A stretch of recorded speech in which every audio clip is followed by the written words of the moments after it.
People that quit their job in a hilarious fashion. How did you do it? 1992. I was 19 and working at the most pissant radio station imaginable, AM Country Gold.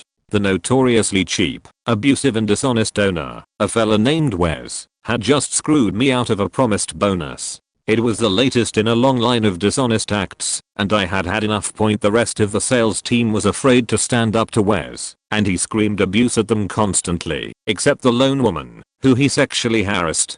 They were all in their 30s and 40s, working the same garbage job I was, but desperately needed it. I did not. So I engaged in a very public shouting match with Wes in the lobby, saying all the things everyone there had always wanted to say. Then I swept the contents of the front desk onto the floor and stormed out. Instead of leaving, I went around the side of the building to a payphone and called the radio station request line.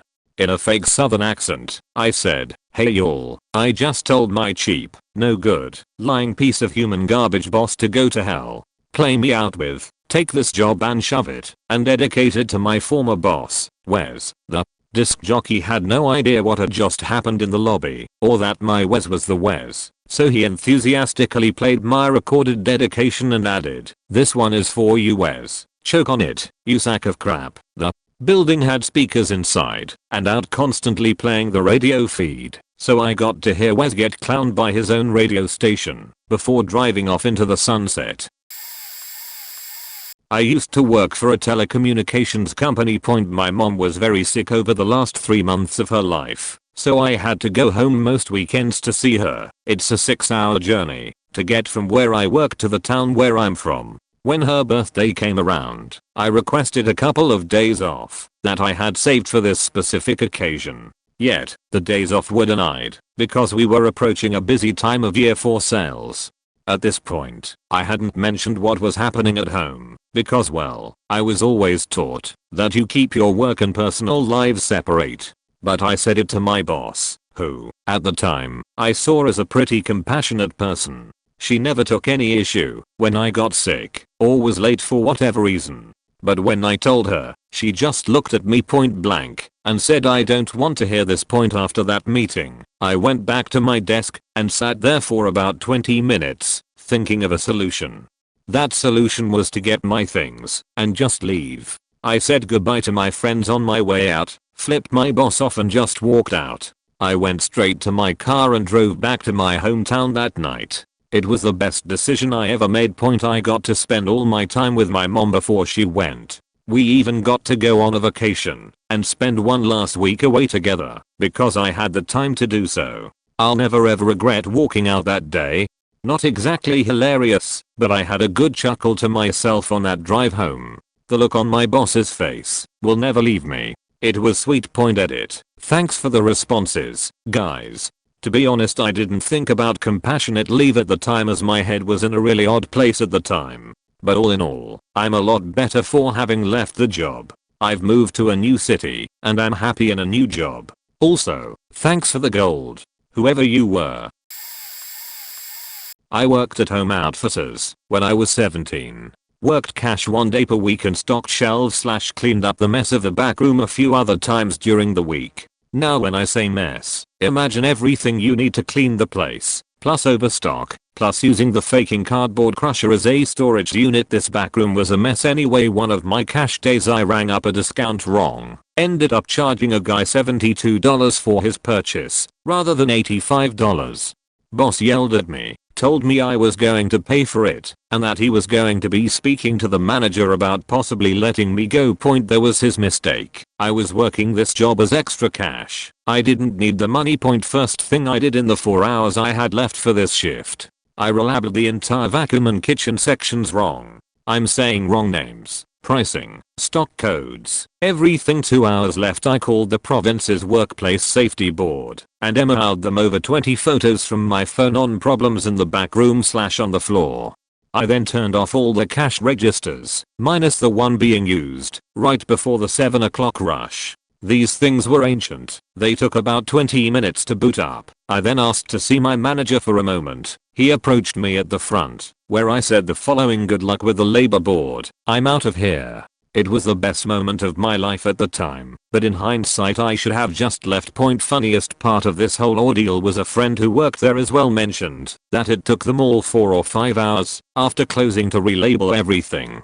The machines shorted out when they tried to boot them all, and the next day they were shut down for 48 hours. To get their back room sorted. Manager got fired by corporate. The assistant manager who yelled at me quit because of the pressure point. And for my cherry on top, they had mentioned at orientation in writing that if you had first aid courses you got 25 more per hour. I worked a total of 300 plus hours for this place. I emailed my first aid course that I had through being a part-time army reservist to corporate, and they sent me a check in the mail for the 25 per hour. $75 was a lot to 17-year-old me. Now that I reread this, I was a bit of a dick at that time.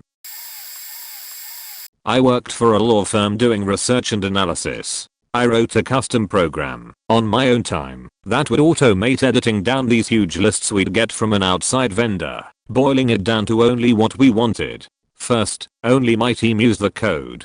By the time I left, over 150 people were using it. Sounds minimal, but it was actually a huge time saver. The program would boil down a list 100 pages long down to about 10 pages, a process we used to do manually a couple times a day. A layoff was announced. I was part of the outplacement, but the firm wanted to continue using my program. I asked if there would be compensation as it was coded on my own time, never paid for it, etc. I was told no, and besides, there's really nothing keeping us from still using it when you're gone. For the remainder of my time, 2 years, I would create patches whenever the format of the data changed. With my last patch, I put in code that would disable the program and erase key parts of the program 1 month after my last day. From what I understand from people still with the firm, on day X everyone came in, booted their machines, and the program was simply gone. Efficiency fell through the floor, delaying opening cases, billing clients, etc. I wanted 10k. They lost more than that in the first week without the program. Edit. Some have stated I might have been in a position to sue for compensation instead. This was a huge law firm, billed in the hundreds of millions a year, had thousands of very talented attorneys. I could have sued, sure, but they could have made it so expensive for me, dragged it out so long, it would have cost me way too much in the long run. Wow, a question that applies to me. My story actually occurred yesterday. I worked for a small landscaping company. It was literally me, my boss, and a coworker. It's important to note that I'm also in the DEP program to head to Navy boot camp in February. My boss had always been a general asshole, making half jokes about how he was just losing money by employing us, and how we were just causing him undue stress, or talking shit about every past employer or employee of his, and making extremely judgmental comments about everyone he came into contact with. Tuesday, I realized that we would be mowing on Wednesday, and typically that means that we get back late. I had a mandatory Navy meeting I need to be at. I told him. He told me it was no big deal because he had family stuff he needed to back for yesterday. At about 12:30, I checked to make sure that we were still going to be back by 3 or 3:30 so I could attend my meeting. He replies, "No." I pushed back my stuff so we don't have to be back by 4:30. I would miss 3/4 of the meeting by being back that late. So I reminded him about my meeting. He shrugged and told me, and I quote, "Well, it sucks for you. Tell them your boss is an asshole." I had turned in my 2-week notice the Friday before last, so as of yesterday I only had 2 days left working for him. I proceeded to have my dad meet us at the next yard we mowed. Boss told me to get back in the mowing truck, and I said no. I told him that if he wouldn't allow me to prioritize my mandatory meetings over the job that I had 2 days left at, I wouldn't prioritize his schedule. I told him to text me on Friday for when I can pick up my paycheck, and left. I used to work at a retail store during my time in college. The only reason I did this was I already had a job lined up that would pay $1 more per hour. This was also during the seasonal time, where we had a lot of new people working on the floors with very little training. I was working on one side of the aisle and the new employee was on the other side. They were struggling with something. I can't remember what exactly it was, but I go over and start helping her, show her how to do it properly, and our real beach of a boss comes down the aisle and starts yelling at me that we need to stop fraternizing and get back to work. I turn around, look her in the eyes, and tell her maybe if you learn to actually train people instead of screwing around in your office, I wouldn't need to be helping her with stuff she should have learned the first day. She retorts back, if you talk to me like that some more there will be problems. I tell her that there is a problem, you now have to close with one less faking person as I had her my gear, and walk out the front door. In all it was a good decision, because I got an extra 2 weeks off before I started on my new job that I could use to work on my solution to a case competition, which ultimately lead to my career after college. TLDR. Told boss there was already a faking problem, because of that got a good career after college. Edit. Minor text fixes, and 100% more quotations. I worked for a mid-ass garage. One week we got a new service manager, and up until that point we always inspected, estimated and sold our own jobs. This new guy wanted to inspect the cars and then check the estimates. Early on a Saturday morning, a girl in her 20s with a baby came into the shop and said her brakes were making noise. I took the ticket, test drove the car, and then pulled it in the shop and then inspected the car. I found the LR brake shoe had gone metal to metal. I mic'd the drum. It was okay. Wheel cylinders and springs, hardware all okay. I estimated the ticket. It came out about $150 to fix the car. I went to the new service manager and handed him the estimate. He went and looked at the car. He didn't even take 30 seconds, and he said I needed to add wheel cylinders, hardware kit and 2 drums to the estimate. I told him all the parts he wanted to replace were okay. He said do it. I just shrugged my shoulders and walked away. He went back to service desk. I walked into a completely crowded waiting area, stood in the middle in the room, and proceeded to tell everyone in the room what the new service manager wanted me to do. I turned around and went to go get my truck to load my toolbox and leave. The service manager tried to stop me from loading my box on my truck. At the time about 5 customers came out and helped me lift the box into the truck and then started screaming at the service manager. They all wanted their cars put back together and taken off the lifts. It got so bad. One customer called the cops. The service manager called the owner, the cops, and the owner showed up. I was putting the girl's wheels back on. The owner came over to talk to me. I told him what happened and what I did. The owner went over to the service manager, who was surrounded by all the pissed off customers, and fired him. I decided at that point I was still going to quit because the owner was just acting. He told that service manager to do it. At that point, a few other techs were packing their sheet up too. As I was walking up my truck to leave, the girl walked up to me and thanked me. She asked if I knew another shop that could fix her car. I decided I would fix it myself. So we went to the parts store, got the parts, went to my house, and redid the brakes. Not to make this whole story even longer, that was in 1989. We've been married for 24 years now. That service manager couldn't get a job at any shop around. I still see him every once in a while, gathering up the grocery carts at Heb.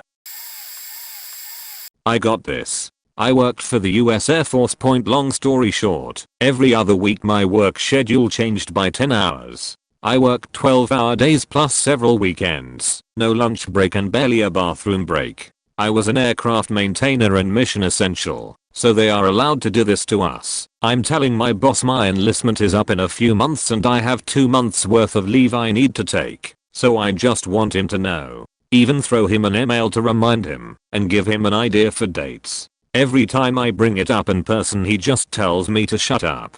So my dates are a week away.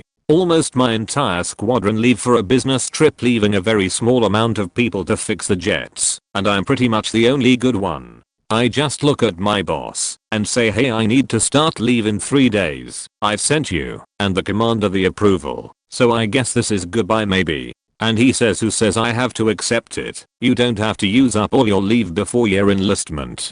I reply that I've worked my ass off harder than anyone in my situation and that yes, he does in fact have to accept it. If he doesn't, I'll route it to the commander. I end up routing it to the commander, a very brave thing for someone my rank, and he accepts it and sends me an awesome email saying he pretty much thought I was amazing and I deserve every second of it. Also to make sure I come in and say goodbye personally. I just walk into my boss's office, smile as him holding up the printed email and he says fuck you and I leave. It wasn't actually as unfriendly as he sounded. He was actually a really nice guy, just a real shitty situation. I'd just been abused for way too long, and he was the one that had to deal with my rebuke. They survived without me anyway. The Air Force has much bigger problems if they can't survive without one person. TLDR. Warned my boss I had 2 months of vacation. He ignored me, and I started vacation when almost everyone from home base was gone. Commander loved me, boss was pissed. This is a long one, but hopefully worth the read. A little after high school, I worked in a fish market attached to a full restaurant. We had a couple small bar tables by the market/restaurant shared entrance. I didn't like working there very much because it was a fairly shitty place to work, but I was good at the job and their go-to guy for closing shifts, doing inventory, etc. The job of the opening/morning crew was to fillet fish for the day and prep king crab leg portions for dinner. Morning is pretty much dead, so the morning shift is way easier.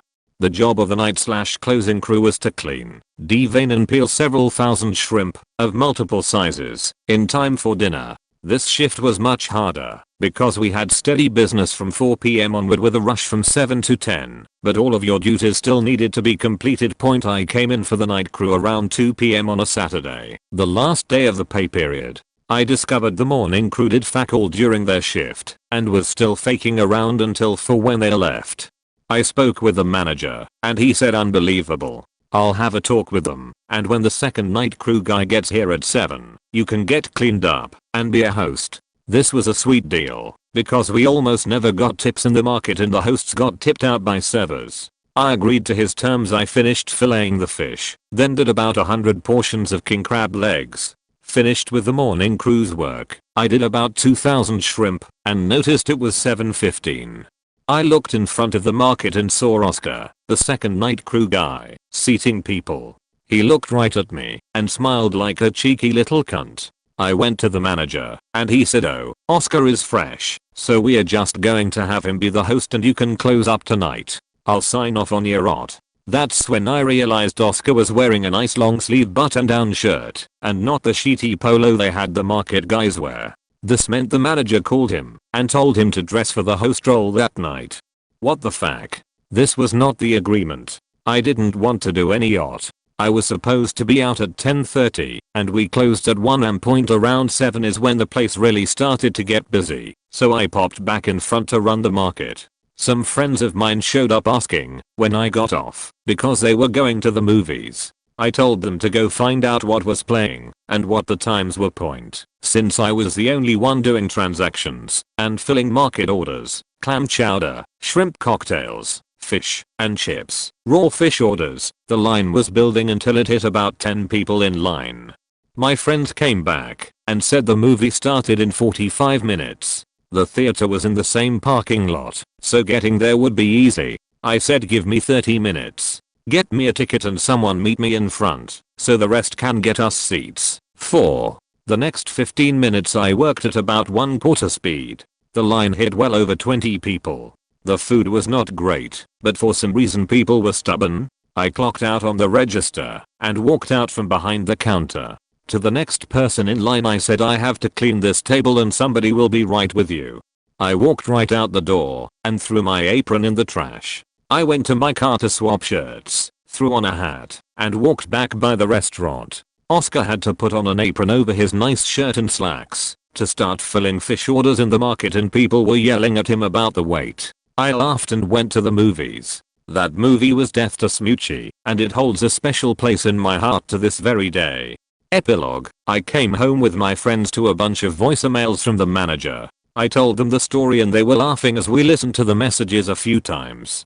Captain King Champion. Where the fuck are you, Captain King Champion? You better get your ass back here, Captain King Champion. You are fired, pal. Thanks for nothing. I called in the next Thursday and got the manager who faked me over on the phone.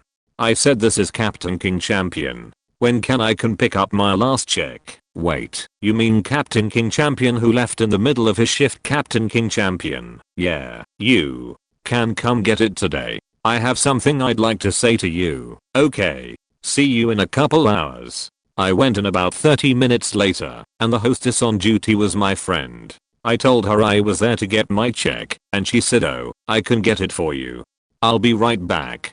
She walked into the manager's office and grabbed my check for me. I left with my check and he didn't get to have his final rant at me for quitting. After he faked me over for the last time. TLDR, I quit by walking out the door after I let a line of 20 plus customers build up for 15 minutes, then went to see Death to Smoochie and got my final check a week later without my dickhead manager able to get the last word in. I had landed a job at a knit company that had been struggling the last few years. It was a nightmare scenario, but they were promising the sky and moon, so I decided to take it anyway on a 6-month contract to hire basis. I was there 2 months, and it was a full-on dumpster fire. I won't bore with the details, but after a month they had so many people quitting, I got moved to the tech support. At first I was told it was a temp thing, then in the all-company meeting, my boss just took upon on himself to make it permanent without really asking me. That was the last draw. Within a few days, I had found another gig and went into his office and told him I was taking the rest of the day off. This is how the rest of the conversation went. Boss, okay Platinum, we'll see you tomorrow. Me, yeah, I don't think I'm coming in tomorrow. Boss, okay, so when do you think you'll? Me, or the next day after that, or the day after that. Boss, Platinum, what are you saying? Me, well Jeff, I'm quitting, and this is my last day. Boss, you can't quit, you have a 6-month contract. Me, Jeff, you can certainly try and force me to work here, but you really can't, so I'm leaving now. I started to walk out, and he followed me, yelling at me that I couldn't just quit. I had a contract. He's going to call my recruiter. Then his last attempt to insult me was the best. His last words to me as I exited the building was, I'll make sure you never work in this industry again. That was almost 5 years ago. The company went under 8 months after I left, and Jeff is now selling insurance somewhere in Nevada. Looking back, the actual reason I quit was incredibly petty, but it was almost 2 years of repressed frustration with this particular manager. I worked at a saltine bucket that was number 1 in sales in the district, and one of the top performing stores in the country. We got a new GM, and he promptly ran the store into the ground, and treated his staff and customers like shit in the process. I was getting increasingly frustrated with the lack of respect from him, and just general inability to do his job, which made my job really difficult.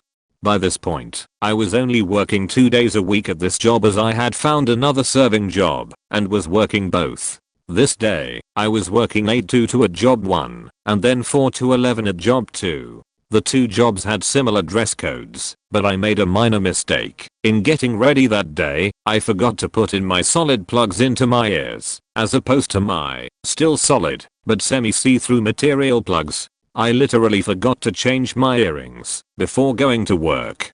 Normally, this would be a hey, disclaimer _ accessory, those aren't dress code, don't wear them again K. But no, Bob McBoblob was really feeling his Napoleon complex today and needed to flex. So, he decides that, with it being our Sunday morning church breakfast rush, with over 60 names on the wait list, that the only logical thing is to send me home over earrings, which any other day would have simply been, don't do it again, mistakes happen yada yada.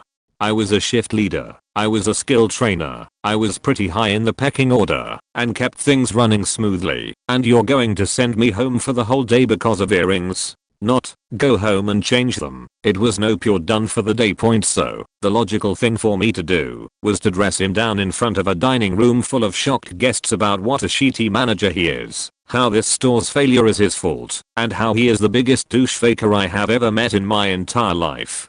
I said the word douche faker 4 times, yelling it. I end the rant with have a good day sir, go fuck yourself apostrophe. He starts to follow me out of the store, asking me to reconsider staying, and I stop dead in my tracks, whip around, and yell I said good day, sir a large Engelder, and promptly walked out. To never look back. Edited to @ Bob was fired from Saltine Bucket Corporate less than a year later after taking the store from #1 in the district out of roughly 100 stores to the very bottom scoring store. Justice. Sorry for the English. So I have 6 years of experience as camp counselor. This summer, I tried a new camp I never went or heard of before. I was too late to decide if I'd come back to my old camp, so they hired someone else. It's okay, my fault. But anyway, that new camp, I knew at the pre-camp week that it would not work out for me. The two bosses, M and F, were jerks. They were always talking like we were stupid and we did not know how to do our job right. We were a team of 30-ish counselors. And, of course, they were micromanaging everything. But I needed the money, so I kept my mouth shut. During the summer, I lived a lot of frustrating situations. Like one of my boss bitching about other counselors in front of the team meeting when those counselors are not there. Or this same boss making bad fingers in front of the children, giving me orders, and telling me I don't have to ask any question. ECT. But it was never personal. Except for this time. It's week 8. One counselor already quit out of frustration. One was fired. They are understaffed. It's a pretty hot day, so I call every pool near the camp center. One pool had room for my kids, so I went to tell my boss, M, that I'm going to the pool today, even if I didn't tell sooner. Because you know, it's like faking 104 deg.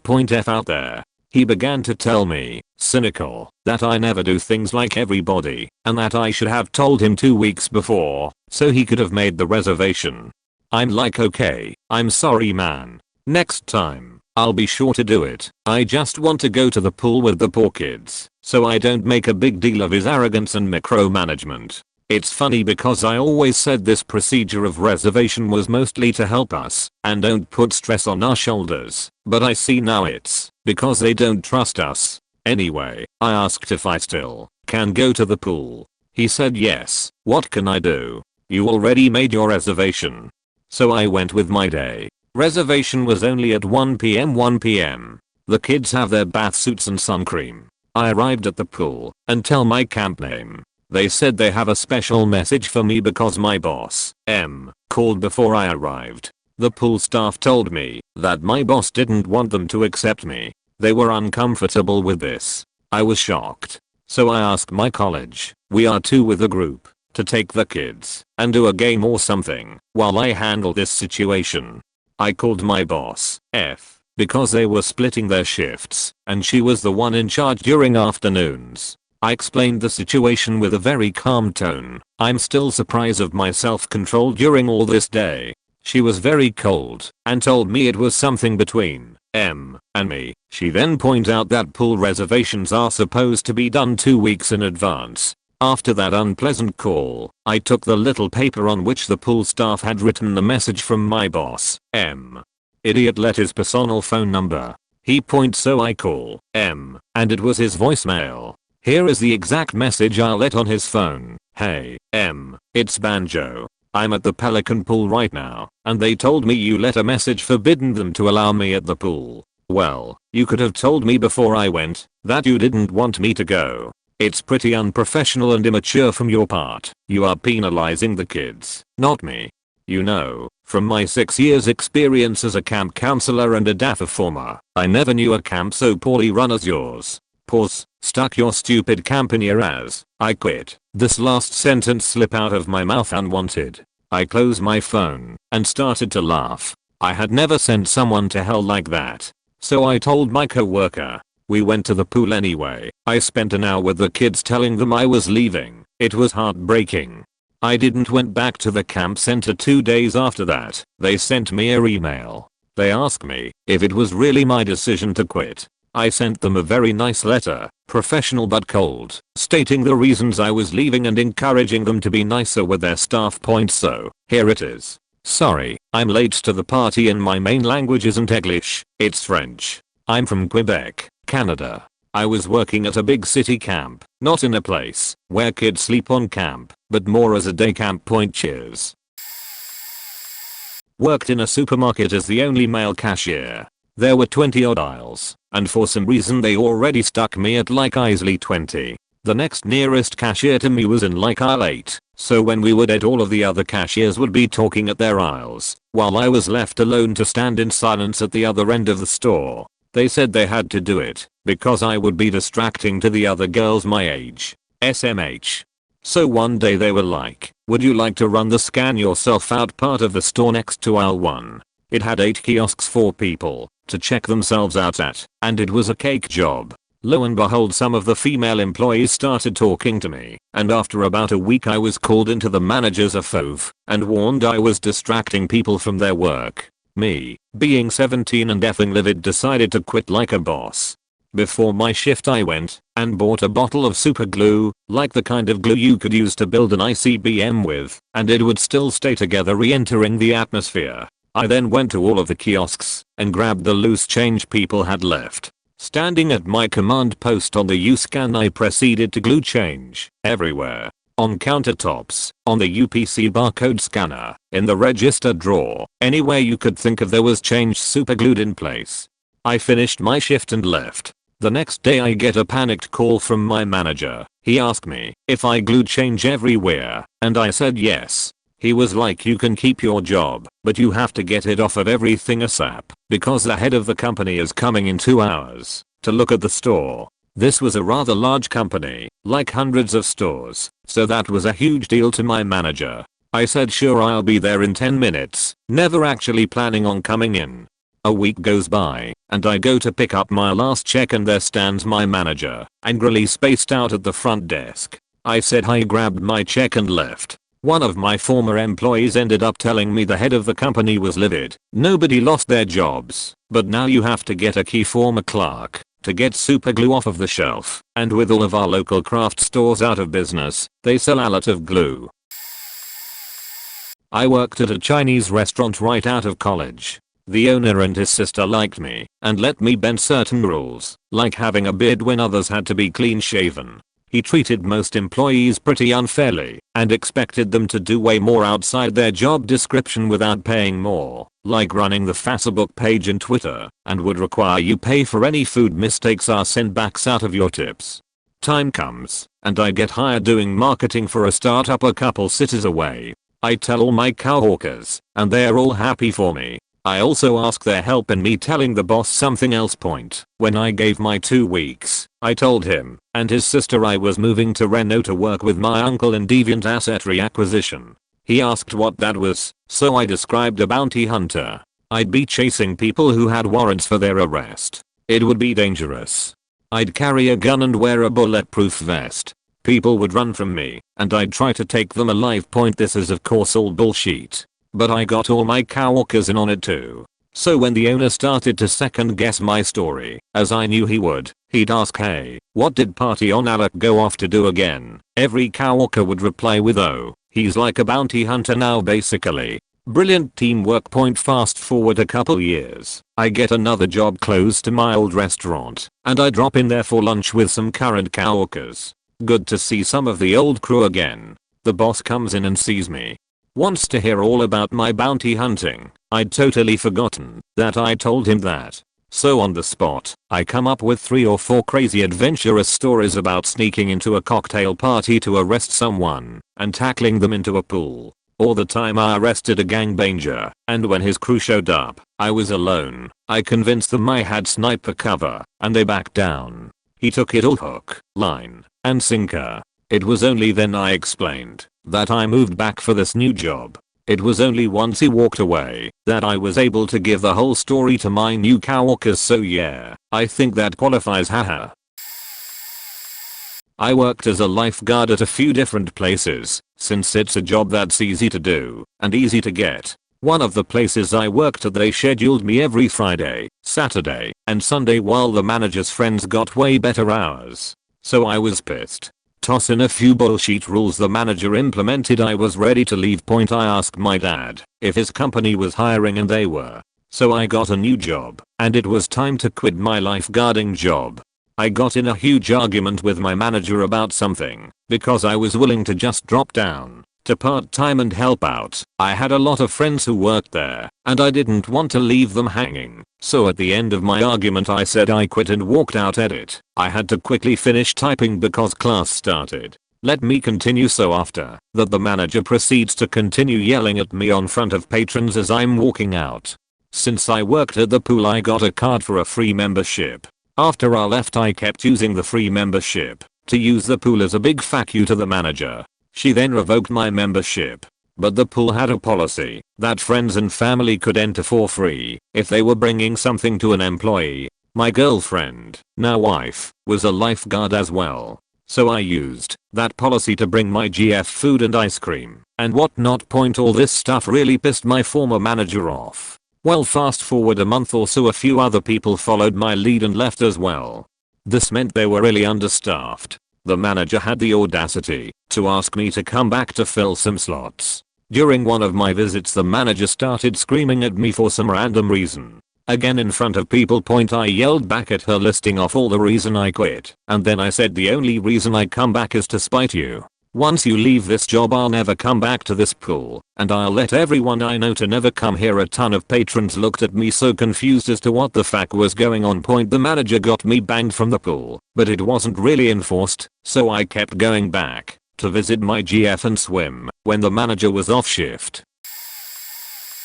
I guess I got a story. Was working at a retail place and my general manager had been transferred to a different store. No problemo, it happens. I met the new GM. She seemed stuck up, but I figured it was probably just nerves as this is her first GM job. We had a list of employees who went to college and had to get certain days/times off. My old GM was always cool with this, as long as we let him know ahead of time, not the day before school starts.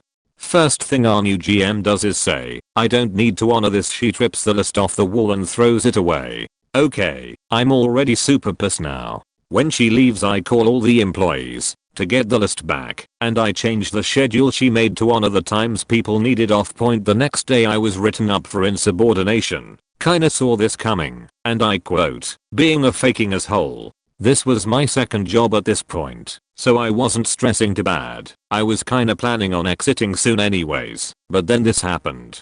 I knew a guy who worked there. He always worked hard, never talked shit about the job, was just a pleasant dude to work with. This beach GM goes off about he is a lazy piece of shit, that he is ugly, and that customers shouldn't be forced to look at his ugly ass face, that she was planning on firing him. I had enough. I wrote an email to every single person I knew in the company, including all of the employees, detailing how she felt about all of them, what she had said about all of them, her plans on not allowing anyone to go to college. I then placed a sign on the windows for customers to see, detailing how we are treated at that store, and since I was closing alone that night, I just closed up shop and slept in a makeshift bed I made. Next day I actually came into work. I had written out a resignation letter which only said, "Fuck you cunt" in huge bold letters. She started screaming. As soon as I walked in, I told her to shut up and read this. She opened and read it. I laughed and walked out the door. I made sure to continue shopping there as often as I could before I moved from the area. She was eventually demoted and moved to another store of retraining. I worked for a used car dealership briefly as a salesman. Car sales. By the way, I was moving to a new city with my girlfriend, now wife, when she went to grad school, so I had a definite end date in July. I was living with my parents, so I didn't have many expenses. I asked for a Saturday off to go to my wife's brother's wedding. They informed me that we weren't allowed to take Saturdays off. A few days later, I had sold a car, but there was a delay. That was not my fault. My mother and I were supposed to get lunch together. I asked if I could go and have someone else close the sale. My manager informed me that if I did, that person would get paid for it. I spent over 2 hours standing around with my proverbial dick in my hand while my mother waited at a Ruby Tuesday for me. Then, a few days before my brother-in-law's wedding, I saw someone put in his 2 weeks notice. The manager looked him up and down and said, "Nah, you're done now." So, what do I know? They're assholes who don't respect me, and if I try to give them customary notice, they'll shit can me. So fuck it. I decide to go to the wedding. It's 8:30 on a Saturday morning and my shift is supposed to start at 9 o'clock. I call my manager. Yeah, Craig, I won't be in today. What? You have to come in. No. I actually quit, and then I went to the wedding and had a wonderful time. It wasn't hilarious, I guess, but deeply satisfying. I used to work as a video rental cashier jockey. They made me de facto store manager while they hired a new one. Didn't give me authority to hire people or make schedules or do anything really, and took so long to find a new store manager the store basically fell apart. And then because I was responsible, even though I had no authority to do anything, they passed me over for a promotion to actual assistant manager. The person they offered it to told me about it and said, I bet you're gonna quit when I tell you this. You're damned right I'm going to. But, because I just quit too, she said. Every one of our employees was in the store at some point that day, and I told them I was quitting, and they all had the same reaction. Really, me too. So we all came back in that night and put in a call to the district manager. Phone call went like this. Hey, you found a new store manager yet? No. Well, you have 2 weeks. I quit. Wait, hold on. Someone else wants to talk too. Hey, I quit too. Hang on, someone else wants to say something. And it just went around every employee that way. We all quit over the phone at one time. DM didn't know what to say.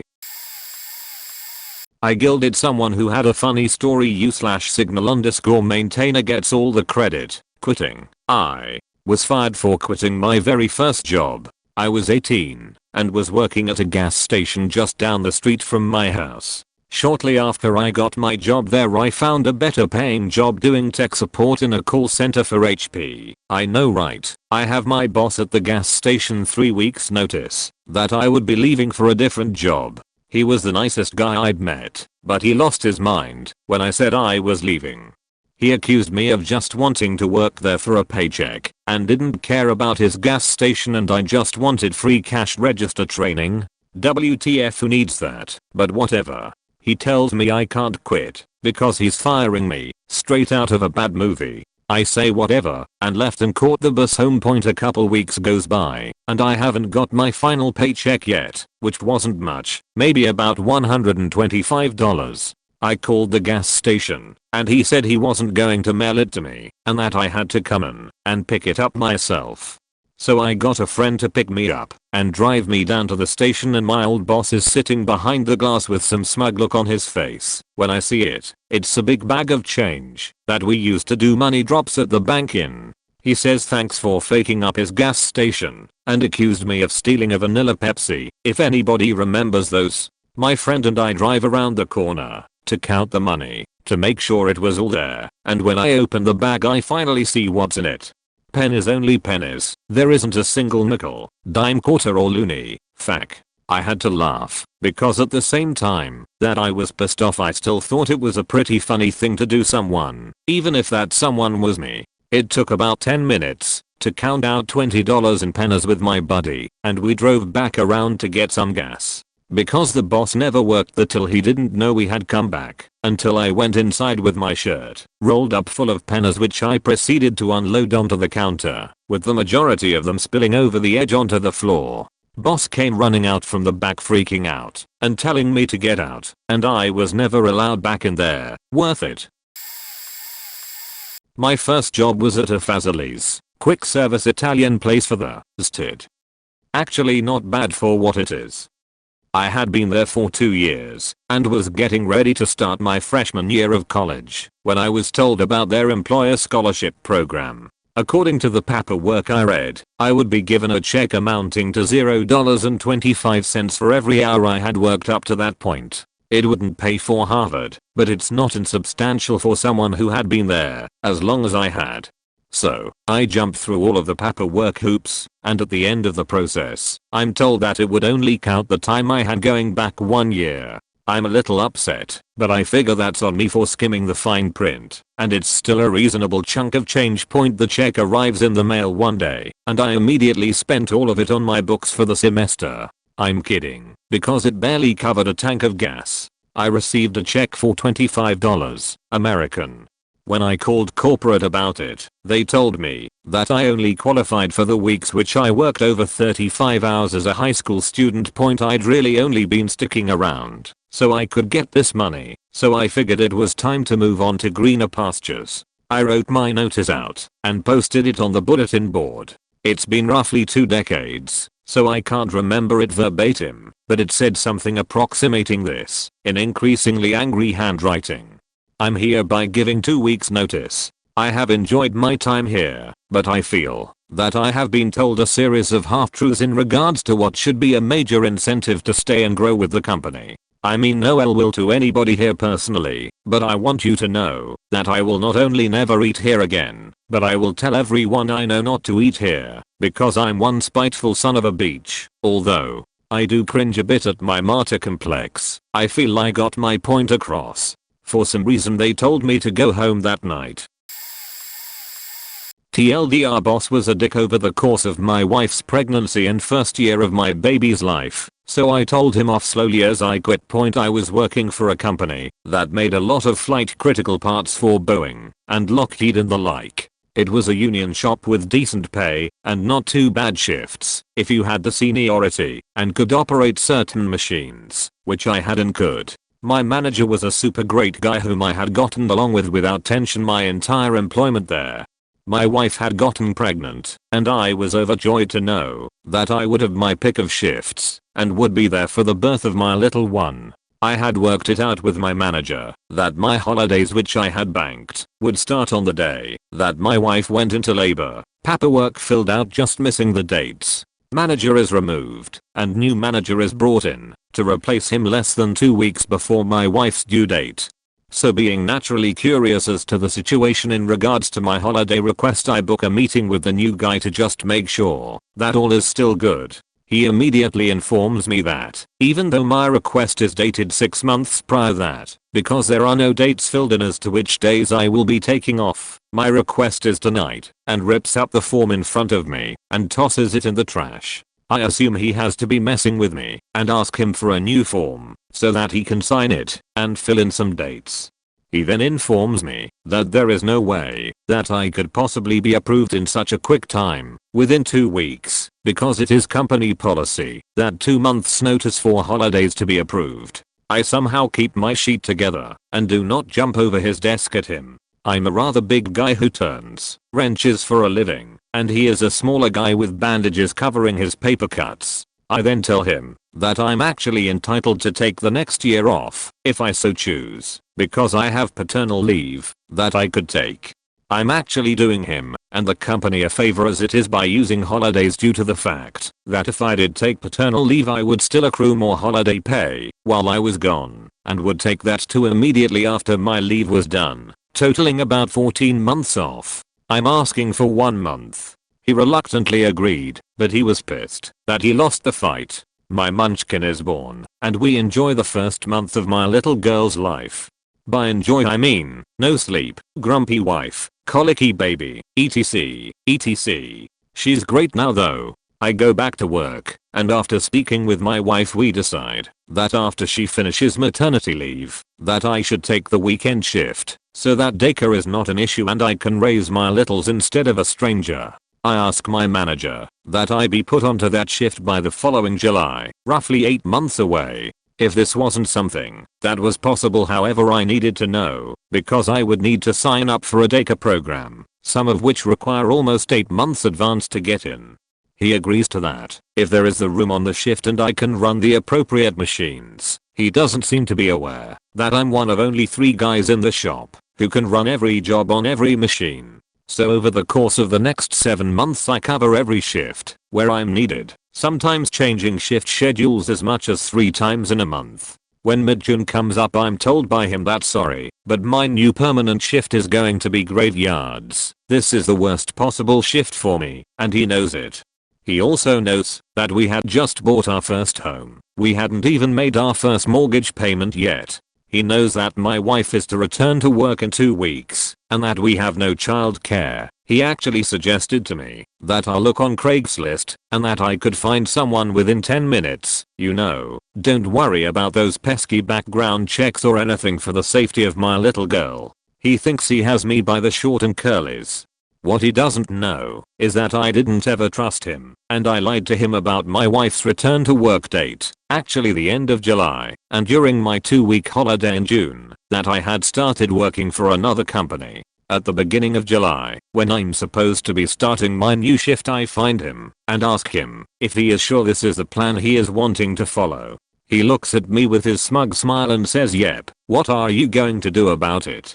Not a question, but a statement. So I then go around to all my now soon to be ex-coworkers, give my goodbyes, and get my toolbox in the car. I then find another shop steward and inform him of what I'm about to do and would like a witness. I enter his office without knocking and sit down without invitation. Put my dirty work boots up on his desk and paperwork. His eyes start to bulge out of his head. I'm pretty sure I have his attention.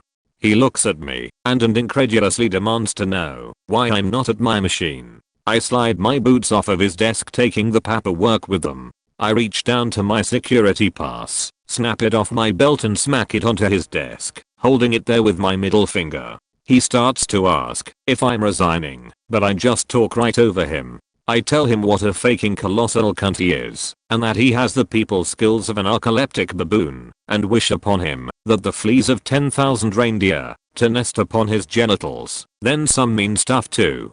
All the while I'm slowly sliding my pass key across his desk to him, until I have fully extended my reach and I'm out of my seat and standing over him. I then take my finger off of the key and put it right side up and about 1/2 inch from his nose and finish with a giant fuck you. The shop steward was speechless. Karim, the manager, was speechless. The crowd outside his office was not. They cheered me and patted my back as I walked out of his office. It was the early 1990s, and I worked for a telemarketing company with the initials SMC in Logan, Utah. I was employed for 2 full days when I came to the conclusion that we were just scamming old people out of their money using grossly unethical methods. I quit after my 2nd day of work, and when I received my paycheck I noticed that I was paid minimum wage instead of the $10 per hour I was promised when they hired me, so I went back to complain. The office manager told me, "You didn't finish the 90-day probationary period, so you only get minimum wage." Bullshit. They never said anything about a probationary period in training, and I know it wasn't in the contract I signed upon hire. Yeah, I actually read it before signing it.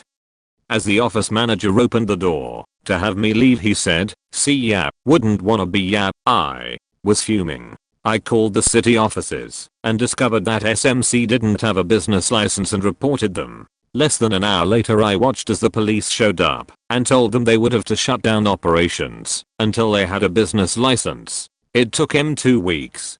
When they were back in business I used an elaborate scheme to get myself on their call list and recorded several of their employees' efforts to sell me their crap. It was Utah and legal to record the calls. I knew what they were doing wasn't just unethical, it was illegal. Not only did I report it to a local news station who had their consumer reporter, Debbie Dujanovic, do a 2-part story on the scummy company, but I also reported them to the FBI.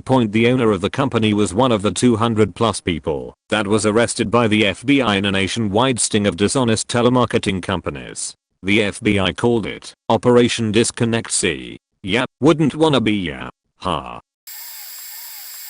I didn't quit, but I was laid off. So, about 2 years ago, I had been working at a big biotech company in manufacturing. I won't lie, I hated my life and hated my job. It was boring and repetitive. Some of my coworkers were just plain horrible, mean, refused to try new things that would undoubtedly make our job faster, and whinny. Then, they were going to do layoffs. I was excited. They first offered packages to people who were close to retirement or had been with the company for over 10 years. My friend who had just transferred took hers because, well, it saved someone else's job who needed it more, and she wanted to move out of California. After all of those were handed out and either rejected or declined, they started looking for people in departments who still had to be cut. Luckily, I knew someone in ours, so I had her put me in towards the top of the pile for my department. Then, as some see it, Black Tuesday came. For me, it was the best Tuesday ever. The director for our department called me into a conference room. along with the director, was an hour rep. He said, "Unfortunately, I was getting laid off." I started smiling so big, he looked at me like I was crazy. When he asked why I was smiling, I was able to tell him my dirty little secret. I was unhappy at my job, and I was actually leaving for a 5-month military training course. I'm in the reserves. So, he was like, "Oh," and the hours rep was like, "Well, okay then." So, they got to go over my layoff package with me, and everyone was so relieved. I got basically 2 months paid vacation, and another month paid while I was on active duty, along with the annual bonus that everyone gets. I actually found a job just before I left for my military duty in Las Vegas, and they held it for me until I got back. I moved to Las Vegas with about 20k, got a nice apartment, great job, and haven't looked back since. I worked for 3 years at a startup. I trained everyone who walked in the door on how to do the job, and brought the company from $1 a year in revenue to $12 I was finally getting the promotion and title I deserved after my predecessor left the company. The CEO, however, saw it as a chance to underpay a 28-year-old kid with no management experience, even though I had been managing essentially for 3 years. I accepted his terms, took my title, and shopped my resume around. One day I get called into the CEO's office to account for revenue issues. I indicated that I tried to bring this to his attention before he promoted me, and he scoffs and launches into an absolute tirade. Little did he know that the very same morning I received a job offer from a very well-established company. Better pay, better benefits, and better perks. I pull my finest dude moment and put my sunglasses on and take out a cigarette and put it to my lips as he's absolutely screaming at me. I look at him across the desk. He can't believe it. His eyes are popping out of his head. He takes a deep breath to scream, and I put my hand up and do my best Liam Neeson. "I'm going to give you 5 minutes to come up with as many questions about your business as you can. I'm then going to give you 60 minutes to ask those questions and listen to my answers. I will not repeat anything, and I will not slow down." When he didn't start writing down questions at first, I reminded him the clock was ticking. At the 59th minute, having half answered arguably the most important question, I took out my lighter and lit the cigarette in his office. "Time's up," I stated very nonchalantly. I opened the door and walked past the entire office.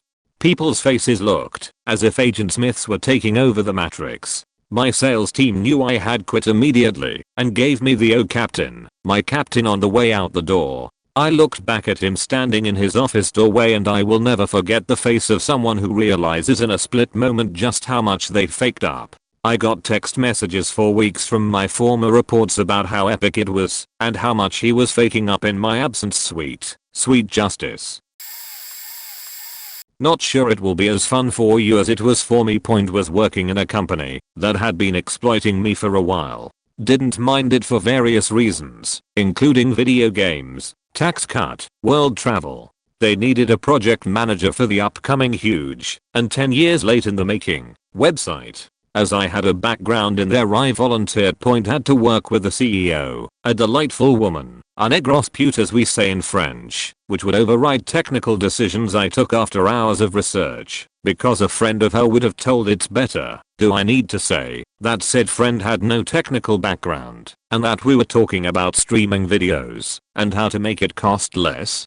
Anyway, took a holiday, and when I got back, we got in a new argument about the search bar position. At some point I told her that I didn't care as it had no technical impact. To be fair, it's my actual words, but it might have sounded a bit like, "Do whatever you want, I don't give a shit anyway." Things went downwards from there, so I start looking for another job. Point in the meantime, we were talking about my new contract as I changed position to become a technical project manager. I was not happy with the new contract, so I asked for a meeting with ours to talk about it. I had prepared everything on my contract copy, and we went into a half-hour presentation of everything I wanted removed or changed. Nothing crazy, just aiming for no money loss and removal of abusive parts. At the end, ours tells me that it won't be possible, that I don't understand. So I hand her my resignation. Dumbfounded, she looked at me with a speech around. "Don't do that, you're not going to leave the company for that."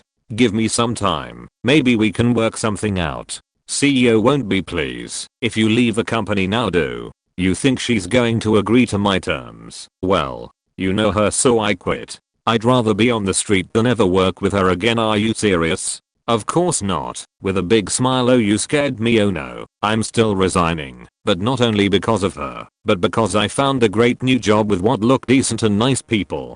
And they were. Stayed at the new company until I got a new boss that looked terribly like that woman, so I quit it again. Also got contacted by a headhunting firm a few years later as they were looking for a right arm man for the company owner. As you can guess, I was intrigued as I didn't knew it was even possible to apply to such a position.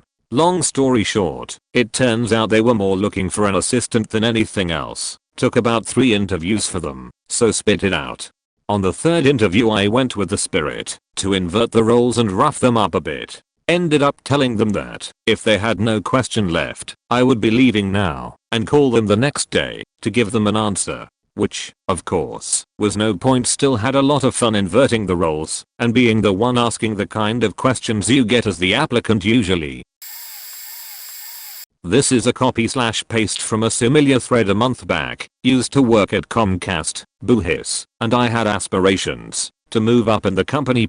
I was pretty green to the corporate world, so I thought that helping my supervisor with her job would help move me up. And by help, I mean my supervisor made me do her entire job. I ran her meetings, did scheduling, went through her paperwork etc. All while she sat at her desk playing Candy Crush on her iPad. I did all this while working on the phone.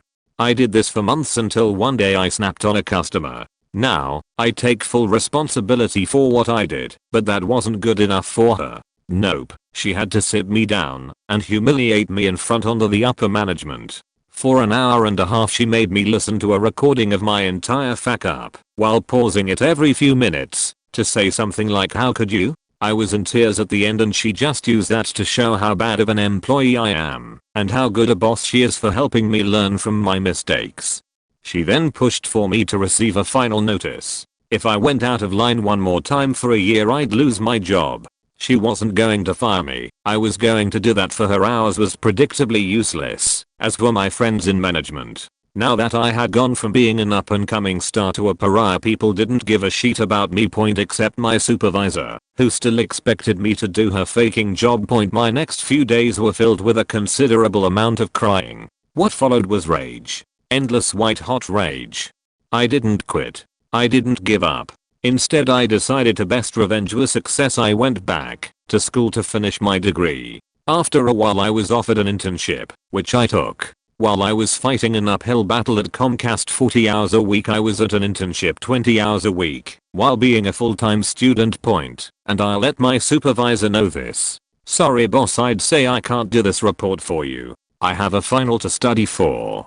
Want me to stay late? No can do. My internship is working me hard, so I want to spend my night off at home doing nothing. This went on for that year I was on probation. And during that time I always kept my sales numbers low. Not low enough to get fired, but just at the point where people could see I wasn't trying. This affected my commission, but it was so worth it. Why? 3 months before my probation was over I switched to another supervisor. Those last 3 months upped my effort and my sales figures skyrocketed. Within my first month my new supervisor saw my numbers double. I had intentionally undercut my commission to make her look bad. The upper management saw how my new supervisor succeeded in 1 month where my older supervisor failed in 9, and it pleased me to no end that I humiliated her like how she humiliated me. On the 1-year anniversary of my probation I put in my 2-week notice. In my exit interview I let them know what I did with my life. I omitted the undercutting part, and that I spent the last year becoming a better person just to spite Comcast, and that I waited to quit until after my probation was over. It was glorious. TLDR, I faked with Comcast for an entire year as revenge for faking with me. I worked at a car wash in high school. One day, the car wash was shut down for repair, so that whole day we sat at the entrance to the parking lot and gave out a coupon for a free wash as a sorry for the inconvenience. The guy who I was working with, who was one of my good friends, decided to take a couple for his family's cars. A week later I remember 2 police cars showing up and they brought him in the office and accused him of theft of the free wash passes. I was extremely mad and wanted to freak out, but I waited for the police to leave. My friend was not arrested, just cited and given a court date and escorted off the property.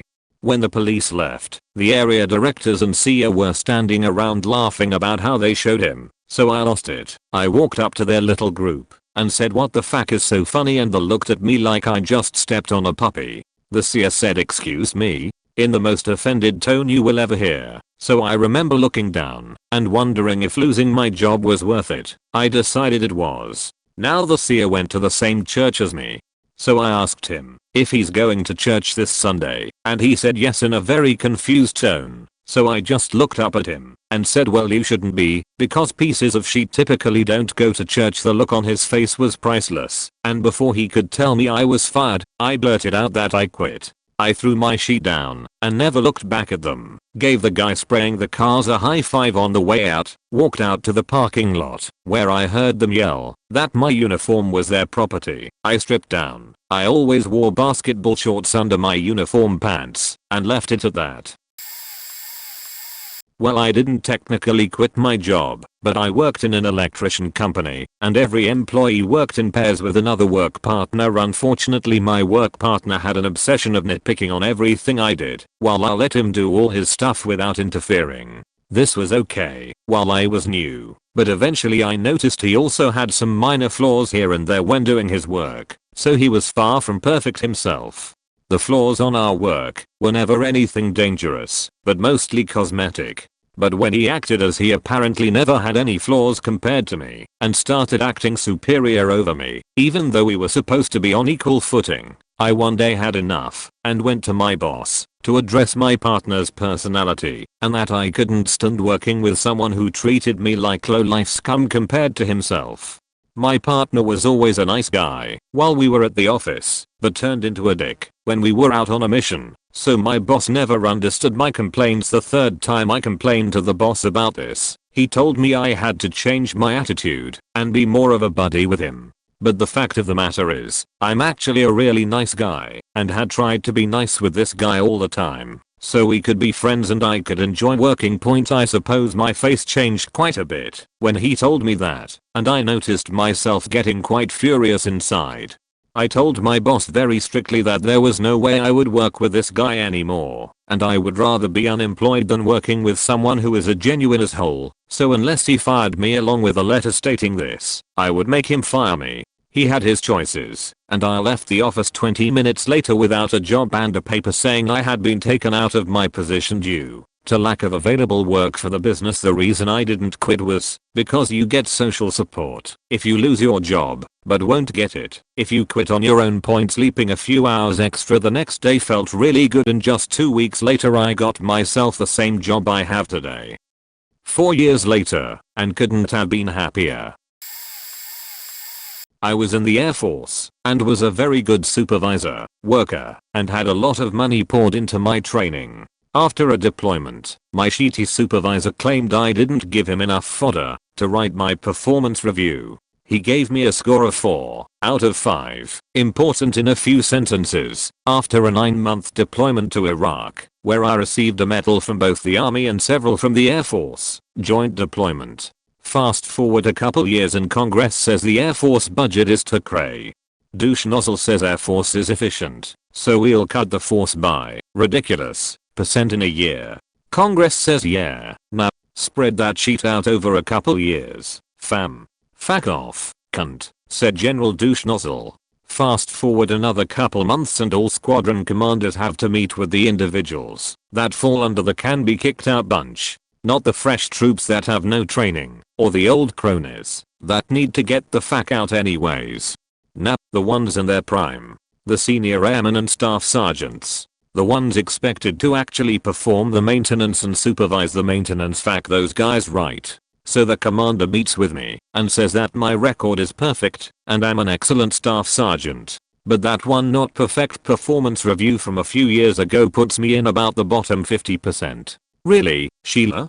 My options are to hope I make the cut to stay in, get kicked out, and get X amount of money, or volunteer to get out and get X asterisk 1.25 amount of money. On the spot I said, well, useless, reserve major that has no business running this squadron. I guess you just made my choice. Then they faked my paperwork up, and I only had a month to find a place to live and a new job.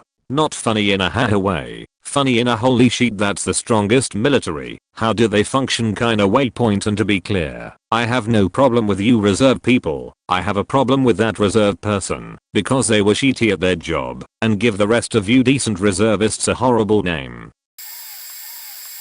Back in high school I worked at a brand new movie theater. When we were all hired, we were told that every year we were there, we'd get a 25-cent/hour raise if we were meeting expectations for the job. After our 1-year anniversary, I asked the manager about the raise from $6/HR to $6.25/HR.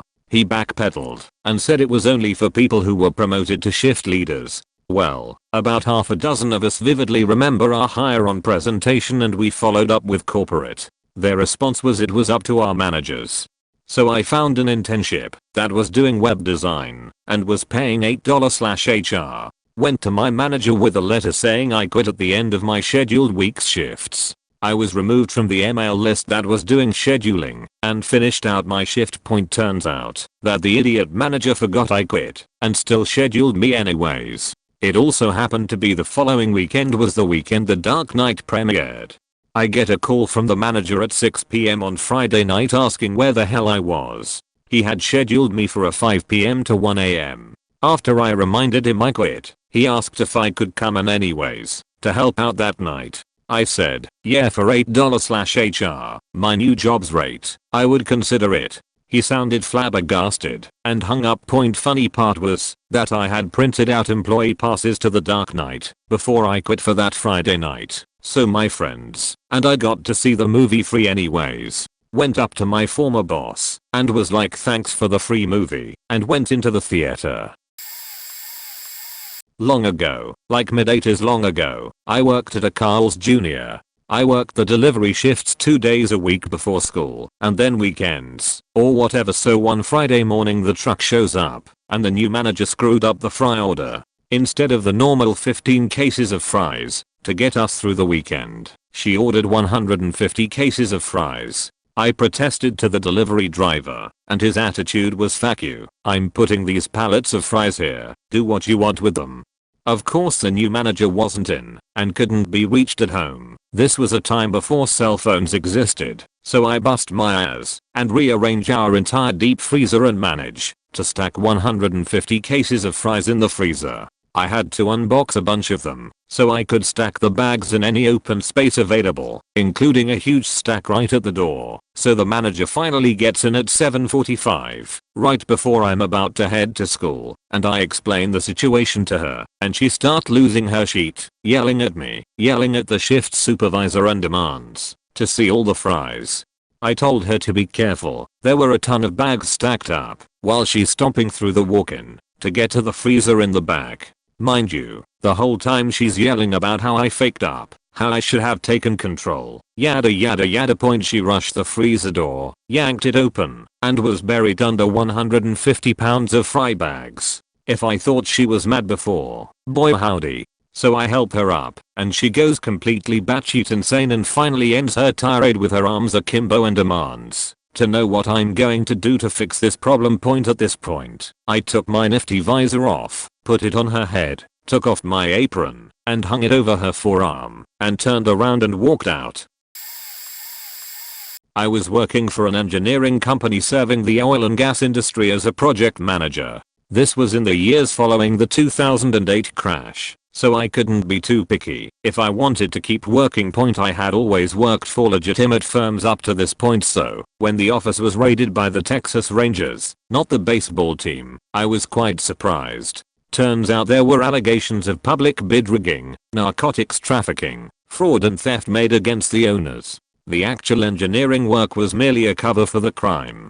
The owners stepped aside, and the office manager and others related to the owners who weren't caught up in the mess took over operations, while the law enforcement agencies completed the investigation. At this time it was very difficult to get a job in the engineering business, as all of us employed there found out The choice was continue working there or be unemployed. I resolved to find a new job and spread the word to my family. My brother suggested I get a job with the railroad, which was pretty easy to do in his location, but not easy at all where I live. Still, I persisted, and after 4 attempts I was invited to a hiring session. The hiring process was long as the company narrowed down the near 1,000 applicants to 14 of us who were to be hired. 3 months after I applied, I got the email with my final offer of employment. This was in the middle of the work week, about 10 in the morning, and the office was very busy and noisy with various phone calls and meetings.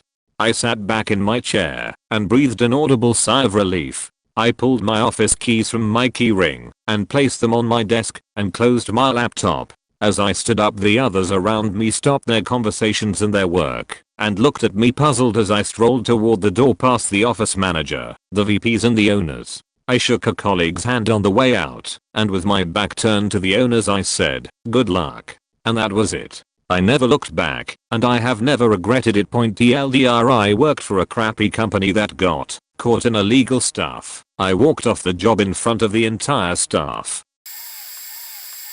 This isn't an official job, but whatever. When I was a young teen, my mom took up one of those door-to-door magazine order jobs, where you basically hand out one magazine to each house, and 7 days later the magazine should be put back in the mailbox for collection with an order form. You give the order form to the order department, and they ship out the product to the house. Basically, you leave the magazine. 1 week later you collect the magazine, and then you move on to the next street. I was really happy my mom got this job, as she hadn't worked for about a year and my dad was doing 50+ hours a week to keep things afloat. First day comes. She tells me to get in the car. I'm coming with her. Turns out, she wanted to just follow me in the car as I delivered all the magazines on foot. I had to walk 2+ miles every day. This was summer, so about 100 weather, since there was a different neighborhood each day. She also didn't pay me, and I had to endure crazy old people every day yelling at me for stealing their mail when I collected the remaining magazines. I did this for about a month, essentially doing her $300 a week job, and she didn't even reimburse me anything, before finding out that several of the streets actually had registered sex offenders on them. So the next day she drove me to the first street, and I got out the car with as many magazines as I could carry, probably about 30, and ran for my dear faking life, throwing a magazine in a random direction every few houses, and ran home. Luckily the street was only a 5-minute or so walk from my house, leaving her to find and pick up all the magazines, deliver them all, and drive home. The next day, she didn't ask me to deliver any, and the day after that, she quit. Worked at 2 restaurants/pubs, same owner, called Restaurant X and Pub Y, and was bartender in the 2.5 years I worked there. Never called in sick, even when I was using a cane to walk, because I busted my knee playing sports. Cane for 3 months. Anyway, one Saturday morning, I wake up with 102 fever. Try to sleep it off. Wake up again at noon and still not gone. Call the manager of Pub Y to let him know. He says he'll try to get someone to cover. Calls me back and says, person X is off taking care of his kids. Fair. And person Y is drunk at a BBQ. Fair. So, here I'm expecting that he would try to call someone from the other bar to take over. No, he doesn't. His response was, sorry man, I'm not paid to work overtime. You will need to work. Fine by me. I'm seeing dark crimson red now because of this and the fever. I drag myself to work in a cab. Tell all the afternoon regulars, to our RNs, that both commented on my appearance, that I have a 102 fever. Clears the pub out completely from 4 to 6. We had over 50 people. 6 PM. Wife comes over to check on me with aspirin for the fever. Manager comes to check also, and wife rips him a new one. He tells her he can't do anything. I tell her, don't worry, I got this. Tell him that I'm finishing my shift and not coming back.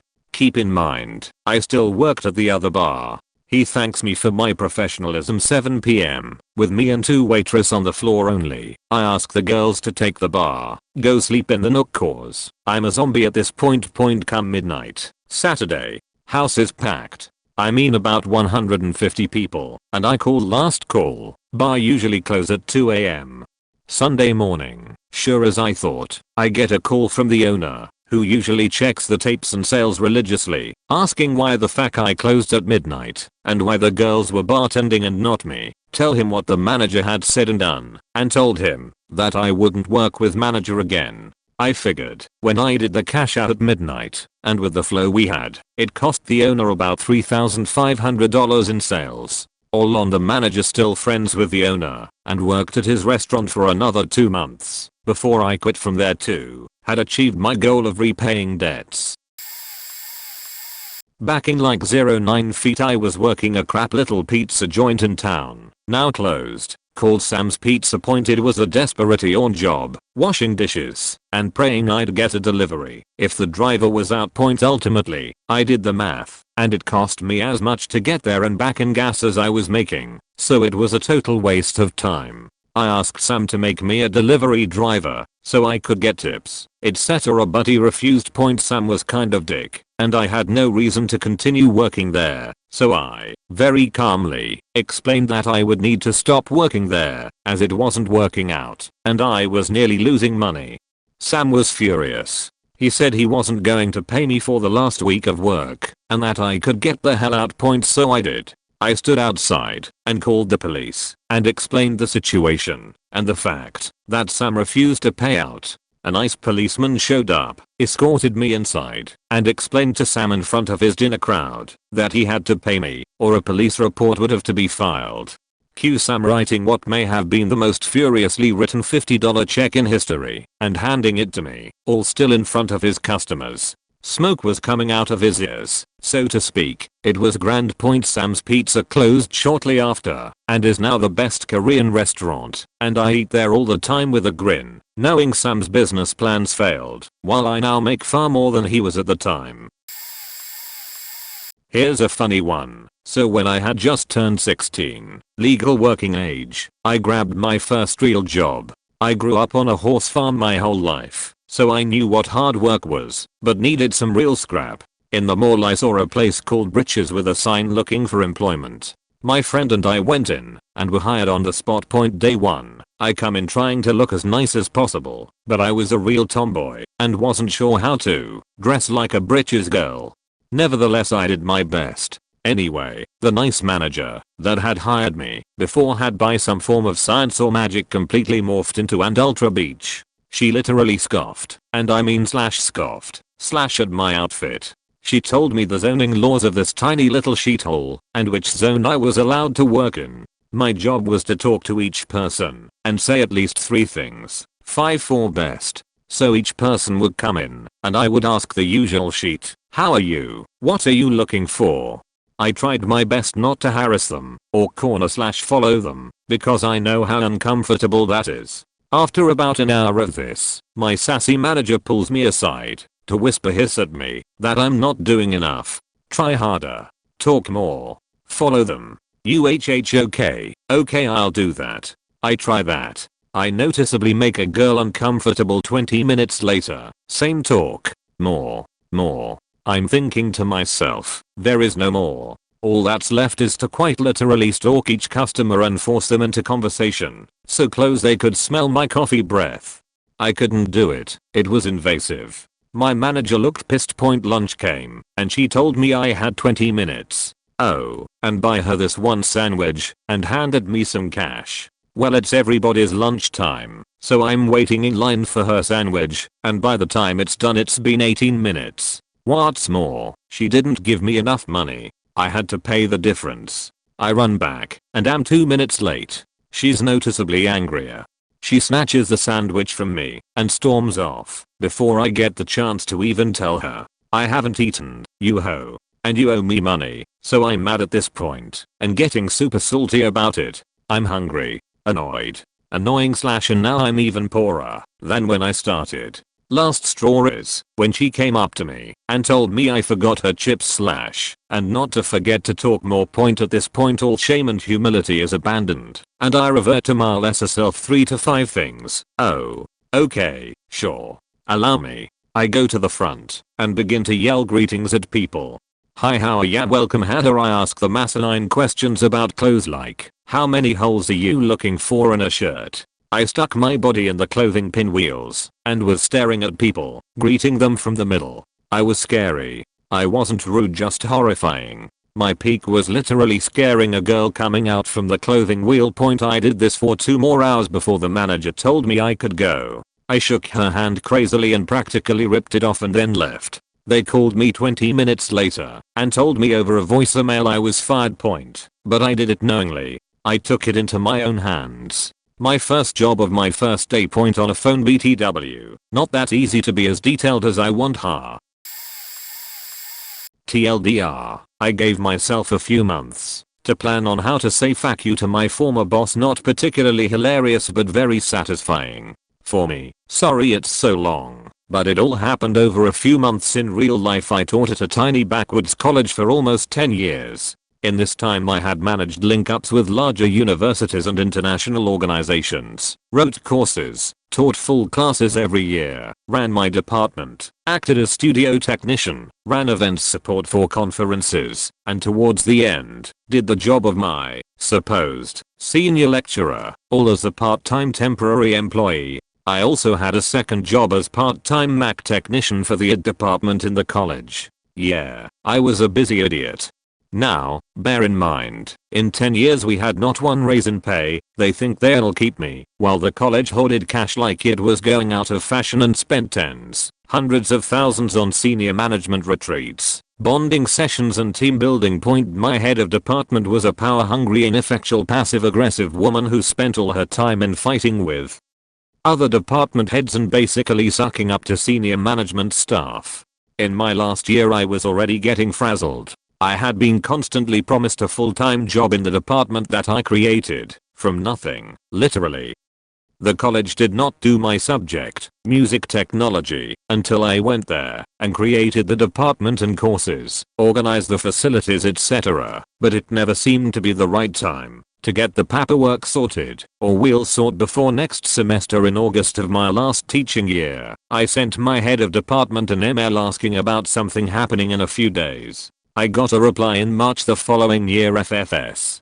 Around this time, March, my head of department asked me for a meeting. I'll never forget her exact words. There's a full-time permanent job coming up as music technology lecturer, but don't you apply, you won't get it. I was, as you can imagine, stunned. At that point I knew I was done with her, management and the damn shitty little college.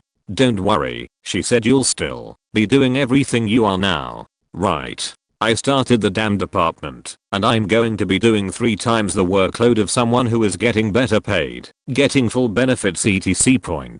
And going to take the payoff for my 10 years of work. So I got a gig running sound and lights at a music festival in Ibiza, Spain, and flew away for 2 weeks. No notice, nothing. Just left, said I'm away for 2 weeks, see ya. When I came back my department head approached me in the corridor and berates me for being unprofessional etc. The place was a disaster without me, and how I'm the only one there that knows how to run this place properly, and I'm letting her, the students and the college down. I smile and say nothing. Before we get to the summer break, remember, I'm part-time, temporary, no teaching, no pay. I'm introduced to a new senior lecturer. He asks me to put together what is basically a post-grad version of my most popular course. So now I get more work that I'm not getting paid for, and he's swanning around claiming the credit for doing the work. The secretarial staff know all the gossip. Fine. I put in the hours and create the programs. I watch my students win awards. My head of department okays all the new and improved plans and timetables, increased intake and expanded resources. Then she flies away to France before the end of the semester to spend 3 months in her chateau. Well, I wasn't 100% sure I was gone until they filled the full-time, permanent teaching position. The woman who got the job, my job, was useless. She had been teaching with me for the last year and honestly caused more problems and drama than the students. I mean useless. Not only that, her application was late, and she was underqualified compared to others who applied. But luckily, 24 hours after the application deadline, her mother, who just happens to attend the same church as one of the most senior managers, has a word and tells her, put your application in, it will be looked upon favorably. How do I know this? She told me. The faking corrupt bastards could bend, break, the rules for her, and not someone who generated hundreds of thousands in pure profit for the college. Anyway, all summer I'm in the college doing my second job as a tech, looking after our Apple Mac labs. I've made up my mind. I make sure everything is left in perfect order for the upcoming semester. All my courses need is for someone to turn up and teach. Enrollment begins. I'm in the college doing its stuff, so people see me about and assume it's business as usual. Except, I don't go near the music tech department unless I have to fix a computer problem. Semester finally starts up properly. 1 day, 2 days, 3 days. My boss finally returns from her chateau.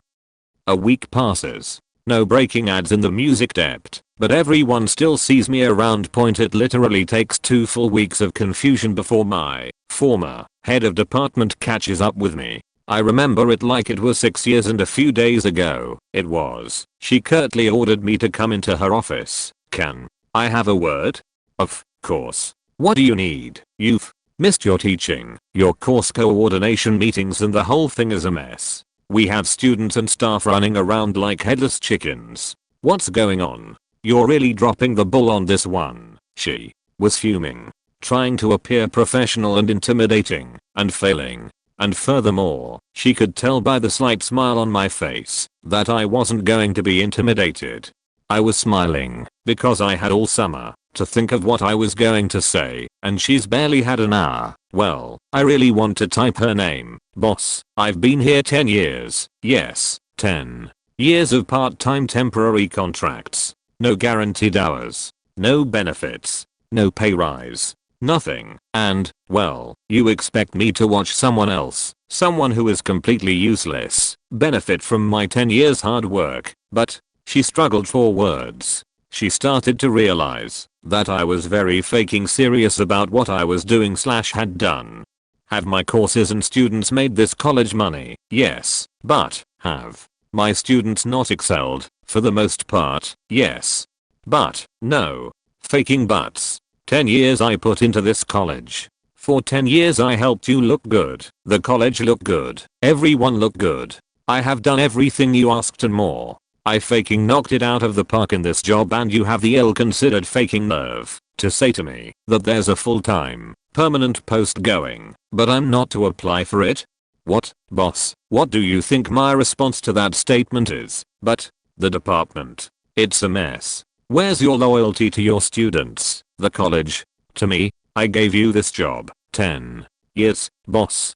Part-time, temporary. Every faking year I have to re-register to be a teacher at this dumb little college. No guaranteed hours. No holiday pay. No benefits. Well, I did not register this year, so I have no students. You faking crack me up with the loyalty sheet. Where's your loyalty to me? You fact the rules to suit other people, but you didn't even stop to think what the don't you apply statement means for me. It means fuck you very much.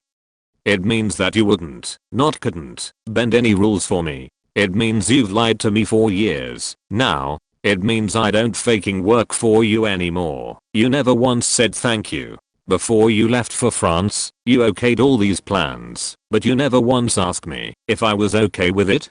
When you left you never said or asked see you after the summer. You just assumed that I would be happy to take any sheet you throw my way. You just assumed I would turn up like a robot, and your job, senior lecturer's job, the technician's job, and my own job as per usual. Well, fuck you. That isn't happening. You couldn't even send an email saying hello, how was your summer? You couldn't even see that there were no pre-semester planning meetings, etc.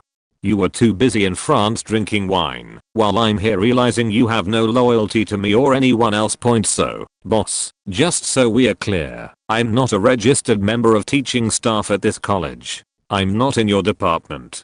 I'm not helping you with the faking mess you created. Call me if there's an problem in the Mac labs. Oh, the sweet look of panic and shock on her face as I walked out smiling. I still feel good about faking her over. People have talked about employment law and yada yada, but the satisfaction of faking up that woman's ear still makes me happy. Of course, she tried to have me fired from the job. When I left the college for good a few months later, I had an exit interview with the head of it. He said I was the best value employee he ever had. If he had 3 of me, he could rule the world. Lol. He was sad that I was leaving but understood. He paid me so many compliments in a good honest open chat. He did offer me a full-time permanent job with the ad department, but I'd already moved on. New job, new city, new life. I have bumped into her since. I was touring with a band, and she got VIP tickets backstage at a festival. She sat at the next table over, backstage, and totally pretended that she couldn't see me, lol. So, apologies for the essay, but it felt great to tell the internet something that only a few friends know. Of course, I don't know if anyone will even read this, or how they'll react, but, what the hey. I needed to get that into the open. Edit, months not moths, and added a few details. Guy decides at basic training that the military just isn't for him. Next day at formation, the guy starts moving his hand as if bouncing an imaginary basketball. While standing at attention, any movement is quickly met with swift knife hands at distances so close to touching your face that science has yet to measure them, accompanied by a deluge of spit with an equally loud roar. Guy is told to stand at attention. He grabs his ball and props it against his hip as if holding a basketball. The drill instructor asks him what he thinks he's doing. His only reply to this question was, "I gotta practice for the big game, coach." For the next few days, this ball goes everywhere with him, always bouncing. Drill practice, uniform issue line, chow hall, everywhere, always bouncing his ball. When shaving in the morning, he would dribble the ball up to the sink, grab it, set it on the ledge of the sink, always remembering to grab his ball on his way out of the latrines. When showing, his ball was washed, dribbled, and dried. Even when his buddies asked him, the response was the same: "I'm practicing for the big game, coach."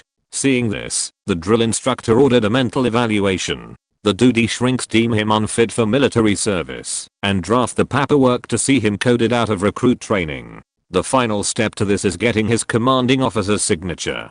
His day arrives and is called into the CO's office.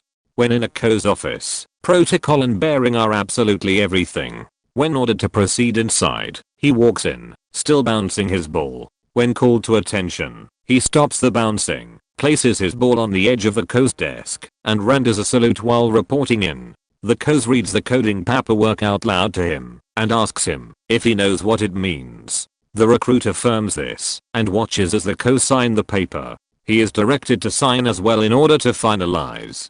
He signs, renders a final salute, and takes a moment to thank the drill cadre for all that they taught him in the short time he was there. He drops his salute, does an about face, and proceeds to exit the CO's office. Before he is gone, the CO stops him and asks, "Did you forget anything? Did you carefully pack all of your belongings?" The recruit says yes, that he took inventory and packed them all the night before. The CO replies, "Your ball, son. You're gonna need it for the big game, remember?" The recruit, now a civilian, with all the necessary papers signed with all the correct signatures, calmly states, "You can keep the game ball, coach. The game is over. We won. Exit." You're going to think I'm making this up, but I'm not. Point was working for a periodical delivery service. First day point, the job was to ride around in a pickup with Shell and deliver those free newspapers like Metro, Employment Guide, etc. to news racks and select lobbies. I was 27. The guy I rode with was 60. Nice guy but zero in common. Plus he was so boring. I never got his story, but he just droned on and on and on about the damn deliveries, nothing else. Yes, I know we're at work and he's training me, but fuck, if we are stuck at a red light and I comment on a neat looking car, you can say, "Yeah, that is a nice car," not "You couldn't carry all those papers in that." 11:30 rolled around and I just couldn't take any more. We had been splitting the workload, so I decided when he next made a delivery, I would bolt. Yeah, cowardly, immature, unprofessional, didn't care. Had other potential jobs lined up. He parks and goes in some lobby. After making sure the truck is safe, since the keys and deliveries are still inside, I'm not that much of an ass. I ran away, zigzagging through the streets and alleys of central San Jose, trying my best to go unseen before reaching seclusion. I had it in my head this guy was gonna tear through the area looking for me. Then things got interesting. Just as I approached the sheriff's department, I caught sight of the truck at a light. Maybe all the earlier boredom was screwing with my thinking, but I became convinced my trainer was after me, not simply continuing his route. With zero hesitation, I ducked inside the sheriff's office to hide. Now this was exciting. Unfortunately, they make you go through the metal detector before entering, and when I pulled off my belt my pants fell down. No one seemed to mind though, and I hid out there for about 20 minutes, then behind/across from the building for another 40 minutes till deeming it safe to continue. Didn't see or hear from the guy/truck again. Caught the bus back home without incident. Needless to say, I did not return for a second day. Too bad, cause gas prices were on the rise at the time in our area, and that job was within a 20-minute walk from my apartment. TLDR, dropped my pants at a sheriff's office to escape extremely boring job/trainer.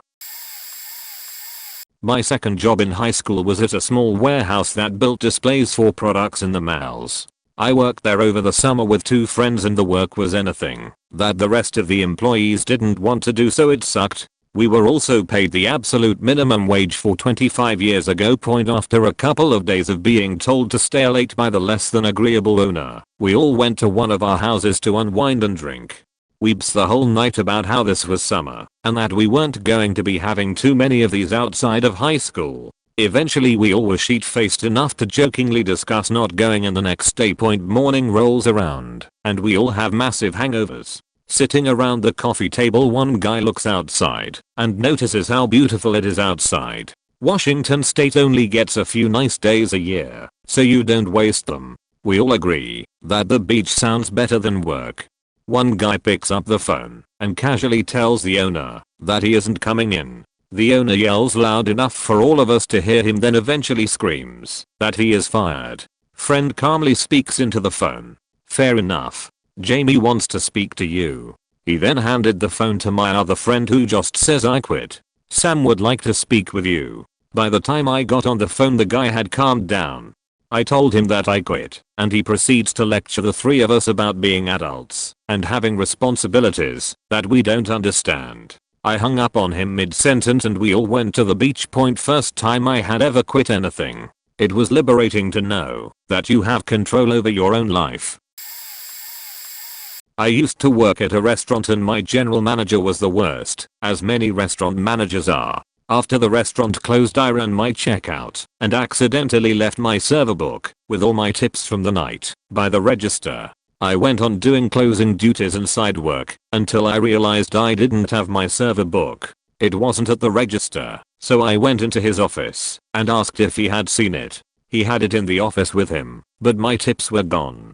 I asked him about it, and with a sheet-eating grin he said he found it empty, and that I shouldn't be so careless with my money. The next day was Mother's Day brunch, which is always a busy affair. Before I left that night, I rolled enough silverware to set the dining room tables, and put a small pile at the host stand so nothing seemed out of the ordinary. I took the other 75% of the silverware, put it in 2 huge containers that we used for pre-making lemonade and iced tea, filled those with water, and then hid them in the freezer, so they basically turned all the silverware into giant popsicles. I finished closing the restaurant and then quit.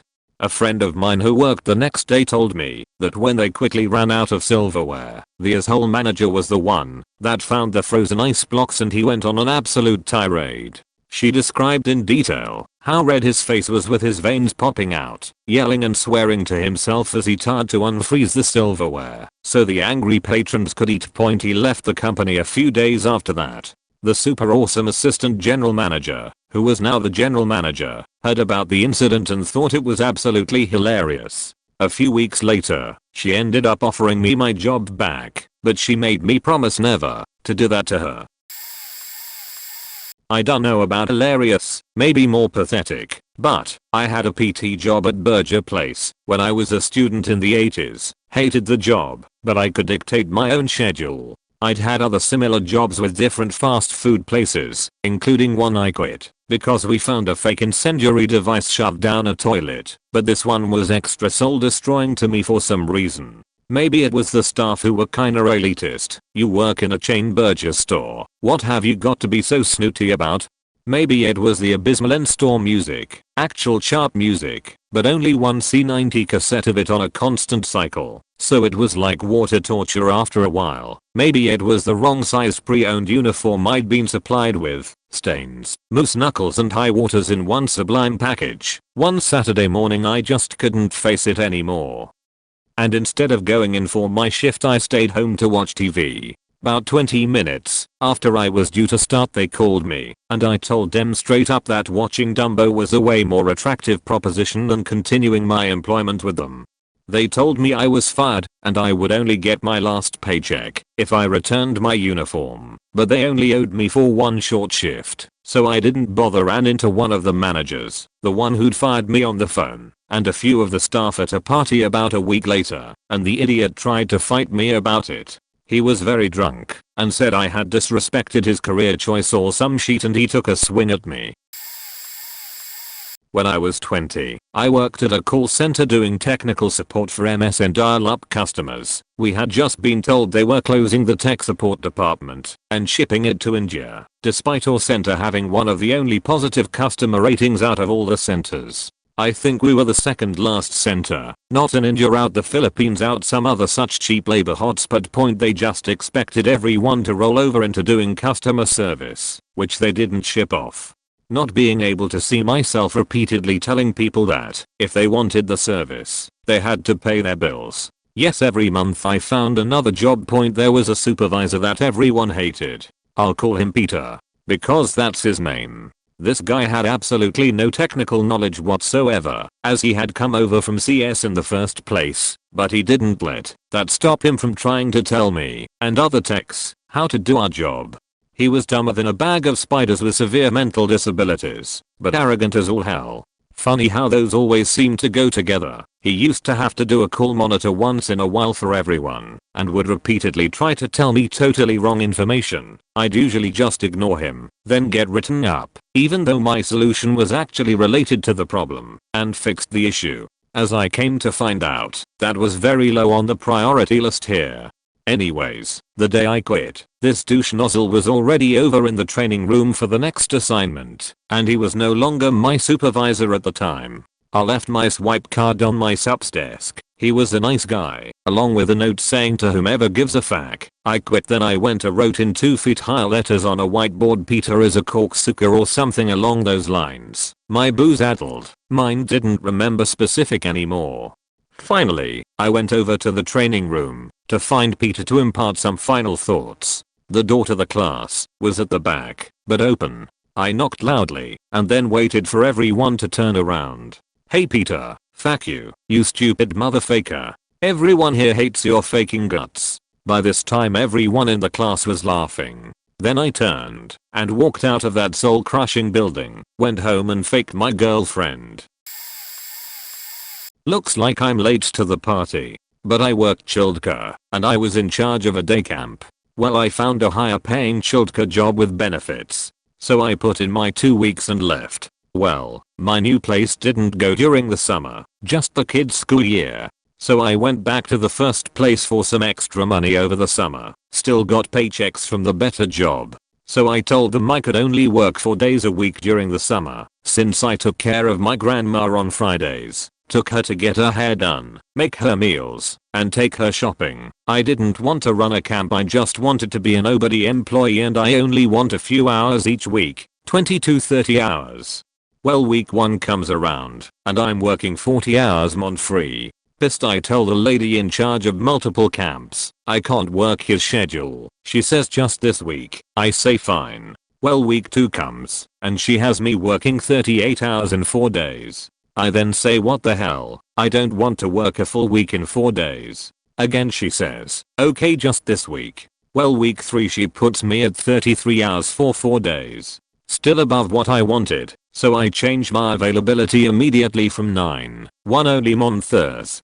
Her apparently pissed at me, moves me to a camp outside the city. Well, that camp didn't really have someone in charge at the time, and so I kinda was forced to be in charge during my short time there daily. I plan the schedule, disciplinary charts, check on / set up field trips, etc. Well, 3 weeks later the lady in charge goes on her planned vacation and leaves on a Thursday and won't be back until the Monday after next. So I put in a 1-day notice and email it to her after she has left. Mentioned briefly that she wouldn't be checking her emails. That same day, I let the people I was working with know that it was my last day. Left and never loved back. I guess this is more backstabby than hilarious. I used to work at a call center doing over the phone sales. They had oversold the amount of money you would be making and underplayed how miserable and unethical it would be trying to cold sell get rich quick real estate to retirees. This was the company that taught me the life lesson of googling your future job prospects, because they had a shitload of consumer complaints against them, and I also left a decent job to take this one. Luckily for me, I was single, living in my buddy's basement, and working another job borderline full-time as well. After a few months of trying to make it work here, one day I just didn't have it in me to come into work and have my supervisors push me to try and steal the savings of people that depended on this money. Unfortunately, it was my turn to drive for my carpool, so I tell my friend that I'll just drive her the 40 minutes it takes to get to work and drop her off. Her husband was going to pick her up that night, so it was no big deal. So we are driving to work. She's like, "What? You're just going to make the shittiest drive, drop me off and go home?" And I'm like, "Yup." So during this shitty drive, she manages to convince me to go in and leave early. So I go into work and just start packing up my desk. My giant dipshit of manager comes by and goes, "Why aren't you on the phones? And I tell him I'm headed on vacation. He's caught off guard and asks me, "When are you coming back?" And I reply to, "Maybe 3 weeks. I'll let you guys know." He just sits there for a second and then goes, "No, you can't do that." And I just look around and go, "Yes I can." Now he's starting to turn red and he's like, "Well, if you do that, then you're fired." And around this time, I'm done packing up my desk, so I just shrug and go, "Cool." He's clearly offended right now, and the call bank has basically stopped to watch this unfold. So he's like, "Come with me and take your exit interview." And I'm like, "Nah, I'm not going to do that. But fuck you and have a nice life." As I'm walking out now, I'm like, "Fuck you, fuck you, fuck you, you're cool, fuck you, call me, you're cool." And then I left forever. Once I worked sorta informally for an old couple down the road from where I lived, about 8 years ago. I don't live there anymore. Basically I would do stuff for them every Sunday evening, which includes mowing their lawn, cleaning their windows etc. One day, there was a birthday party in their house at the same time I had to mow the lawns. It went really south when the mower hit a faking stone. The mower ran over a stone, flung it at the house window, smashed it and hit the cake like a bullet, completely exploding the cake and sending lighted candles everywhere. I ran in to see if anyone was hurt. To my astonishment, I just found about 5 people in there with cake faking everywhere, absolutely covered in cake. What's worse, one of the candles was launched at the nearest curtain, sending it ablaze. This was a really old-fashioned curtain, what was the best and only fire extinguisher at the time. Cold, muddy cake. So about 3 of the 5 people there start flinging cake at this burning bonfire like maniacs, including myself. To put it out. Eventually it went out, they fired me, and I didn't get another job for about 4 years. Worked for an insurance agency. My boss was the hugest dick you can imagine, blamed his staff for his personal mistakes, made our receptionist cry at least once a day, always called me when I was on my break, because I've been on break for 2 hours which turned out to be 15 minutes. Blames people all the time for playing with the internet when you have to make some researches he asked you to do. Had an office dog he locked in his office when he was on appointments or just out to grab something to eat, sometimes for more than 3 hours. I could make a complete subreddit just with shit that my boss did. The thing that changed it all is when he hit his dog so hard he almost killed him because the dog took a shit in his office while he was away for 2.5 hours. It was the first time I actually saw him hitting his dog. My boss left right away and yelled, "When he does that again you can bring him to the vet and put her down." So I took the old girl, German Shepherd, and brought her to a friend of mine who was also the vet he usually goes to, told him what he did, and then I started to plan to get the dog away from him. One more thing you should know. He had a personal man cave above the office. Old school German bar with a giant jukebox. Whenever he liked a song he told one of us to get on the internet and buy it, then he would send that song to a guy he knew in Austria who would hand carve the records for the jukebox. So when I decided when to leave I did the following. First I send the wrong song to the guy who does the records. Let's just say it was a song about sucking dick he received.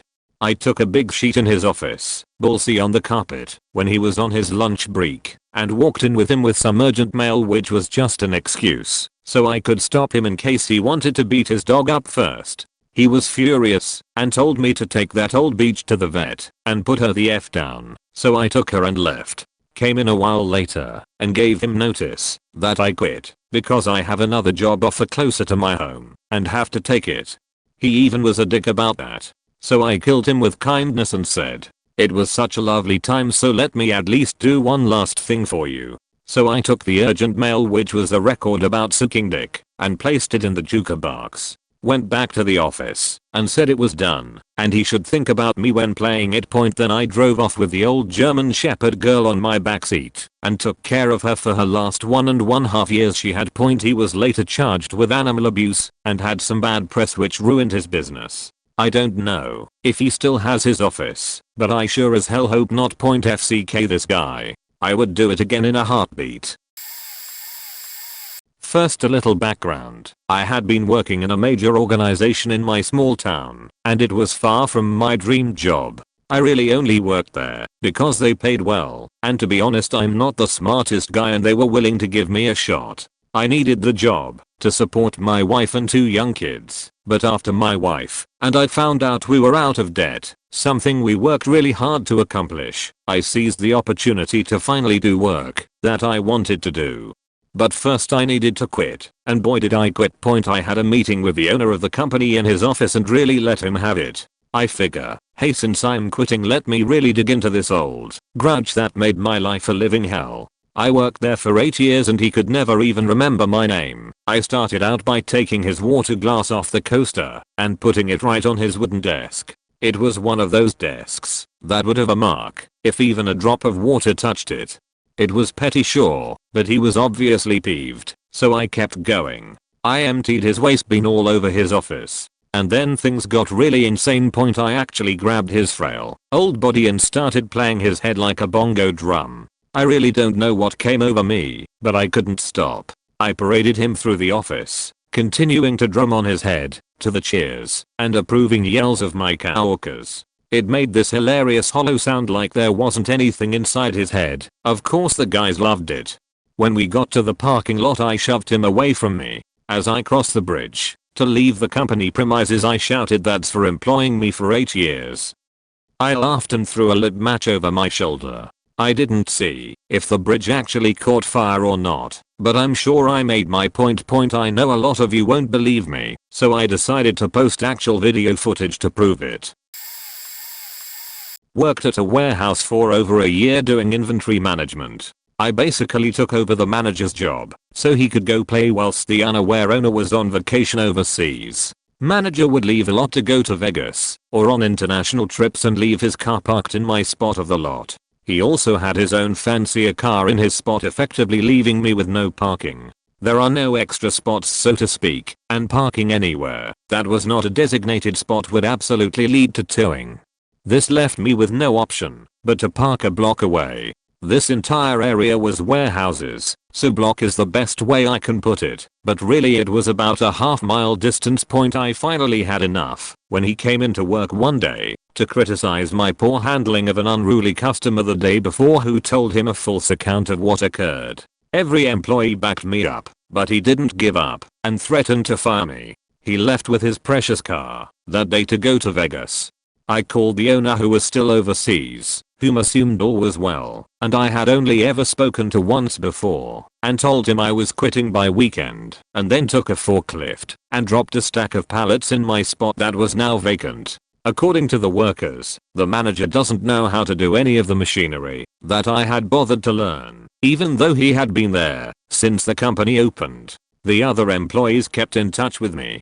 I was the only female in this operation with a bunch of basically older uncle-aged men, and they really liked that I was working to pay for school, but also wanted to learn the machinery and wasn't just there to handle the business portion of the work like the manager. They told me when the manager came back he didn't know how to move the pallets, and they decided now is a good time, boss, and watched him struggle to move the pallets with the forklift. Maybe this wasn't hilarious, but I wanted to share. I felt so good in that heat of the moment, even though I know I was being a bitch. I worked at a major retail store that had a major sales plummet about 4 years ago and started finding reasons to fire those who were making more than minimum wage. I had been working there 5 years at the time, so I was making a few dollars more per hour than minimum wage. I was 22 at the time. They'd have the loss prevention team watch each individual person they wanted to get rid of and build a case to fire them.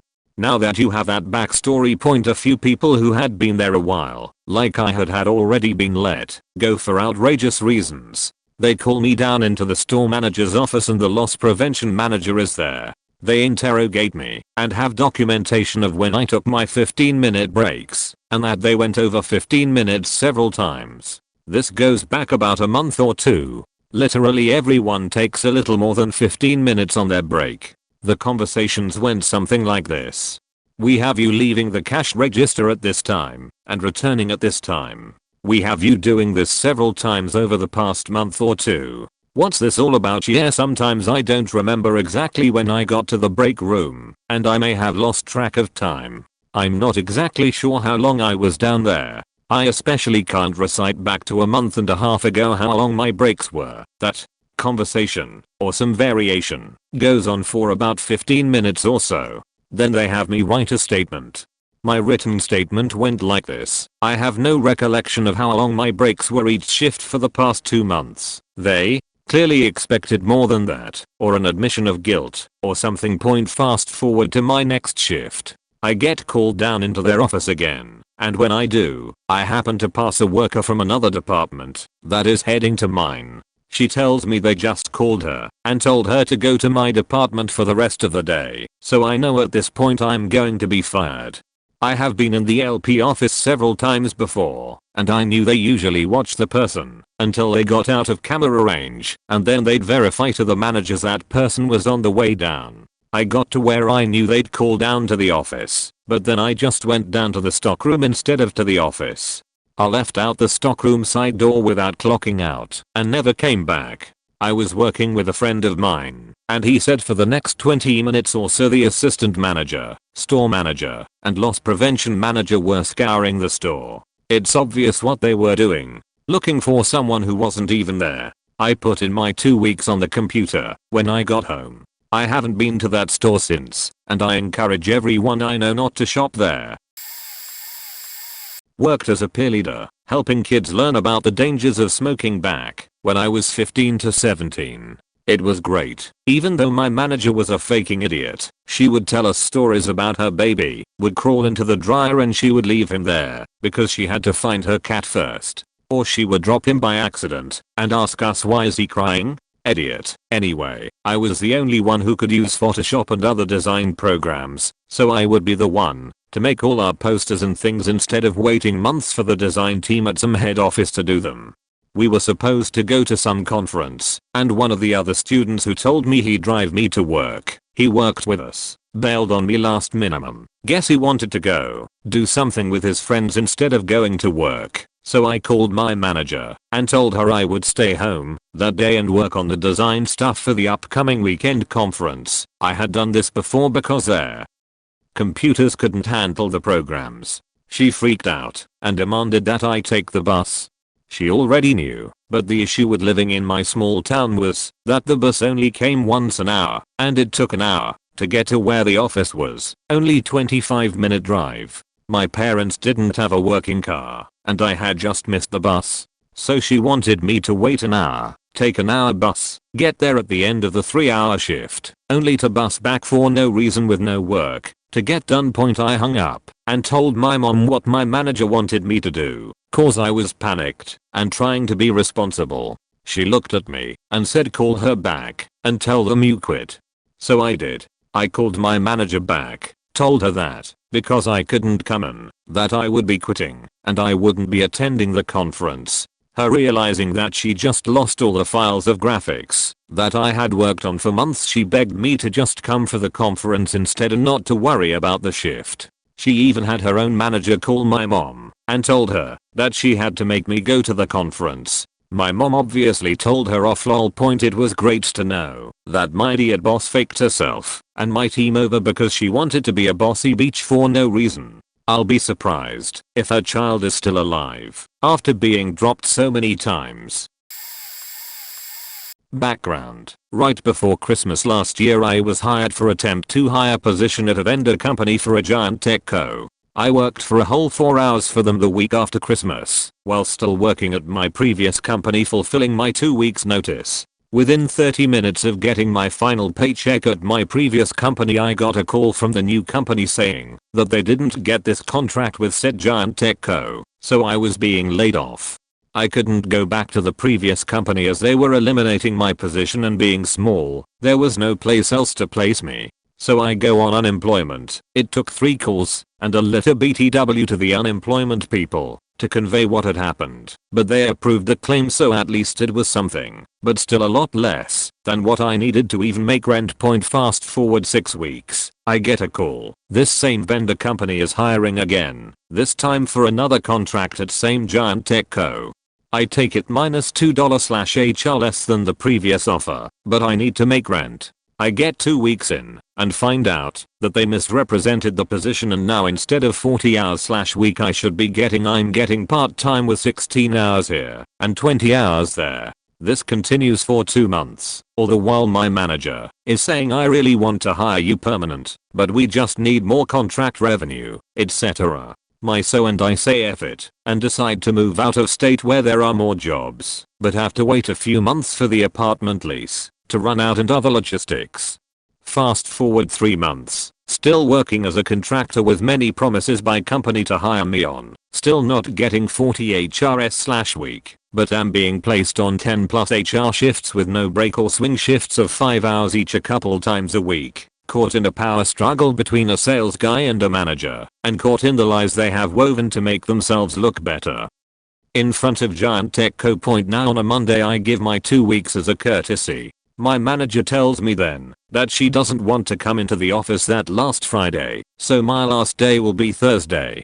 Okay, fine, whatever. Then 2 days later she emails me, rather than walking the 10 feet to my office, that my last day will be the following Tuesday and BTW to hand over my badges and passwords issued to me by giant tech co. After a couple back and forth emails saying that no, I will not hand over passwords, and per giant tech co's policy the badges have to be returned to them. Look it up on their site. BTW, here is the link to the policy, etc. I said F it. I am an old one last time saying to expect me momentarily with my computers and office keys. I force shut down my Pose computers, grabbed my things, said goodbye to my friends who knew what was going on and had giant smiles on their faces too, walked into my manager's office and placed the computers and keys on her desk. She looks at me and says, with a very surprised look on her face, "Oh, are you done?" "I'm done," I replied in a very stern voice, and I turned around and walked out. Follow up, I hear from my friends less than an hour later, "She just can't understand why you were so mad, huh?" Then a few days later, after having some time to cool off, I post a review of vendor company on Glassdoor. Then I get a call from them. "We would like you to remove your review. It will hurt our recruiting power up." "No," I reply. "I will not take it down. I was not rude, and I didn't name names, but other people need to be warned." This was quickly followed by "okay, bye" from them, and then click the line went dead. Worked at Jack in the Box when I was 17, about 15 years ago. Hated that faking job. Hated everyone there. Point, there was some commotion near the bathrooms and people are really grossed out. Turn the corner and there's a trail of dicky crumbs. Literally a faking trail of sheet droplets going down the short hall and into the bathroom. Think of the trail of Reese's Drew Barrymore left at in the Move. Same sheet. Manager pushes the door open with broomstick and boom.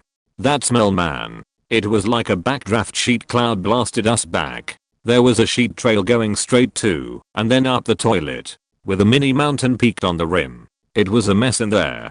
Like bro. WTF point bossman is trying his best to pawn this responsibility off on anyone. He comes up with the idea to draw straws, so I humble him. There's like 6 of us there, odds are someone else will pull that. No way I'm getting the short stick right. Wrong, so faking wrong. I get my number pulled, and after a bunch of pushback eventually we get to where the hallway is clear and I have a bucket of hot water by my side, preparing to open the gates of hell. Then it hits me. I make $6 an hour. I faking hate the place enough as it is. Yeah, fuck this. Not happening. Opened the door, tossed the bucket of hot water in the room, turned around and walked the fuck out. Didn't say a word. Just looked at my boss, flipped him off and left. He got the picture. Point. A couple days after that I scored the most fun job I have ever had to date. So yeah, fuck that dude and fuck that place. I worked in sales years ago, mid-20s, and my manager was a stereotypical scumbag sleazedick that would just do whatever he wanted in the Shark Tank environment we worked in. We worked on base pay plus commission, and the base pay was basically gas to get to work. I'm not complaining. I knew the deal. One morning I was working some local trade show. They stuck me and another sales guy in, and while I was there, another customer of mine stopped into our main store location and spent around $25k on a deal we had been working on together earlier that week. Some of the stuff he bought had some good incentives, and I was looking to haul in a few grand at least on top of my month as it stood. Another guy on the floor helped finish the sale by writing the ticket, etc., which was very common and all should have been. Well, we all do it, and it isn't a big deal to punch the ticket back to the warehouse. The next morning was a Saturday, and I was back in the store. We had a morning meeting before the doors opened to go over previous day's sales, goings on, and general dick waving for how great the sales guy leader was that month. The manager goes on to say that Steve, the guy who rang my sale, hit a big one the day before because he was getting a 50/50 split on my deal. I'm standing there looking back and forth at these two in disbelief, seeing as this isn't common, nor did Steve really do anything to warrant a commission split. My temper blew before I could even process it, and I looked at my manager and said, what the fuck, man? I've been working that deal for a while, and my customer comes in when you stick me at a faking trade show and then slice the pie in half. Steve didn't do shit. With his typical smug look, he just smirked and said I would have to deal with it. So, I took my name tag out of my pocket, held it up 2 inches from his stupid glasses, and said, you see that name, motherfucker? Remember it, because if you see me again outside of these walls you better faking run, or it will be more than commissions being split. I dropped my name tag like a mick on stage, and walked out the door. I did in fact see him a few years later at a bar, and we had a couple of shots and just laughed about it. I'm pretty late to the party, but while I was going through training as a bartender at a brand new Buffalo Wild Wings on my old college campus, I was fired before the training ever completed. The air was already ripe with the stank of the corporate bullshit they had been shoving down our throat all week, but what did me in was the D-bag manager trying to unnecessarily assert his authority. He stood at the door at 7:58 am 2 minutes before training started and asked everyone walking in to line up against the wall. When I asked what for, he said, because I was late. I looked down at my phone and then held it up for him to see that the time was clearly 7:58 am, to which he said he didn't care and to line up. Whatever, the guy was clearly just on a power trip and the bar here was going to make bank during game day, so I didn't argue and lined up. What he asked us to do next though I couldn't get past. He told everyone who was lined up on the wall to stand at the front of the restaurant in front of 40 plus other employees and sing I'm a Little Teapot a cappella while acting out the dance. So I just quietly stood in the back hoping he would let my lack of participation slide. Nope.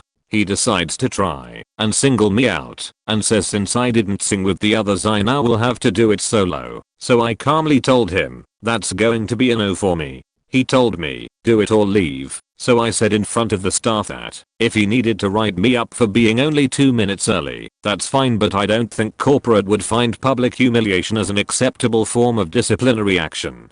To which he responded, if my boss walked in right now and asked me to dance on a table with my shirt off I would. I then told him that I truly hoped that by the time I was his age I would have enough self-respect and an employer who respected me enough to never expect me to publicly humiliate myself, and that if he doesn't, that is his hell, not mine. I then calmly gathered my things and left, not before getting the numbers of several other employees that I met and writing to ours about the disciplinary guidelines set by that manager, with the other employees signed as witnesses.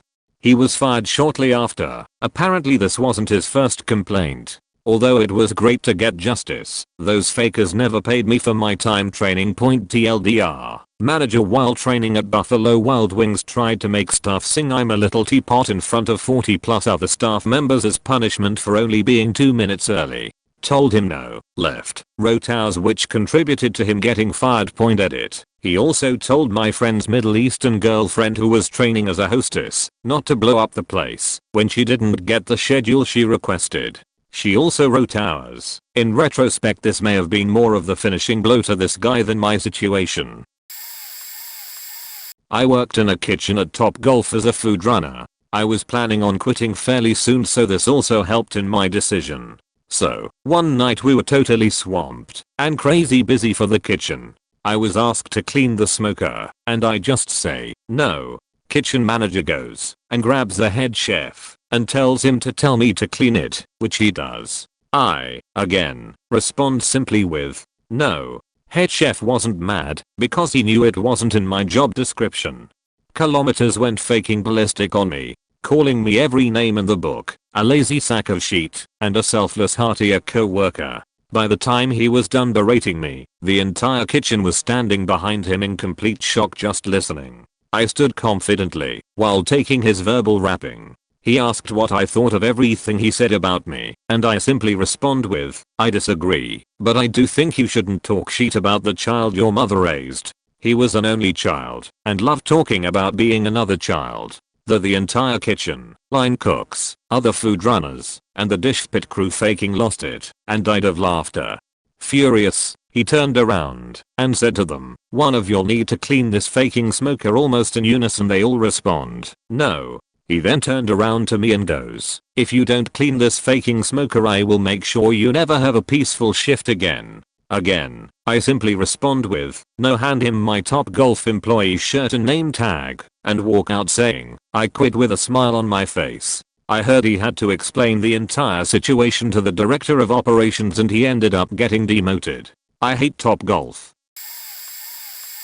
Not the most hilarious intense way to quit, but I definitely pissed off a lot of people. So at my old job I used to work in a hot dog shop at a casino, and I got a lot of drunk idiots that came by a lot, and one time a drink idiot who refused to leave and demanded we reopen after we closed. It was about 2 AM. We called security and he was taken away. The next week the GM was mad that we never reopened for the man, so he made the shop 24/7.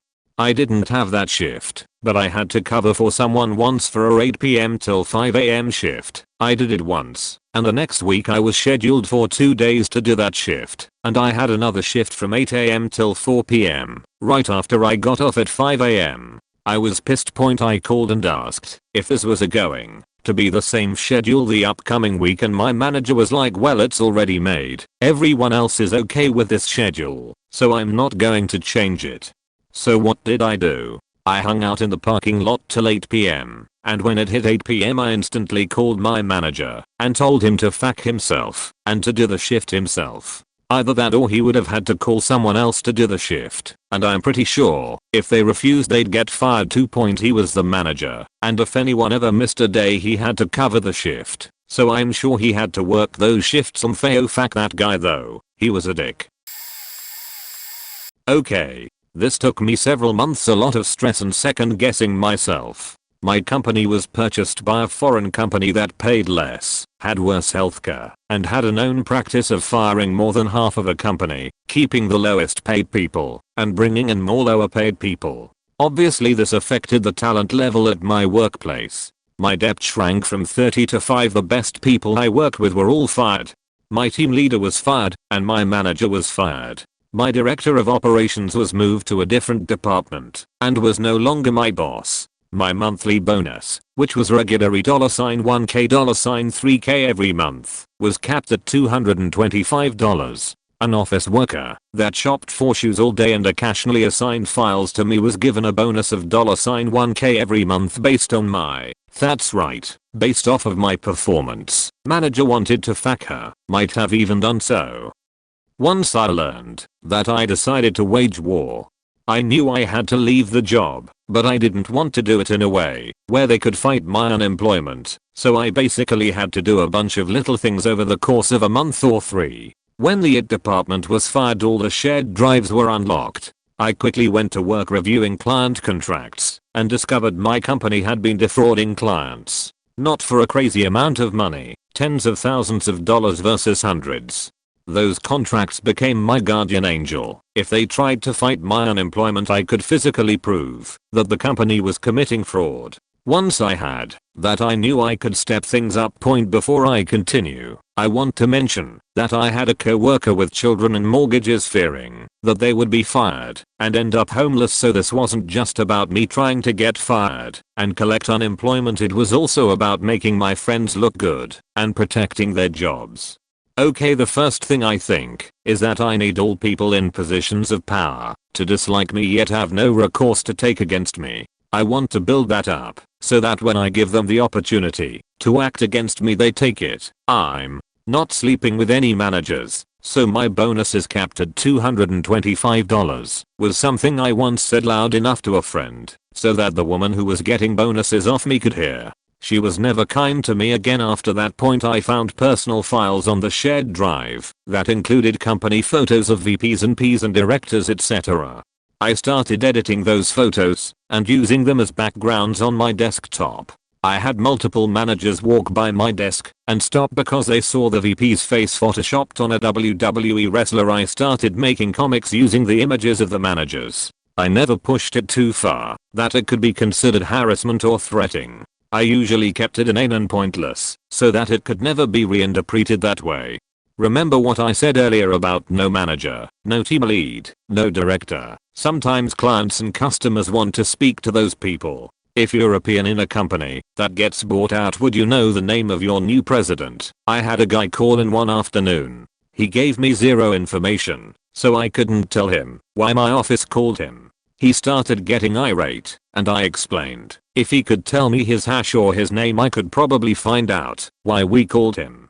He starts flipping out and demanding to speak to a manager. I explain that I don't have a manager and quite frankly it isn't needed since I can help him out. I explain a manager will need the same things I need to fix this. He gets crazier, starts yelling some shit, and I'll let him. I'm really faking annoyed, but this douche will not cost me my unemployment check. I tell him we've just been purchased by another company. I'm better than any manager I could transfer him to.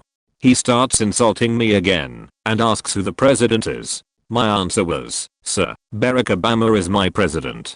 He lost his shit at this and demands a manager right faking now. So I coyly asked the cute fake manager that got bonuses based off of my work, "Hey dumb girl, who is my manager now?" She tells me for now it is the VP of the company. I ask what his extension is because I need to ask him something. I call the VP's extension and get his secretary and explain I have an extremely angry man on the phone demanding to speak to him. Before she can respond, I drop the call on her and hang up. I got pulled into the office the next day and was reamed out, but not fired. Back to the drawing board. Morale was really low, so they called a meeting and I complained about the capped bonus, while others get 4 times the bonus we did, and it was based off of our efforts, not her efforts. I then asked if our fake manager was available to help work accounts. Often having a second person work your account can help you get paid. Of course she would not. My next plan was trickier. I decided I would no longer collect money, at least on paper, after my payment software took a sheet and wouldn't let me log in. I interpreted it as an attempt on my productivity, but I turned it around on them. I started using the payment login of friends so that the payments would be made in his name and he would be out of danger. I also kept records of this in case they tried to use it to fight my unemployment. My lack of payments that month got me fired, yay, but if they had tried to fight my unemployment I would have won. proven that I was doing the best I could despite critical resources being taken away from me by MGMT2. The copies of contracts meant I could become a whistleblower if they tried to fight me on it. I even made sure to hint at the contracts and the unlocked drives and company fraud before they fired me. It's funny what happened in the aftermath. The CEO was fired. You can't gut a company of all of its talent and expect to keep your job. They continued to lose big clients due to an inability to meet the requirements of the contracts. I hold my middle finger out of my sunroof every time I drive by that place. I was working at Journeys, a shoe store in a mall. Was quickly promoted to assistant store manager because I've always been keen on doing my job and doing it well. My manager was the worst. Me and her were the only full-time people, and thus we got commission and a small base pay. At least mine was small. Very small. She didn't trust part-timers to do shipment, which was at least a full day's job. So I had to waste valuable floor sales time to do shipment all day. I also did the transfers, store merchandising, and trained new employees. I had very little time for actual sales. She would reap the rewards and get bonuses, and because I was kick-ass at merchandising, we always had cool limited edition shoes which boosted our sales. Oh, and when I would send emails to merchandisers, I wasn't allowed to sign my name, so they think it was her sending the emails. I never took a break, never got overtime, and worked about 50 hours a week.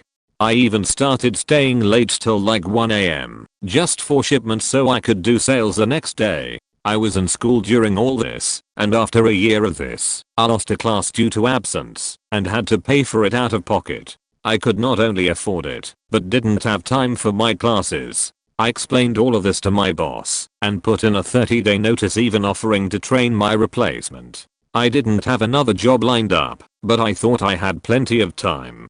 She refuses to come into work, changes her timesheet, and is very upset with me. I confront her about her timesheet, cause I had to submit payroll, like, hey, I think you forgot to clock out, and she freaked. She knew she was in the wrong. She came down in her pajamas, yelled at me about how she needs to put in those hours, so she gets her base pay, then changes her time for that day only despite doing it all week. I say nothing, tell her I will say nothing, and she leaves. Next day I go in, and she meets me outside with my things saying I'm not allowed back in her store again. I was very upset and had a hard time not to cry. At that very moment the manager at Hot Topic walked past, saw I was upset. I explained what happened and said he needed an assistant manager and was actually wanting to kinda steal me from Journeys. I started that weekend, got breaks, overtime, bonuses once a month, and was treated like a human being. Not to mention my pay was phenomenal. I worked just a couple stores next to Journeys and my old boss knew/saw how happy I was. To this day the best job I've ever had, hands down. She hated that I came out on top and was able to flourish. She spoke all kinds of garbage about me, but I was way too happy to care. Suck it, Melanie. Alright, I don't like bad mouthing managers and companies, but after reading other people's I thought I'd share mine as well. My parents were very education focused, thank God for this, so throughout high school they didn't let me work, and would essentially work more to get me and my sister whatever we needed. Fast forward a bit, during university I started working part-time with full-time hours at McDonald's while going full-time to university. Worst 3 years of my life. I put everything into my work. We were a 24-hour store, so occasionally you had to do 1 or 2 overpasses on Friday and Saturday. Staffing was terrible after the scheduling manager left. Same reason as me. This store was a franchised store, so you could imagine how annoying the owner was. She owned 3 different stores, and after seeing the sales book, she made enough to be a bit more generous. During my last year of my job, I managed to get a job at one of the biggest banks in Canada as a loss prevention agent, making easily 3x minimum wage.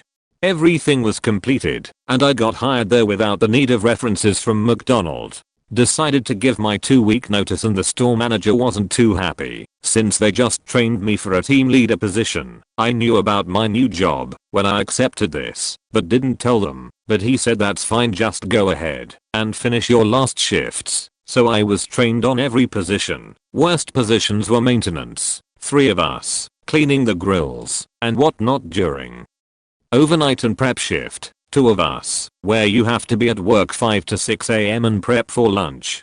I was scheduled for Wed/Thurs prep and free sat overnight maintenance. I knew the new scheduling manager, owner's daughter, who knew jack shit, hated that she needed to find people to cover those 2 shifts. I finished my sheet on Thursday at 10:15 am, and seeing as I'm not needed, and my shift, and I was supposed to finish at 11, I asked the scheduling manager, who was also the floor manager, if I could clock out and go home at 10:15. She went on to tell me to complete the backwash, literally washing dishes in the back, something that isn't part of my shift, and I had an allergic reaction to the soap they used, so I was fully excused from it. When I told her about this, she said she wouldn't have any nonsense excuses, and that she would call my new employer, whose info she didn't have, if I didn't do what she asked. I simply told her, have a good faking day, enjoy finding someone to prep for you tomorrow and maintenance the next 2 overpasses, since the prep person was on vaca, and maintenance had one on vacation and the other capped at 40 hours and walked out. Later that day the owner called and told me how this is against policy to walk out, and that she would make sure I'm not successful, and so on and so on. I told her that was fine, but I was going to make sure I called ours and told them about how she paid out people's vacations and didn't let them take a vacation. How her daughter threatened me and how she got a managerial position without any managerial assets. About how she threatened me and also the fact that I was told to do something that was dangerous to me in particular. She hung up the phone and called back later apologizing and asking if I could fill in the last 3 shifts as no one was trained for it. I agreed, but with my own conditions, which I got her to draft and sign it, so she doesn't go back on her word. Long story short, left McDonald with last 3 shifts paying me $30/HR making me $660, but I had to sign a non-disclosure agreement where I couldn't tell anyone at the McDonald I worked at. Let's just say she was not too pleased paying someone $20 more than minimum wage. TLDR screwed over shitty manager who was owner's daughter and got paid 3x minimum wage for my last 3 shifts since they had no one else to cover their sheet. Edit. Forgot TLDR. Walked out a few weeks back. Best decision of my life. I worked at a local prison and pretty ran the place under my boss. He did jack shit, was late every day, left the office to go dick around on the other buildings all day, while I held down the fort. I followed every order to a T, was there whenever called and sacrificed much time with my children working weekends, and any time they needed me. I was always there when I was needed for 2 years straight. 2 years without a vacation due to low staffing. I value the time with my children, being that I only get them 2 weekends a month. I get to the office at my normal time around 6 am. The boss would show up anywhere from 8 to 10 depending on how he was feeling. I opened up my email around 8, and it was some half-ass attempt at making me look bad to higher ups. He CC'd our district manager and asked me why I had left early on a day the week prior. He knew due to me telling him in person that my child was sick and needed to be picked up from school. I sat there looking at the screen for a moment, then just let go. I got up, grabbed my things and walked out. I told my employees how much I appreciated them and how much I would miss them, then left. I was walking out of the building, I ran into the boss. I told him in front of the warden and all the other leadership how much of a displeasure it was working for him. Explained what he did wrong, how much I had sacrificed for the business, and told him good luck finding another me, bud, you'll certainly need it. I put my heart and soul into that job. The other leadership were begging me to stay, but never a word from him. His foolish pride was another fault of his. I left and never looked back. Since then I have had plenty of time with my kids, while living off savings, and applying for jobs with similar salary. Sometimes money just doesn't matter. You have to walk away and realize there are other opportunities out there, and that you shouldn't be afraid to try and grasp them. I have no shame in quitting. I do take much delight in knowing that he is working all of the crazy shifts I was working, living there, and doesn't have the ability to lay blame on me for his mistakes due to the simple fact that I'm not there. Tip for managers in this thread: when you have a dedicated worker who wants a day off or vacation, just give it to them. It may suck for a week without having them, but it beats losing them permanently. I was working at a big box company down in Texas. It was a shitty job, stacking shelves at night. Hated it. But the thing that really pissed me off was that every night, before we started, the manager would gather us around for a huddle, and to start the night off would tell us that every other company in this chain had people doing a better job, faster, with less people that we had, and that we were all lazy point. And then there was the hours thing. The theory was that we would get our job done between 10 at night and 4 in the morning. We never got our work done by 4 in the morning. Not once in all the time I was there. On a good night, we got it done by 8 in the morning. So 10 hours. They would schedule us for 5 shifts a week. Then they would get mad at us if we're left before the work was done, B, got overtime, or C, skipped a shift point. I remember the manager telling us, if you know you're going to go over on time, let us know. Point. I was standing there thinking, you schedule me for 5 nights a week. You do it every week. I know right now that I'm going to go over. Not just this week, every week. At a certain point it occurred to me that driving to work late at night, hoping that I'd get hit by a drunk driver, wasn't healthy. No, I'm not making an inappropriate joke. At the time I actually thought it would be better to be in an accident than to go to work. Now I know that's stupid. So I quit. I wrote a 7-page letter explaining in great detail why, drove in, stuck it in ours box, and didn't poke my head into that store for about a decade. The quitting wasn't hilarious, but the result was stunning. Point. I was once the court reporter in a high-level civil trial court, state, in a very large city. Court reporting is an extremely stressful job. I was doing that all day, and going to law school 4 nights a week. The judge was famous for blowing up at the clerk, me, the lawyers, the bailiff, whoever he felt like blowing up at and yelling at, and so one Friday at noon, after he signed my voucher, so I could get paid, I told him I was quitting. I got paid a per diem, and was not on the county payroll. He said, that's not very much notice. All the lawyers who went before him were usually terrified, because of his unpredictable temper. The firms would send the senior partner down to docket call. He had been hinting at me to quit, without telling me anything specific that I did wrong. He would say things like, let me know if you want to throw in the towel. He was a grumpy old man, and legendary throughout the courthouse.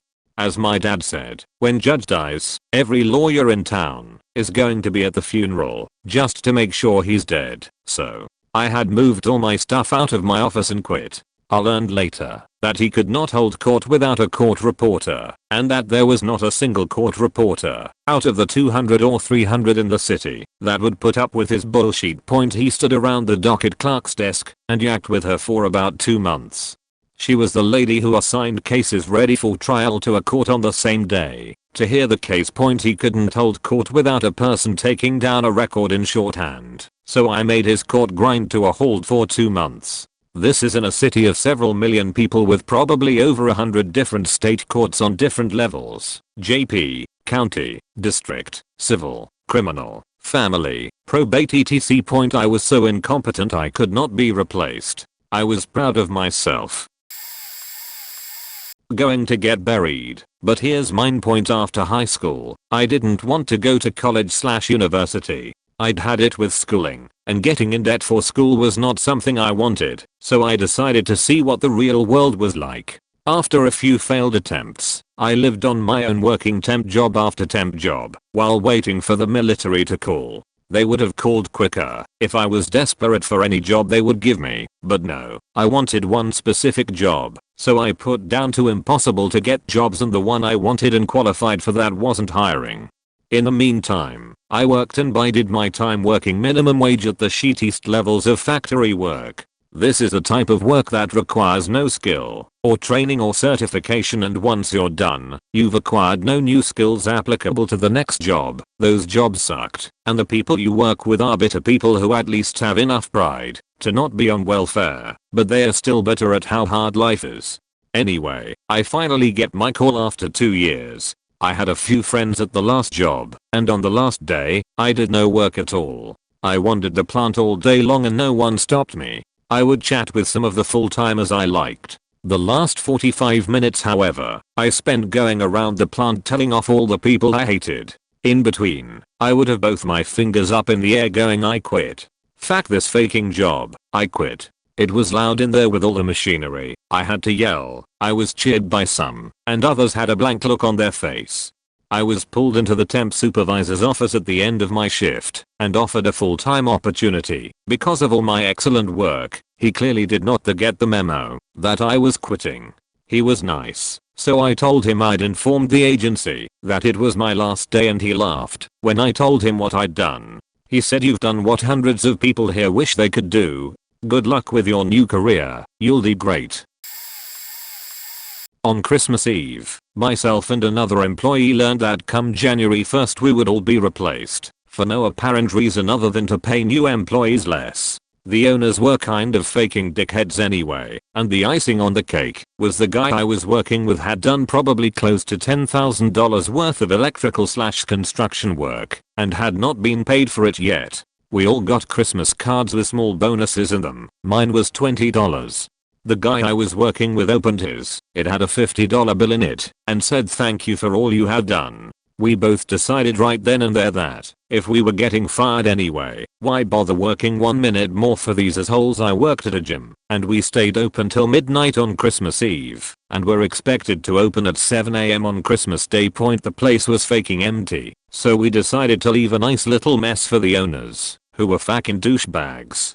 We cut the branches off the Christmas tree by the front door and duct taped them to all the machines/dumbbell/treadmills. We cranked the account all the way up, opened the big refrigerator and freezer, and cut up tons of paper into confetti to simulate snow, and proceeded to cover the place in fake snow. We took all the garbage cans and stacked them by the front door, bought a $2 bow from Walgreens, and stuck it on the pile with a note saying "Merry Christmas ass bang." We did not show up to open the following morning. Owners got the idea real quick. This was an off-the-books job at a place that had been shut down twice already for drug/steroid sales. The owners could have tried to sue for making the mess, but they knew it wouldn't take much more than a phone call to local law enforcement describing drugs/roids to get them investigated/shut down again. TLDR. Found out we were being fired anyway, left the place a Christmas wonderland on Christmas Eve, never showed up again.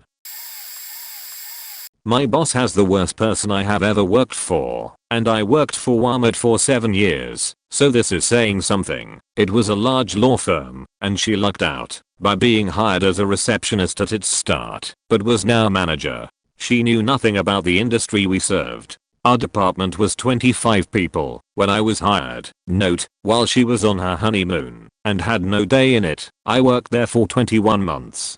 She lied, made up stuff on me and others, cussed out all of the employees, demanded we all stay until at least 8 PM every night regardless of when we clocked in. I clocked in at 6 AM, or she's lose it, and call us lazy losers. She loved to tell us how she didn't have any student loans and made more than all of us. She had her JED, and everyone in the department had at least a BA. Several had masters and 2 had JDs. She personally hated me. I'm not sure why, maybe because she didn't cherry pick me. But when I would try to switch departments she'd deny me. In those 21 months we had 18 people quit or get fired for BS reasons. All of those were people who we married. We replaced 60% of the department 2x over that time frame. I wrote a long sweet 2 weeks notice to her, ours, who was her maid of honor, her supervisor, who was also her sister-in-law, and all the partners. I sent it while she was in a managerial meeting, and then sent a tartar letter to all of my coworkers and friends in all the departments.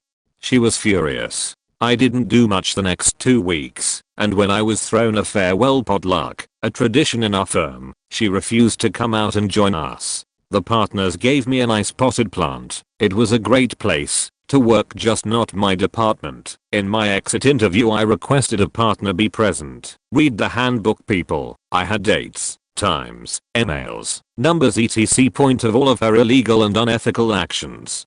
I then reminded the partner that the head of ours, who was sitting there, was the best friend to my manager, that her direct supervisor was her sister-in-law, the brothers had different last names, and all of times my transfers had been denied. He literally was shocked. I walked out and took my self-made training book with me. She searched everywhere for it. I'd fed copies to a few trusted coworkers so no one goes screwed. I was the trainer for the whole department. She got put on probation, and during her 90-day period, 10 more people quit, and she was fired. Satisfaction. My dad worked at Hardware/Carl's Jr., depends on where you are in the country, same chain, for a while, and I still remember the story of how one of the people he knew quit. Dude got fed up with poor management, specifically one guy. This manager, however, would always come in and change in their bathroom and keep his regular clothes in the back. He was particularly fussy about his jeans and name brand clothes, and would subtly try to hint at being better than some of his employees because he could afford better stuff. Also was a sheet manager, but the jeans are important because, if you didn't know, many restaurants have walk-in freezers. Dude who was quitting took the manager's jeans while the manager took a smoke break and dunked them in the sink full of dirty water. After making sure they were drenched, he walked into the walk-in freezer and with the help of my dad and a few coworkers, stood them up. He brought string from his house and they took the jeans and strung them up so that they were open and upright with the last 2 inches or so on the floor. They left them like that and closed the walk-in freezer. The sheet manager never went in there because he never did any real work, so they were able to let the jeans freeze upright. They came back a few hours later and poured more water down into the frozen jeans. At the end of a double shift they were full up to the mid-thigh with frozen water and solidly frozen to the floor as well. At the end of it all, the manager went to change and asked where the fuck are my jeans? The guy quitting walks up, squirts the manager down the front of his work clothes with ketchup and says they're in the freezer. I faking quit and walks out without even waiting to watch the manager react. It took the manager a long ass time to get his jeans out as nobody would help him and they had to hear about how quitter had ruined his jeans for several weeks up until that quit as well. TLDR dad's savage coworker quit by freezing the sheet manager's designer jeans to the floor of the walk-in freezer and dousing him in ketchup so he had to wear it home. So I didn't officially quit, but I did intentionally do something that I knew would probably get me fired. The story is kind of long, so TLDR, I bathed myself in tie-dye in front of about 200 people. I was 20 years old, working as the arts and crafts director at an overpass summer camp. A lot of dream catchers and leaf prints were made. There was also mandatory tie-dye, because of course there was a staff. We were constantly pushed to let the campers decide what they wanted to do, so I decided that we should do tie-dye during their arts and crafts introduction, so then they could schedule what they wanted for the rest of their visits. All of the campers had their introduction on the first day, so I knew it would be difficult, but I figured if we did bottled tie-dye I could just keep the pots on the stove all day and add more dye as necessary. Well, for whatever reason my director hated the idea and told me not to do it. Naturally I did it anyway, and at the end of the day there were 160-ish happy kids with tie-dye, and the director was refusing to speak to me. Well, alright, I decided to give her something to speak to me about. That night was staff skits, where the staff all went up in their unit groups and did a little play to introduce themselves. I was the only art staff, so I had to go at a lone point. So that night I walked up on stage with a tarp, 2 bottles of dye with the tops loosened, and a gallon jug of vinegar, now filled with water, and wearing a white shirt. Without saying a word I laid out the tarp and stepped onto it with my supplies in hand. The director was already glaring at me, so I looked her directly in the eye as I opened the jug of water and began to pour it over my head.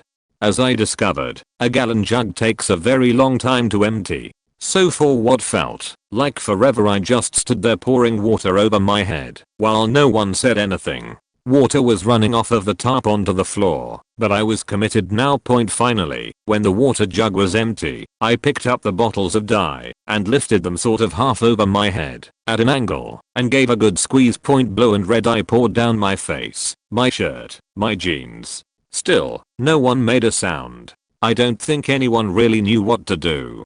Now too afraid to look at the director I picked up my supplies and walked off stage and out of the building entirely. Took the rest of the night off. When I came back, the director was still refusing to speak to me. All the other staff were treating me like a god, but she just continued to give me the cold shoulder. I later found out from an assistant director that she wanted, badly, to fire me, but we didn't have enough staff to justify it. I worked through the rest of the summer and then was informed on my last day that I would never be welcome back. Not sure if it's hilarious, but some friends laughed at my cowardice. Back in the 90s I worked 12-hour weekend shifts and wanted a second job on the weekday. I ended up getting another job on the weekend working the opposite hours. So like no sleep for 3 days pretty much, but I was 18 and figured I could maybe do it. Well, the first weekend came up and I made up a reason why I couldn't start till next weekend, and for whatever reason they were cool with it. Next weekend comes and I still don't want to do it, but I feel like I owe it to them to show up and work. It was a clean room with the full clean room suit get up. It's super early 4 AM and the manager is waiting for me up front. He has me give my ID to a security guard who then gave me a padlock. He said this was a loan till I could provide my own. The manager was pretty upfront that he didn't want me there after I was not able to make it the week before, but I guess it was not his choice. He just had this look of hate in his eyes for me, but whatever. Anyway, he takes me to this locker room and says this is where I need to change into the clean room getup, and then he will show me where I will be working. At this point, for whatever reason, I had this claustrophobic/panic attack feeling and said I needed to use the restroom first. I thought he hated me before, but after asking that, he was really pissed. He grunts something like you have 3 minutes and I leave to the bathroom. Lucky for me the bathroom was in a different area, so I was alone. I took a minimum, splashed water on my face, then thought I have to get the fuck out of here. Ran up to the guard and told him I needed my ID for some lame reason. I was talking fast and rambling. I just wanted to get out before the manager came looking for me. He seemed confused, but handed it back, and I walked to leave. Then remember I have the padlock he handed me, so I toss it back at him and run the hell out of there to my car and floor. At home point I got like 10 calls. I'll let them go to voicemail, all of them calling to tell me I will never be allowed to come back, and how unprofessional I was. Normal, I guess, for what happened. The manager left one where he pretty much stopped short of calling me an asshole, but he did find a way to insult me in other ways. Threatened to make sure no one will ever hire me again, shit like that. I still can't explain what happened to me, why I felt like I had to go, and why I freaked out and ran out of there like that. Point I do get a laugh thinking about how long that guy waited before he came looking for me, only to not find me anywhere. I worked at a Dunkin' Donuts in the early 90s as a baker. I was in my early 20s, and I kind of had a bad temper. After working there for about 5 years, the owners decided to sell the place. It took just weeks before the new owners moved in, and move in they did. The new owner was a man from India, and the first day he had his whole family in there, with little kids in the kitchen and all. They were there watching everything we did. Everything. The women were in the front watching over the cashier's shoulders, and the men were in the back watching over the kitchen crew. There were only 5 employees working that day, and there must have been 8 family members watching and asking questions about everything, like what temperature to set the fryers and actually practicing what to say to customers. We all knew we were training our replacements, and my bad temper started to flare up. I worked from 6 AM till 2:00 but on the first day it was pushing 4 o'clock and the new owners kept us bakers working. I finally told them I had to go. They told me no, not till all the baking is done for the deliveries, which would be another shift's worth of work. I told them in the nicest way possible, fuck you. If you don't stay and work, you don't have a job. That set me off, and in that moment I knew I had to cause some chaos or damage. A couple of racks full of fresh cooked donuts was all I could reach, and proceeded to grab the rack, filled with about 50 dozen donuts, and spin it around. It sent metal screens and donuts everywhere. They were screaming at me to get out, to which I replied, very calmly, "Oh, I can go now? Thank you." And walked out through the lobby laughing as a half a dozen people screamed at me various profanities. I didn't understand the language, but I assume.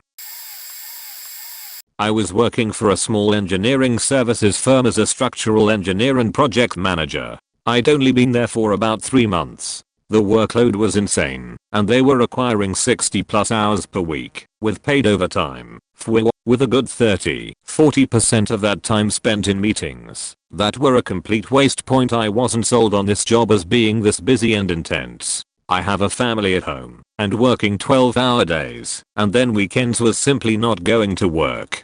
I confronted the owner about this, and he seemed to understand. It's worth mentioning that the owner was also a belligerent asshole who had a knack for casual racism and misogyny. Fast forward a week, and I'm in an all-staff meeting in which the owner yells at me and a coworker, "You're the consultants, do your faking jobs," and was demanding that I come in and work all weekend. It was like the previous conversation had never happened.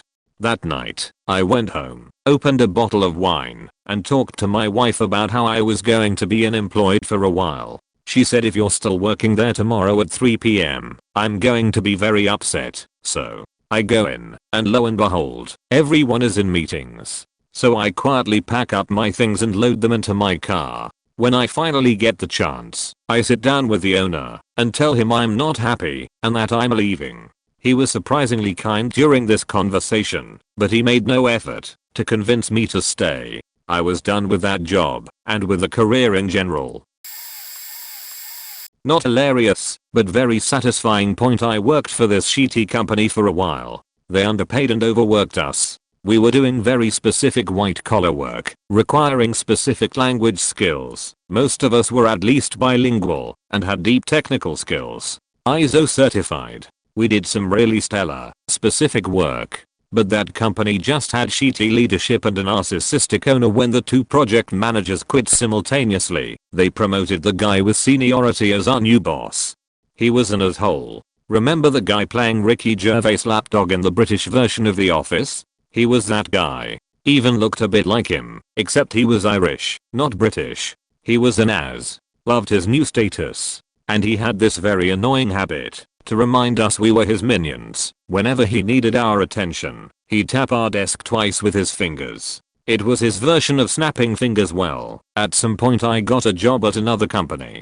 A very good company, it's been in the news yesterday. Offered me twice what I was making. I was finally out of his job and back at a reputable company. So I typed my resignation letter and walked to the guy's desk and tapped on it twice. He was startled and looked up. And I dropped the letter. "Here's my 2 weeks notice." Everyone watched this in the entire open space. There definitely was some chuckling. 5 out of the 6 other people in my team quit within 6 months. That company is still around and even expanded, still underpays and overworks their employees, and the turnover is just as insane as in my days.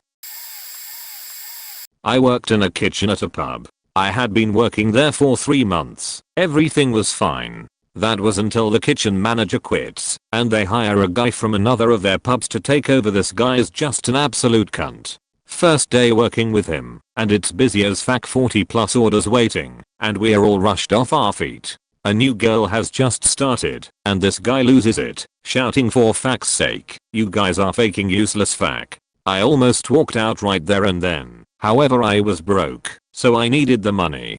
Comes to Easter a few months later, and I request to use my holiday days off for over a week. It gets approved by the pub manager. Everything is good. Except when I come back I've been taken off the rota, and he's hired new people. I'm on a 0-hour contract, so still unsure if he could just do that and take me off the system too. But he wouldn't even answer my calls, and hated it there anyway. Screw it. He texts me 3 months later saying that I never got back to him. "Would you want to start working again in September when some of these guys leave?" Makes no faking sense, as he's the one who basically sacked me and wouldn't pick up my calls or answer texts.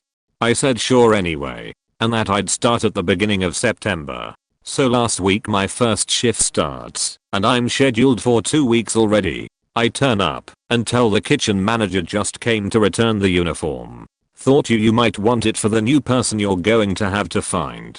Thanks for nothing, anyway. Then just left. He was shouting at me to come back. Guess who had to serve customers all day on his own and find cover for the next few weeks? Worked for a summer delivering beer around the city. Hard work, but it was great because I had a great driver. We'd bust hours to get all the work done in half the time, then fuck off to the strip club that was a last stop and chill out there talking to the girls and the owners for the rest of the day. Then I got assigned to the warehouse stacking empties, 12 hours a day of emptying out trailers, repacking the skids so they looked nice, and sending it on their way. There was a driver dedicated to the warehouse so he could move the trailers in and out of the bays. He was also a colossal asshole and I stopped liking the job pretty quickly. One day he's on a break, union rules, you know how it is, and I ask him to get the last truck, figuring he'll do it once he's off break.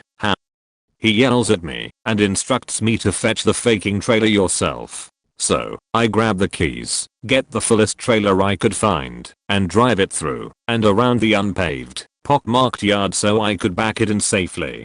You ever sit at the back of a bus when it goes over a speed bump?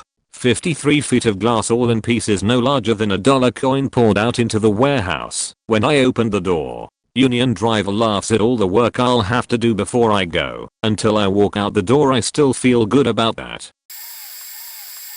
Certain this will get buried, and it doesn't really qualify anyhow. I worked for a small ISP in the late 90s doing primarily tech support. My immediate supervisor was a nice enough guy, and the job was pretty fun. I was in high school making double minimum wage to sit at a computer and chat on Ike, occasionally going entire shifts without a phone call. But then the company grew, and it all changed. One evening, after an interaction with one of the owners, my supervisor sat at his desk and fumed while typing up a scathing rage quit letter.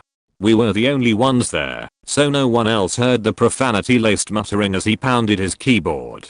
He printed the letter, stuffed it in an envelope, slid it under the president's door, told me I was in charge, and left. A few minutes later, I hear hour after hour's doorbell ringing over and over. I go out, and my supervisor is there sobbing. The sudden realization of what a cushy job it was made, putting up with the owners worth it.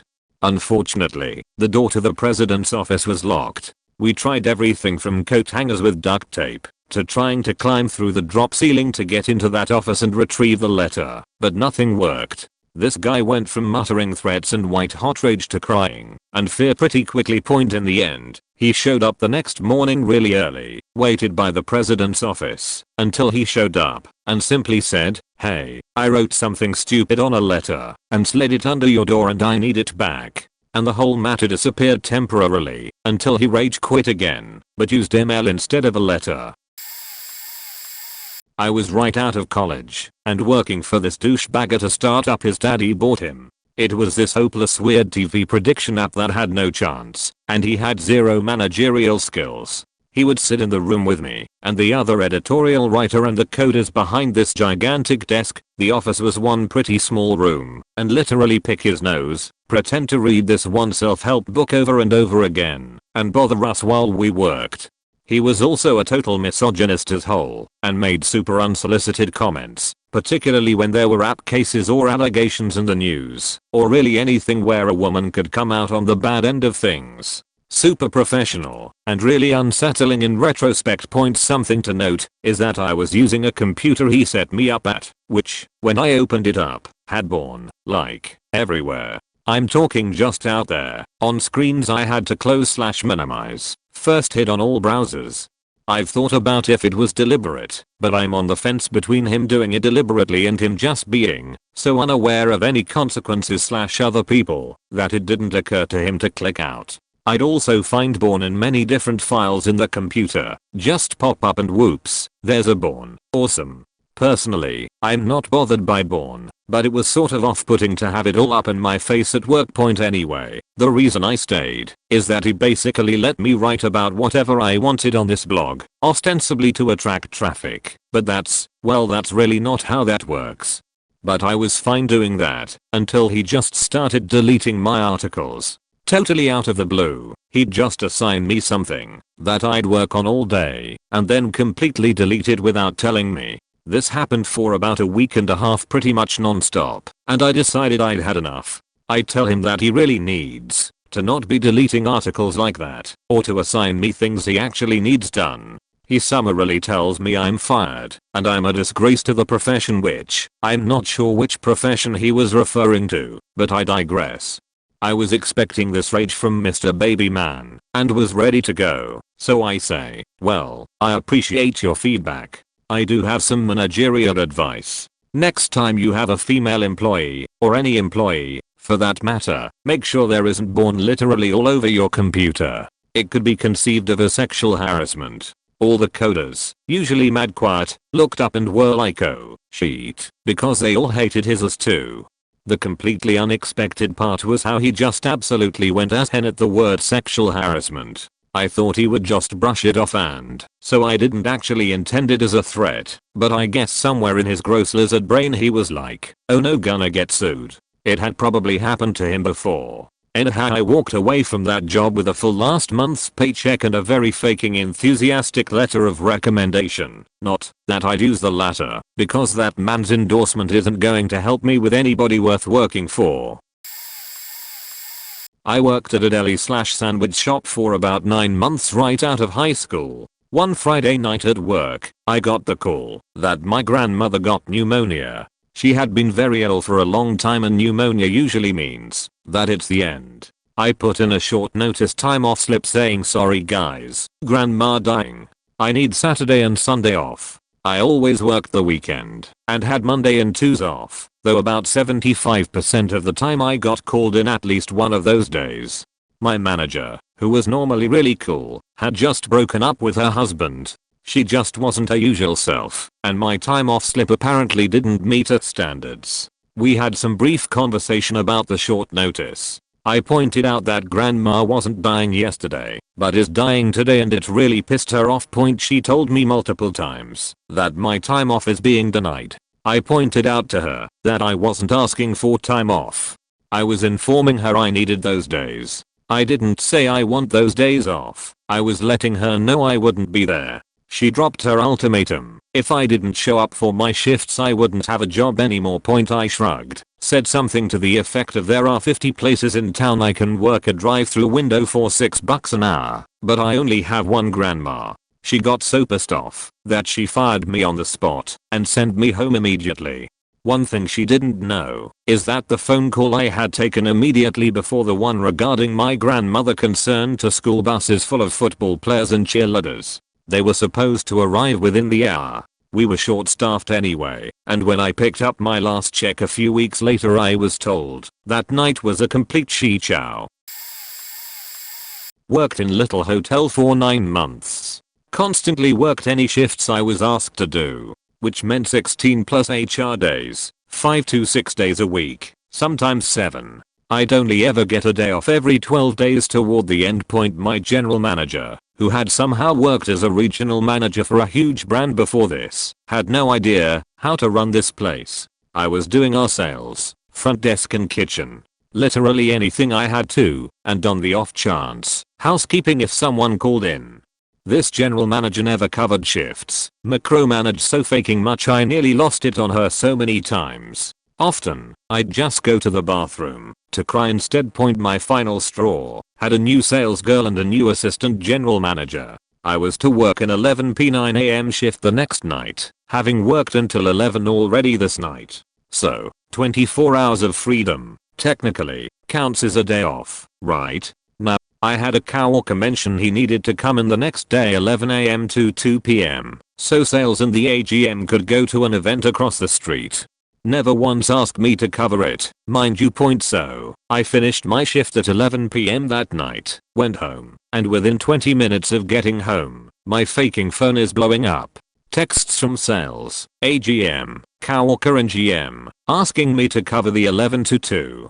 I just ignored it, and throughout the night, I received over 75 text messages and 12 phone calls, begging me to cover that shift. I know because I took screenshots of each text and the records of missed calls on my phone. I'm already fed up at this point, hate my job, hate how my life is going, and I'm ready to just jump ship. So, I called my uncle in asked if I moved down there, if I had a place. He says yep, I'm here and I'll be up in a few days to drive down with you 11 am, and I've received about 15 more calls since 6 am, and after talking with my uncle, I'm done. I answer one call from my grams. She starts to go off about how I'm not answering anyone, and she needs me there, scolding me for not covering a shift and so on. Ever so faking quietly, I tell her I'm moving and I quit. The silence on the other line will forever make me faking laugh. It was just shock. It was amazing. It was also the first time I'd ever gotten her to shut up for a minute point. She asks me if I'm serious, and if this is how I wanted to leave, and why I was moving, and blah blah blah. I say that I'm going to As, and I'll be in a few to turn my shirts go in. Turn in my shirts at the desk, and she's standing there, shaking her head in disbelief, and I just casually say, "Oh, and Laura, fuck you." Flipped her off, and walked out with my bird still up. Point safe to say that I don't use her as a reference or the correct number for that place. I was a department manager at a big box retail chain. One night our calls and asks to speak to the manager on duty, me. The nice lady explains that the store manager has incorrectly filed termination papers and she can't fire the employee in question until it gets fixed. I say I can help and ask the name of the employee he wants terminated. She says my name. Unbeknownst to me, my store manager was planning on firing me, only he's brand new, so he doesn't know how to do anything. I calmly gave her all the info she needed and corrected all the forms that he filled out incorrectly. After giving her some info right off the top of my head, the woman asks, "Are you sure about that? Don't you need to go check it in the employees hour folder?" Nope, I'm sure of it. I'm the guy being fired, so it's my info. Dead silence on the other end of the line. "So is there anything else you need to fire me?" "No." "Okay. Thanks. Have a good night." After she hung up, I went around the store and removed all the little notes and help manuals I had written for the store manager. I'm pretty sure he couldn't open the safe, run inventory reports, check hours, make the schedule, or really anything related to day-to-day store operations. I was the only guy in the store who knew how any of those systems worked. I closed the store that night and did all the required paperwork, but left the parts that were supposed to be his job undone. Usually I did his job too. I opened the next day and did the same thing again. He told me about being fired when he came in at 10 AM. It worked out great for me because I had wanted to quit, but just couldn't take the risk. I used the unemployment benefits I got to support myself while I got an IT certificate, which led to a nice career. It didn't work out well for the store manager. He lasted another 3 months before he got fired for incompetence. I quit a job at Apple to work for Google. When both companies had a lawsuit going, I cruised into the boss's office at Apple with a Nexus. Asked him what he thought of it, just as I got a text message from an excited friend I told I had just got the offer that morning. Boss saw it. It was quiet and awkward for about 10 seconds, which was a little bit like me. Did he see that? Him, did her phone really just say Thadm? So, I guess I wanted to come in here and talk to you. He put the Nexus on his desk, and I walked back around to one of the guest seats to sit down. Originally I was on his side of the desk, and then he exploded.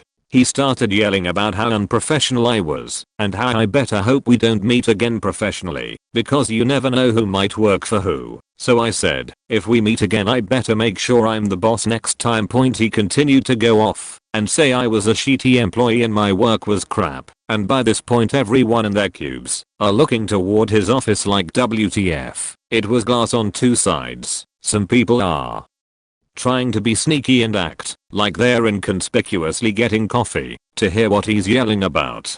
He's still ranting and raving about how badly I'm faking over the team and no one in this department will forgive me. So then I took off my badge and started to slide it across the table. He says hiring me was a mistake and I don't give a shit about anyone. Then I said thank you for this time and opportunity. It was a very big learning experience, and walked out to my desk to get my things. Meanwhile, one of my buddies came up and asked what happened. I said I got a job at Google, and he said, me too. What do I do?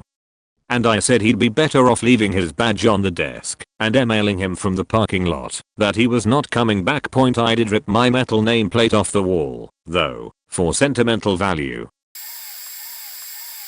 Worked at a shitty chain restaurant. Manager refused to fill in. So for 2 hours a night, I was the only one on the floor and covering the bar. I would get slammed, frantically call and ask him to help. He would refuse. This went on for a year. Got hired into an office job by a customer who was impressed with how hard I worked. I was ready to give my 2 weeks notice. Got called in to cover a breakfast shift.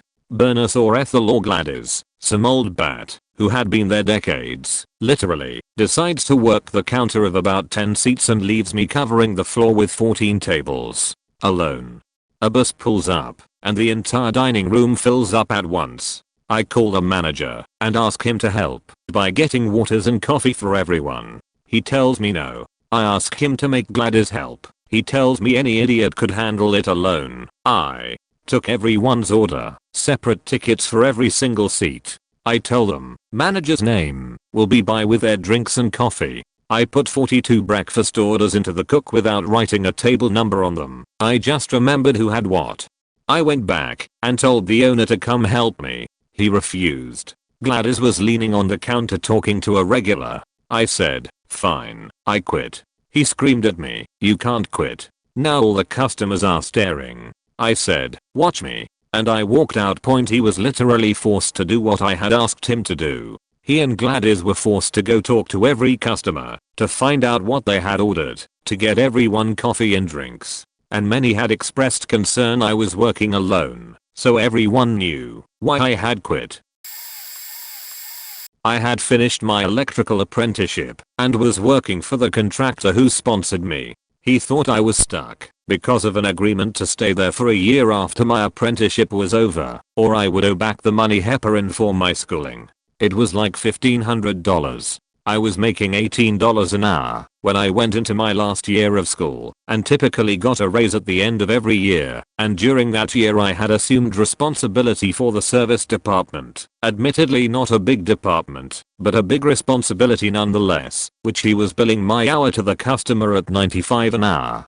I understood overhead had to be factored in, but I also knew that it should have been a journeyman doing that job making a good bit more than I was. So I sent him an email the day I got my final grade, informed him that I had graduated and explained all the things I had been doing in the last year for the company. He was in the office most days and I usually dealt with the project manager. After making my case for why I felt like I was in line for a decent raise and even more responsibility, I asked for a raise to 22/hours when on a construction site and 25/hours when doing service work. I got no response. A week and a half later on a Friday I got paid and saw a $1 raise to 19/hours. The following Monday there was a new guy in the shop and I was informed that he would be taking over the service department. After training him for a day it was obvious that he lied about his experience and he let it slip that he got hired at 25/hours. I was livid. My project manager called me that afternoon and asked if I could work late that afternoon on a job that was behind. I told him that I could not work late because I needed to get a haircut and that I would need the next few days off because I would be looking for a job. He asked why and I explained. He didn't say much after that, but he asked me to not take off on Tuesday. I agreed. Tuesday morning I was asked to continue training the new guy. I refused, stating that since he was making 6/hours more than I was I obviously had nothing I could teach him. That day at lunch my PM showed up at my job and was telling me about something stupid the new guy did and how he fired him. He then informed me that he had spoken to the owner and I would be getting a raise to 22/hours retroactive to the day after I asked, and that I would be getting 28/hours when doing service calls. So, I didn't have to quit, but I was ready to. The company went out of business 8 months later anyway, because of the recession, but it was a validating experience. Hopefully I'm not too late to the party point. When I was in high school I worked in a local ski resort's kitchen with a few of my friends. We pretty much gave people prison food that was overpriced to oblivion. So we would give people free cookies or fries with their orders. One of our supervisors, we'll call her Tina, seemed cool at first, but she quickly became a bitch that hated everyone and everything. Because she was a supervisor of some shitty kitchen at an Ohio ski resort that was small as hell, she thought that she was a queen and we were her servants. She would do nothing but gossip with her friends on the phone and yell at us if we wanted to go to the bathroom or something else that would stop us from working. Since I was close to becoming a supervisor too, everyone listened to me and told her to fuck off. One night we were slammed, and it seemed like everyone and their mother was hungry for some microwave burgers and Bosco sticks. Tina was on one of her beach rants, and the manager of the ski resort was on her as to get people their food faster. Tina went Super Beachatron 3000 on us, and by that point, we were tired of all of her shit and told her to basically fuck herself. That was it for Tina. She got so upset that none of us were working as fast as she wanted that she called in the manager to come and talk to us. Before he got there, my friends and I decided that we were going to quit with style and leave her to do all of the work, since that is what she did to us all season. Two of my friends poked holes through trash bags so that they can put their arms and heads through them like panchas. I grabbed the sink hose and started dousing them as they started to wrestle in the kitchen, and my other friend had a hot dog as a mic announcing the fight. When the manager finally made it there, he was so pissed, but he couldn't do anything. If he were to fire us, that would leave one person, Tina, in the kitchen, and there was no chance she was getting it all done by herself. Eventually he let us be, since we had the leverage. We put Tina through so much that we helped her through the rest of the rush, but then left waving our middle fingers to Tina and the manager. We are now banned from the ski resort and their sister resort. The email heard round the world. Once upon a time I worked for a high energy, high turnover marketing agency. I was a lowly buyer and had a pretty cool boss who had made her way through life, being a go-to for all kinds of random print/marketing items. After working there for a few years, she had finally had quite enough, and I think the next part was her subconscious overruling her conscious to give her just the bump she needed to let it all go. One day one of our decent buyers decided to take a job with one of our clients who was very well respected in their industry. Said buyer sent out a thanks for all the help and good luck email, and my boss decided to reply to him. Unfortunately, instead of reply to, she replied all, and by all, it was the entire company, both the local people and all of the individuals around the country and indeed the world who worked remote. The exact contents of the email, well, it's been a while, but the gist of it went something like this. Congratulations, boo your name. I'm glad you're getting the opportunity to work for a company that actually cares about its employees and is willing to challenge them. I know you haven't been utilized fully here, and your skills are basically going to waste in your current position. If you have a line on another position within company that you'd recommend, I'd be interested in looking at it. I was the first person to realize she had replied all, and her office was only 4 steps from my cube. I was horrified. Obviously, I liked the lady, and she was a great boss, but I knew she had just sealed her fate. I walked into her office, closed the door, sat down, and I must have looked quite awful, because she asked me what was wrong. The only reply I could say is, you replied all to buyer's email. Of course she's in complete disbelief, and says, no way, I just sent that to him. Insert pause. Her face drops, she looks at me, then how did you get it? Turns to her computer and utters, well sheet, can you help me take my stuff out later this evening? Her direct boss, the director, happened to be on a meeting with a high profile client at the time and was due back within the hour. I advised her to spend that time moving her personal emails off the computer before he got back, because they would lock her out of the computer 5 minutes. After he arrived back from his meeting, she was escorted out of the building. Later that evening, under the watchful eyes of both the director and the hour manager, I helped her take out her things. Legendary. I was working at that factory. It produced juice, and I was operating TBAP, Huge's machine, which pours juice into the box. It was quite stressful work, where if anything fucks up, you were to blame. Also, every 45 minutes you had to take 2 random juice boxes and measure them. They couldn't be more or less than +5 grams/box. If they were, you had to adjust the machine. When you were done, you had to cut the box and pour juice into the drain between 2 TBA machines.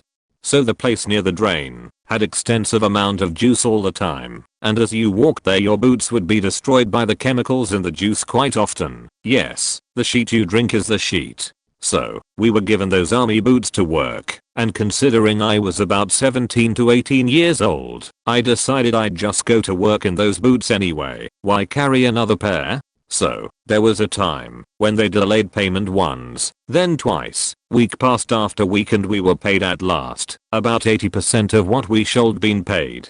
So, I was pissed and told them either they pay the rest or I quit. They said, if you quit, give back the boots. They knew it was my only boots at work. So, it was February, wet snow everywhere, about -2 or something, and here I'm. Did I stay? Nope. I flipped the bird, thrown the boots at my manager's desk and walk away, and I had to walk barefoot to the bus stop, about 15 minutes. Wait there for a bus, another 15. Go to my town, another 15. When a buddy of mine was waiting with a spare boots. Boy, was I swearing when I was walking the walk. Yep, with the faking power of the elephant. I guess it also helped me not to froze my feet to death, considering I had to walk in all that wet sheet anyway. Bottom line, screw those fakers. I think I might have costed them thousands, since not just any guy could operate that BAM machine. Too bad for them, shouldn't have cheated on the pay.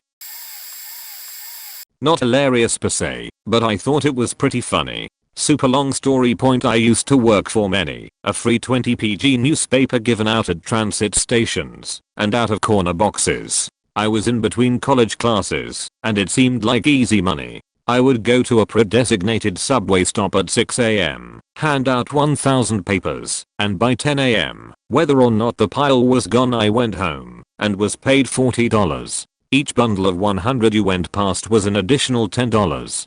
When I went for the interview process, I knew this was a joke. While myself and my girlfriend at the time wore professional attire, most of the people were in street clothes and looked homeless or like drug addicts. No judgment, but it was clear this was high turnover, easy money scam operation. We were signed up as contractors and was told we would get our checks by supervisor drop off point. That's the backstory. I was assigned to 23 Street and Park Avenue. I had just 1K. And it was going smoothly. Then one day a sup came to me and said someone at Union Square had fallen ill and I was to take his spot. This guy was a GD because he handed out 3K papers in 4 hours. I was a newbie and could just clear my 1K. Plus I was ill with a sore throat. I get there, and because there was a promotion for HSBC Bank, I was told I could not say AM New York, but rather HSBC, the world's local bank. The issue was no one was taking them when I said the HSBC line, but did when I said Amni.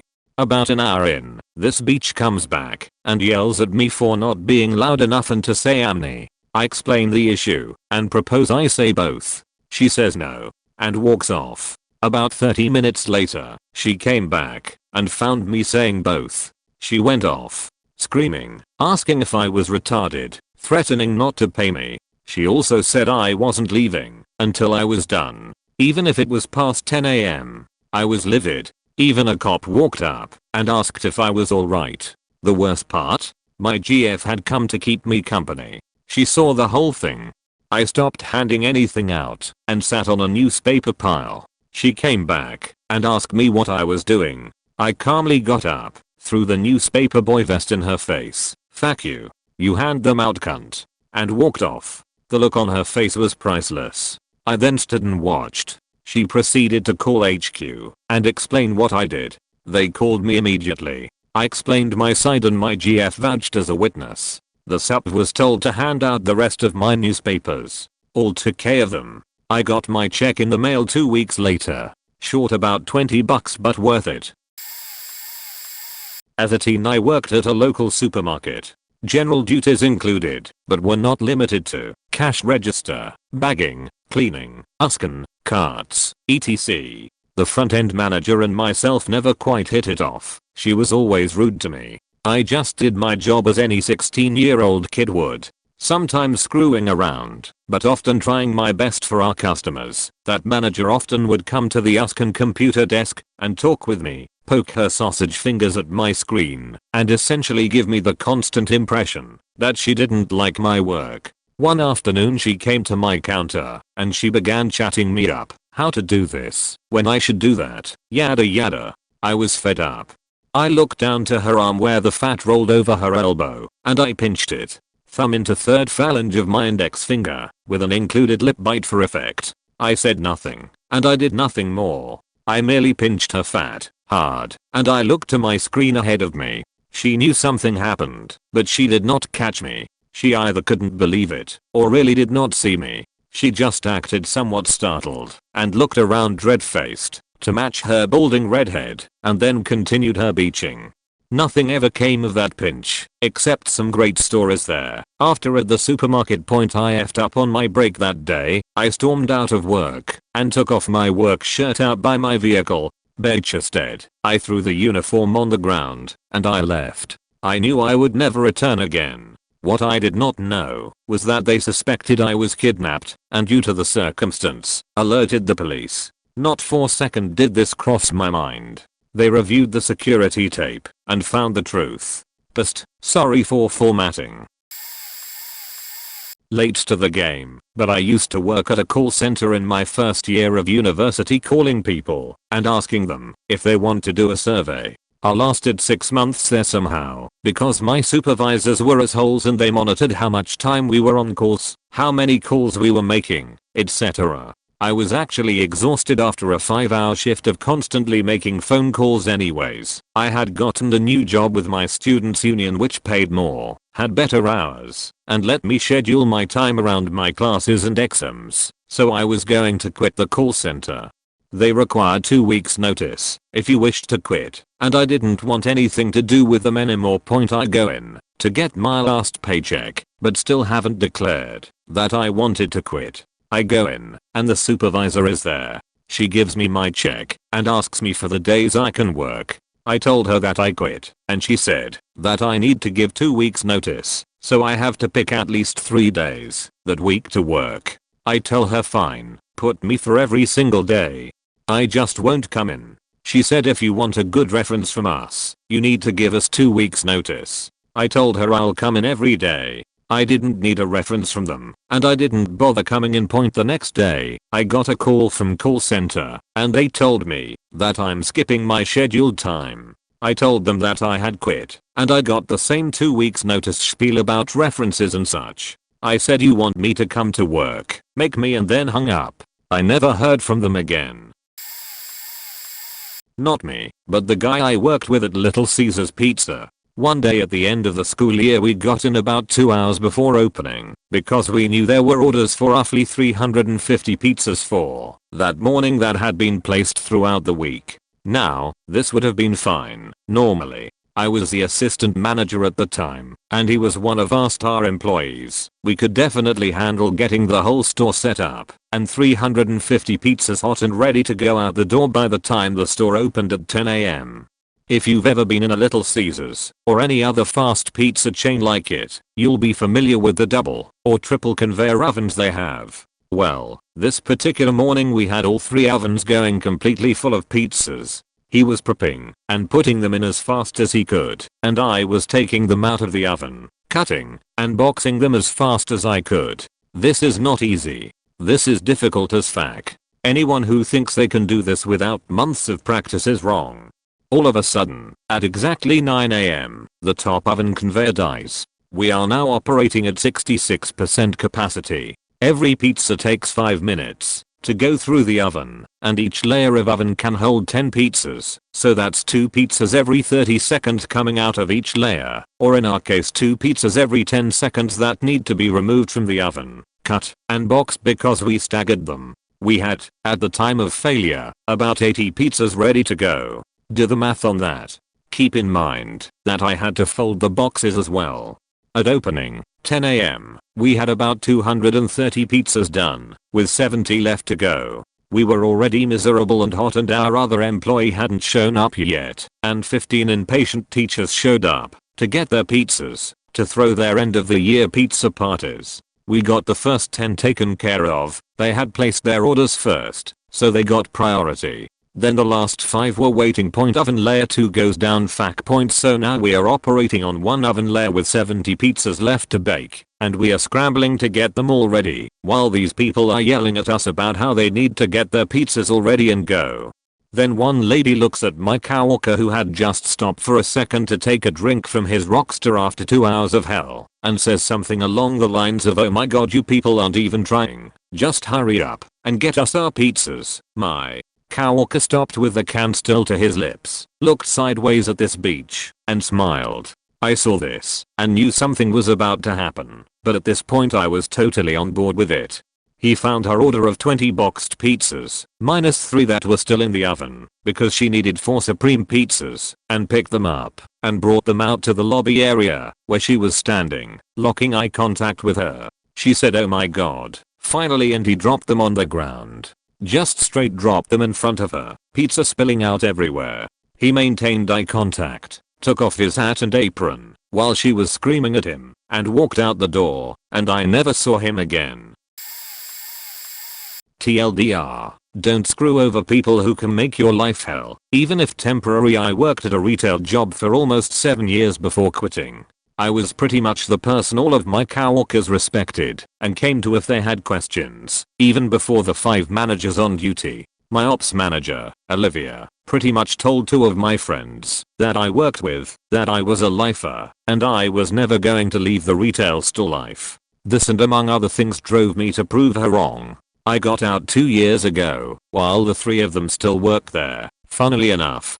When I turned in my 2 weeks, Olivia and Brent, the store team manager, started giving me difficult tasks and the long unwanted shifts. Little did they know, I bullshitted my last 2 weeks there, and spent most of my time talking to my friends. I finished all the tasks they gave me, but it was only half-assed at most. On my last day, Olivia assigned me to work 8 AM until 6 PM, and she was expecting me to be her only cashier for 5 hours.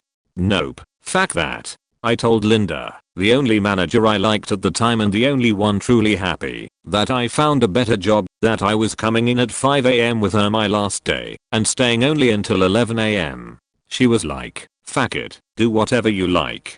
So I came in at 5 AM with gifts and food and actually worked hard at my job, while reminiscing about my time there.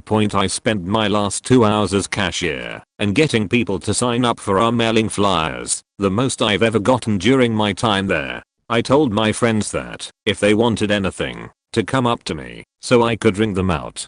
I was given the authority to act as manager, so yeah, that day, I abused it. Nice customer. 50% off all year items, even without coupons. Don't have enough money? 75% off your total purchase. A little nicked on a product?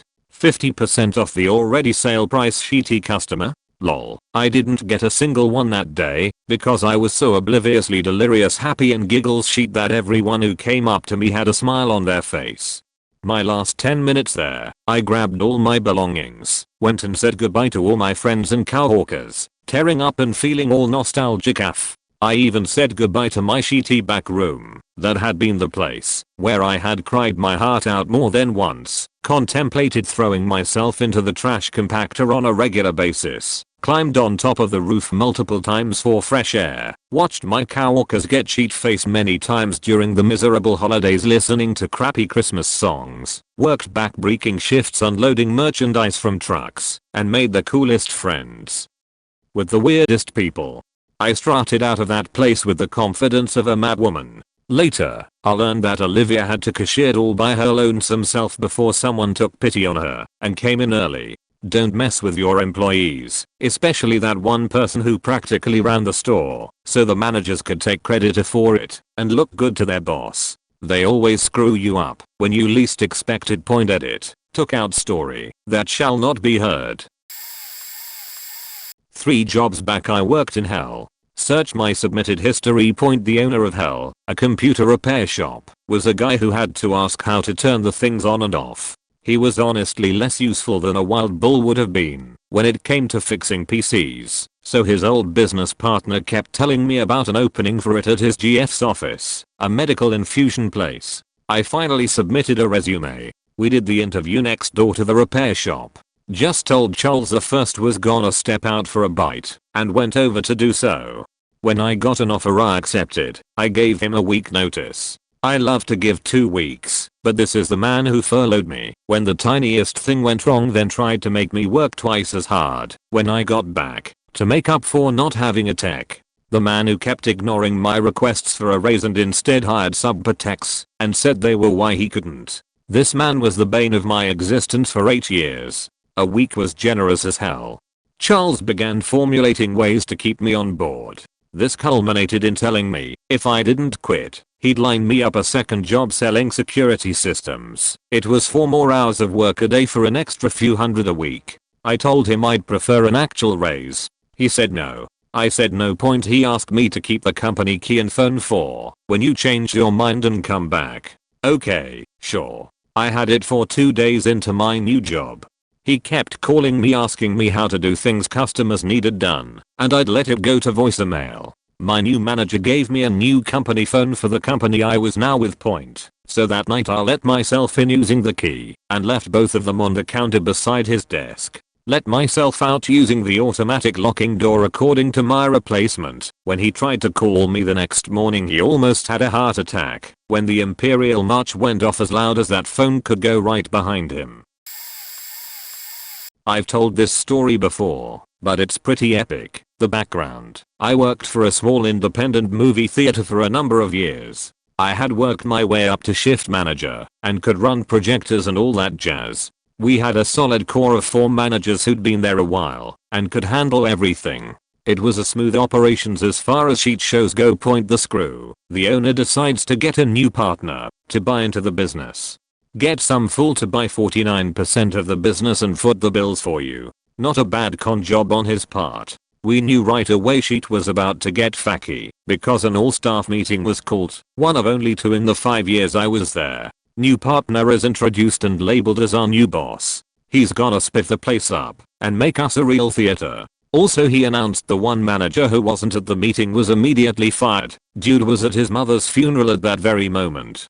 Protests fall on deaf ears. The following week some guy shows up and says he's the new manager to replace our recently faked over friend. I ask the hiring manager about this. Hiring manager doesn't know anything. After a whole bunch of phone calls we figure the new partner appointed this guy to be his inside man without telling anyone he was being brought on. New guy already had full set of master keys and no clue where the door locks even are.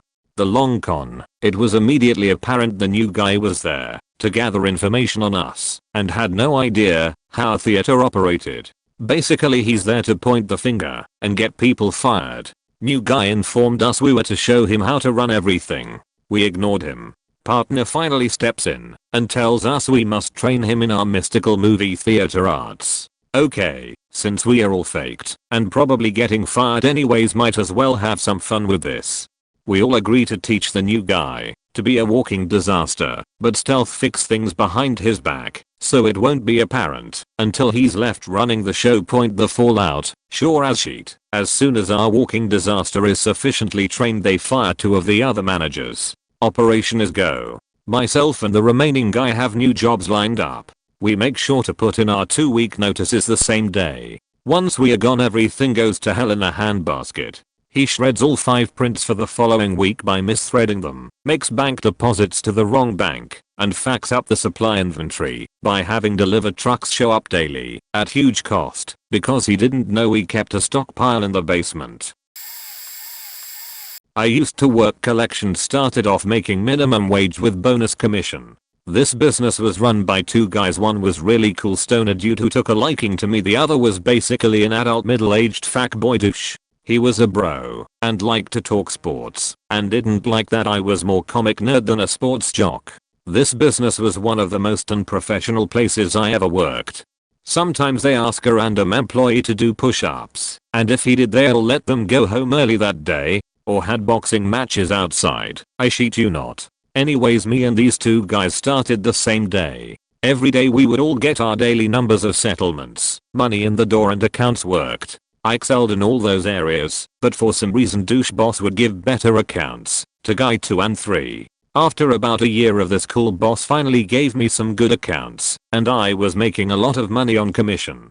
One day douche boss told me he was impressed with my collection skill and thought it was time for a raise. After my next paycheck I realized I was given a $1 raise. That $1 raise basically bumped me to the next tier of collectors. Essentially the more base wage pay you get the less commission you get. So in reality I was going to be making a lot less money. I complained to douche boss that he was offering me shit and making it seem like gold, and he took the whole company outside and started cussing everyone out that people don't respect their kindness and generosity, and that anyone that felt that they were being mistreated could just leave now and he'd make sure they get unemployment. I along with about 20 other employees left that day. I don't think they expected to lose that many people.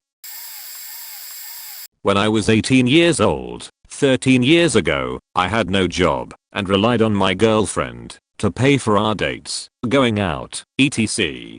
She, obviously quite fed up with this, told me she could get me a job at her work, Regal Cinemas. However, there was a catch. We would have to keep our relationship a secret, as there was a no employees dating each other rule. Reluctantly I agreed. 1 week later was my first day, working behind the snack/popcorn/concession stand. It's a big theater, so the stand is like 100 foot long, with 15 or so registers, all staffed. For the first 20 minutes of my shift, I could see another employee flirting with my GF, and I was seething with jealousy. Not to mention I was in a piss poor mood as my boss was a very fat guy who was a dick to everyone. And then add, every customer who shows up late for their movie acts like it's your fault they are late for their movie.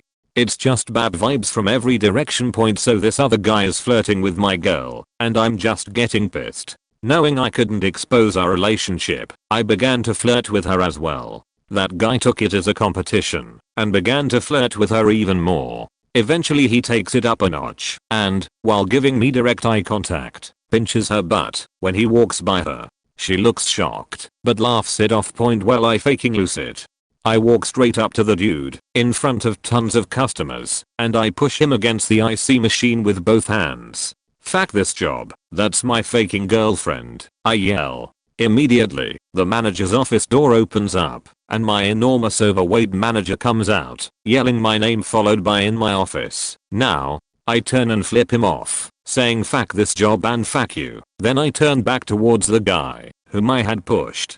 Fuck you too, I yell. Stomped out of the theater and drove home.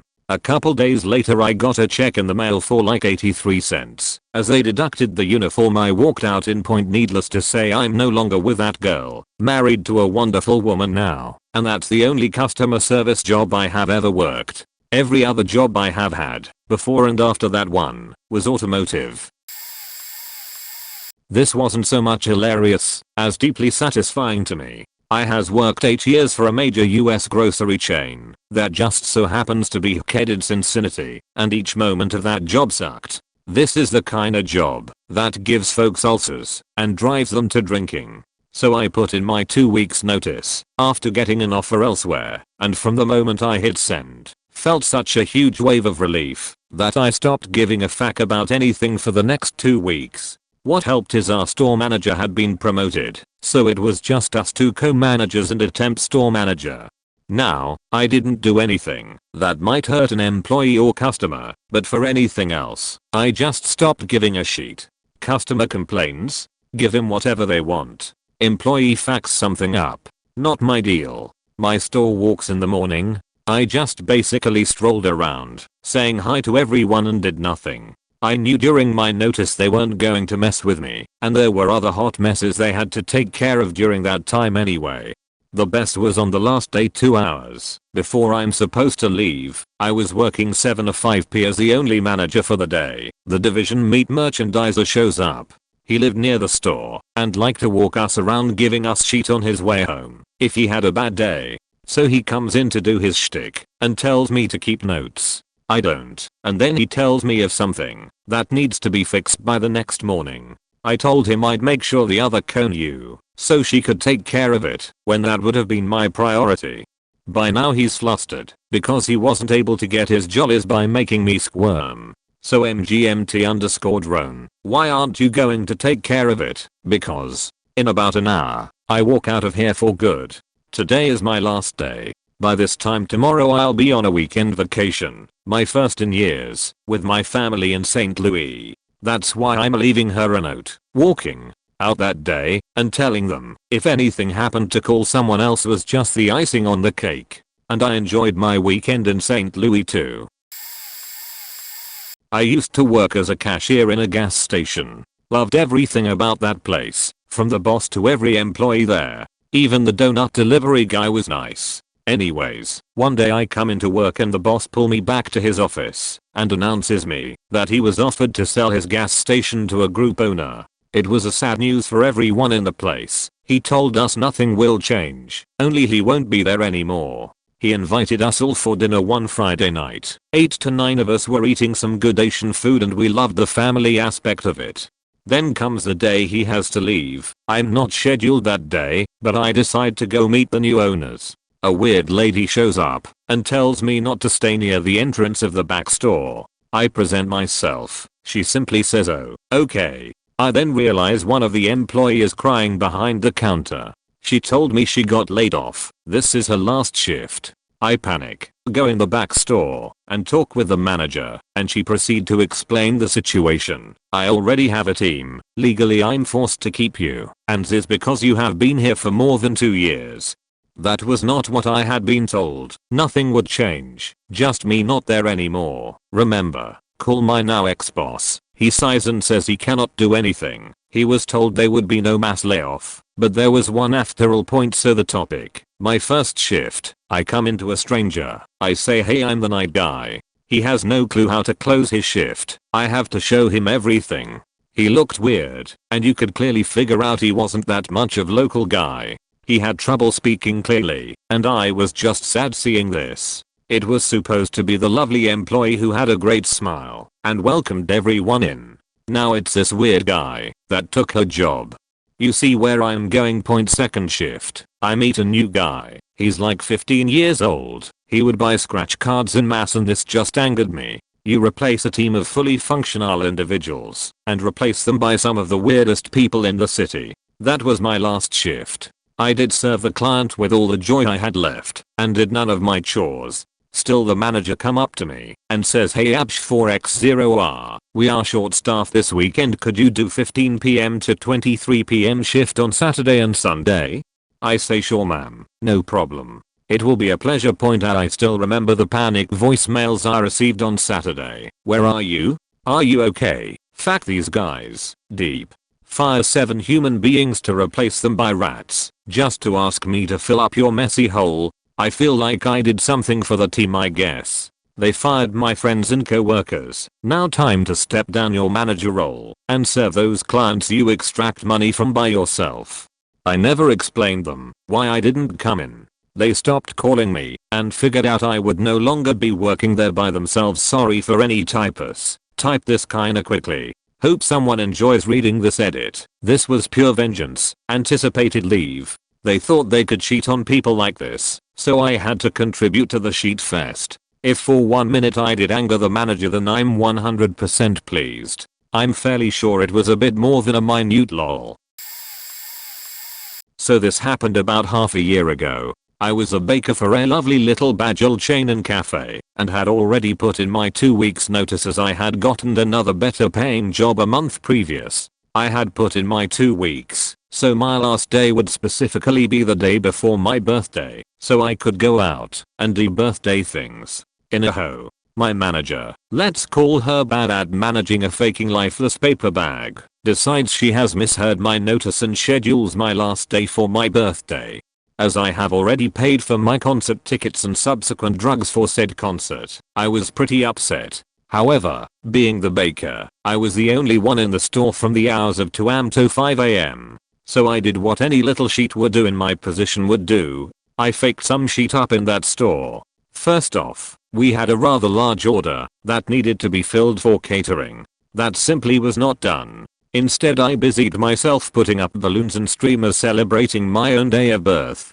In my drunken binge of messing with this store, I thought it would be just hilarious to take out our frozen concentrate mixes and poke holes in the bottom of all of them and then place them into the coolers to thaw, so when they did they would leak everywhere and make a giant sticky mess. It was glorious. I left before anybody else came in and heard from my assistant manager the next day and said that he was happy I had done it and that he too had quit his job shortly after arriving, and my GM got faked pretty bad that day. It was a huge dick move, but I regret nothing.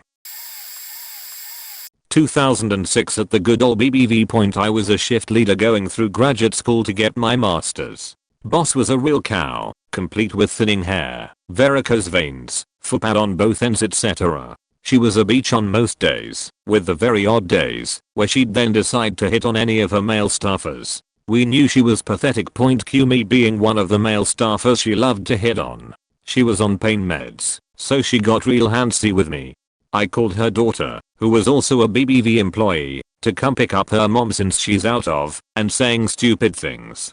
Daughter comes get her. I'm about to close out my shift for the morning when I get a call from the next shift lead that he's calling out sick. Fuck, I'm now stuck doing a double. decide fuck it, I'm done with this place, and close up shop at 7 p.m. Q getting a call at 8 p.m. from the local police department. They think I'm in the back held as a hostage. I say I'm fine, and that they shouldn't worry. They tell me the lights are on, and that they need to check the place. So I say go ahead. I get a call 2 hours later from my store manager, yelling at me about how the store was abandoned, the front doors were busted in and there was dog excrement on the floor. Told her that the police had called me thinking I was a hostage, and since none of her shift leads nor her decided to answer the call from the police, that I had given them the go ahead to raid the place. Then told her that I was tired of her shit and working for that shitty company, and hung up my phone. I took my battery out when you could do this with cell phones. It was glorious and there were no repercussions for me.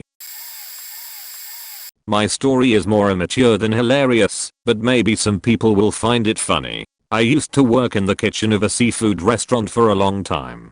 I really liked it there and everyone I worked with, but I had kind of a falling out with the manager, who's really a great guy, and we've moved past it and quit one day. I decided I kind of missed working with everyone several months later, so I went back to work there part-time alongside my full-time job as extra money through their busy season. I live in a college town and we have a university that competes in the secretary, so college football here brings an insane amount of business and money. They didn't turn down the help. Valentine's Day was my last day, as it was going to be the last busy holiday for a while, and football season had come and gone. I put in my notice and worked out the full 2 weeks respectfully. During my last shift, I decided I wanted to play a little going away prank in good fun. In many restaurants, there is something called an 86 board in the wait area.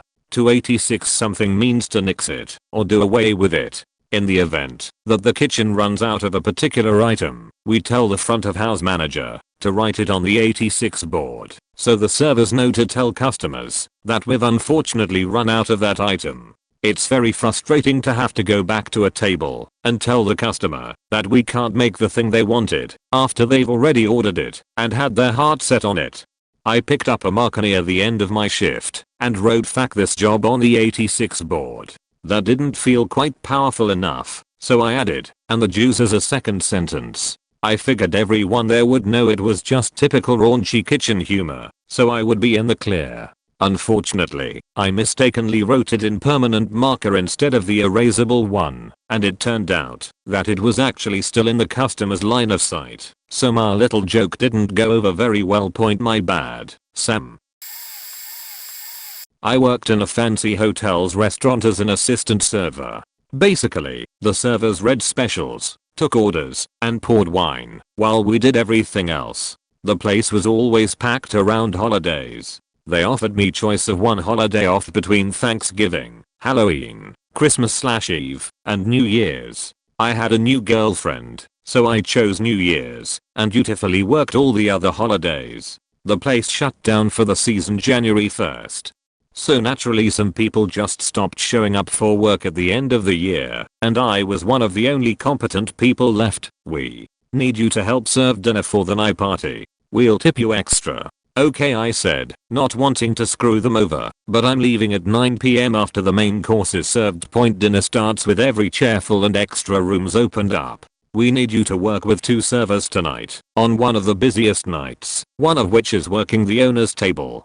Okay, this is becoming a Three Stooges episode as they both take turns asking me why I'm not helping them more, and getting pissed at me. 8 p.m. comes. "We need you to stay till 11 and help us clean up when the guests go to the dance hall." Okay, I can still make it to my girlfriend's party by midnight and there should be a huge tipwad waiting for me. 10 p.m. comes. "We need you to stay till the dancing is over at 3 a.m. and then we are laying you off for the season." Fuck off, I'm out to here. Bailed right out the front door, went to the party in my bow tie, got drunk, got smooched by a cutie, had a blast.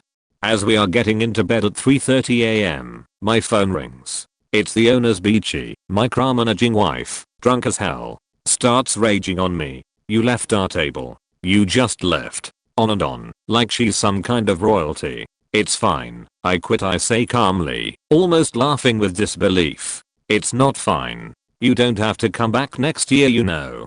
Good night I say, and hang up on her mid-tirade, have sex, and sleep like a king. 3 months later I got a call from the manager offering me my job back. I almost took the offer, just to see the look on that tall wife's face.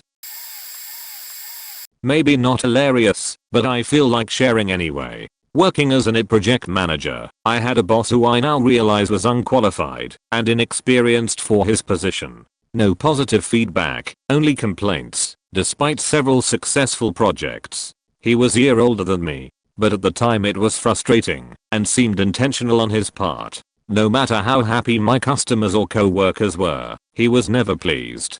One day one of our vendors came to give a presentation. This vendor had recently been purchased by our most fierce competitor, but we had no choice in being their customer. They mentioned a big new project and that they were hiring new staff. During a short break, I called the project manager I was working with on a project with this vendor expressing interest in joining their team. Turned out that she was being promoted to manager, and knowing my work was excited to have me on her team. She basically offered me a job then and there.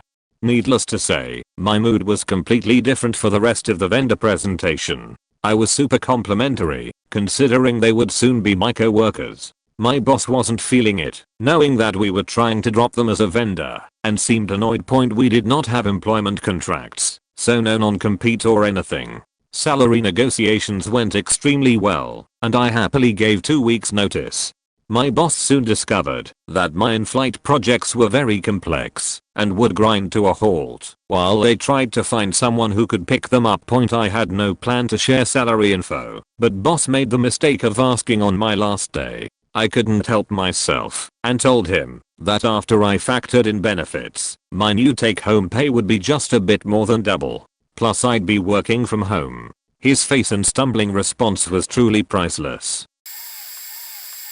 I was currently going through a background check with the job I have at the moment. No one knew that I was trying to escape the darkness of the day-to-day responsibilities of the waitress/management job I was currently holding, just to hold up my bills and the bills of the sad excuse for a boyfriend I was dating at that time. Anyways, the recruiter doing my background check called me while I was at the job and told me all she needed to do was talk to my current employer and I was set to start training.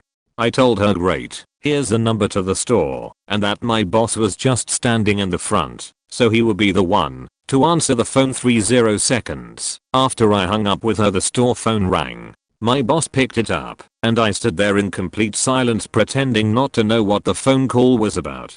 He never even looked up. He hung up the phone, looked at me, and says, "So you're going to work for company name?" I looked him dead in the eye and said yes. I finished out my 2 weeks and let everyone know only on my last day. No one saw it coming, but everyone was devastated, including my boss, because I was a very valuable employee. That same day I asked the guy I was dating to pick up his belongings and go stay with his parents as I was making changes to improve my future, and I didn't see him in it. It went a little like this.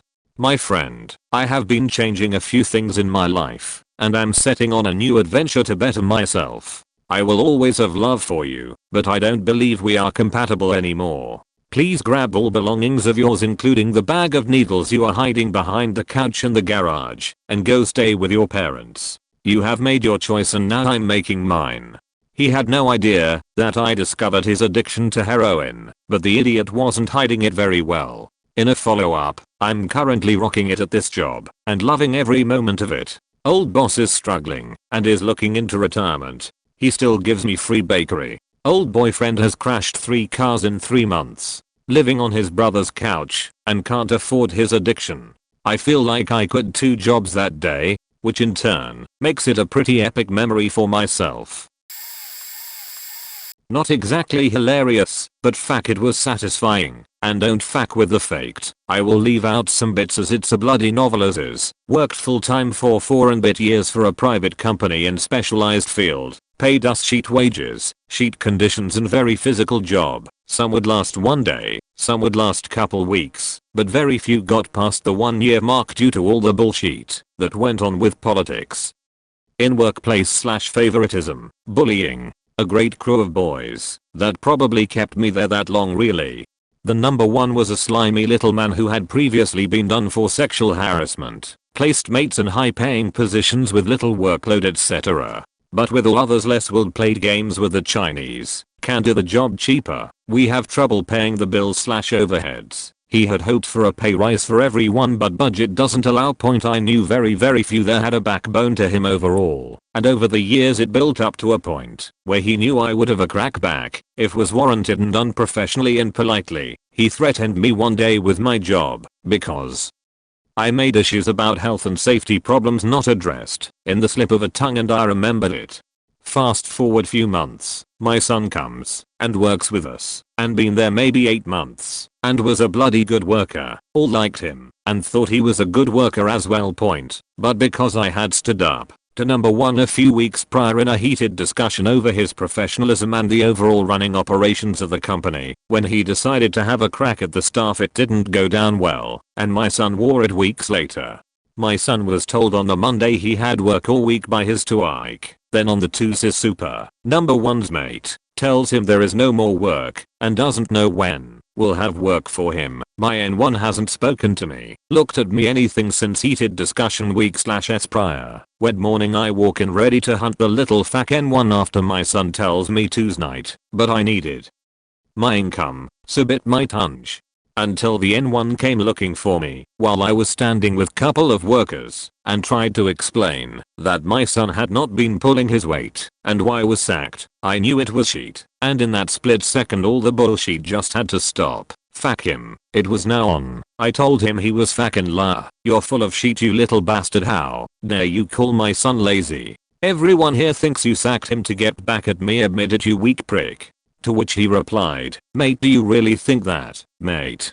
I walked away and told him I was going to move away from him and go do my job that he pays me to do, not stand here and indulge in his bullshit. 8 hours later at the end of the day, N1 comes to see me, asks, can I come and talk to him? He feels bad about what's happened. My super had told him they would be lost without me. I'm a valuable person here, blah blah. Lol. I walk in the office. 2 hours.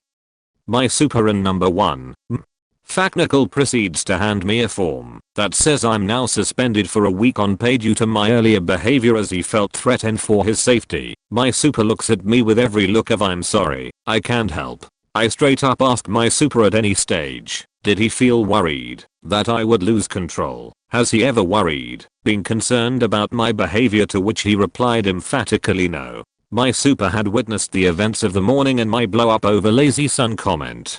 I sat in shock for a second, thinking they are all weak here. No one at all will stand up to this bullying idiot. He dragged a mate into the office to escort me home. Lol. When my mate walked in, he looked at me. I said had suspended me. He then tried to argue and bring up all the N1's dodgy past and dealings. Threats etc. But I shut him down. He really did need his job badly. I was looking at the table in silence while chat took place. Turned my head to my mate and he said don't, lol.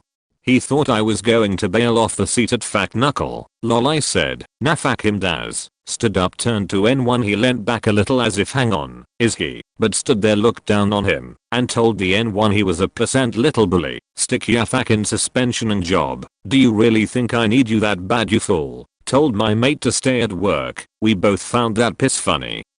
Escort home. We would have went home and celebrated. Lol.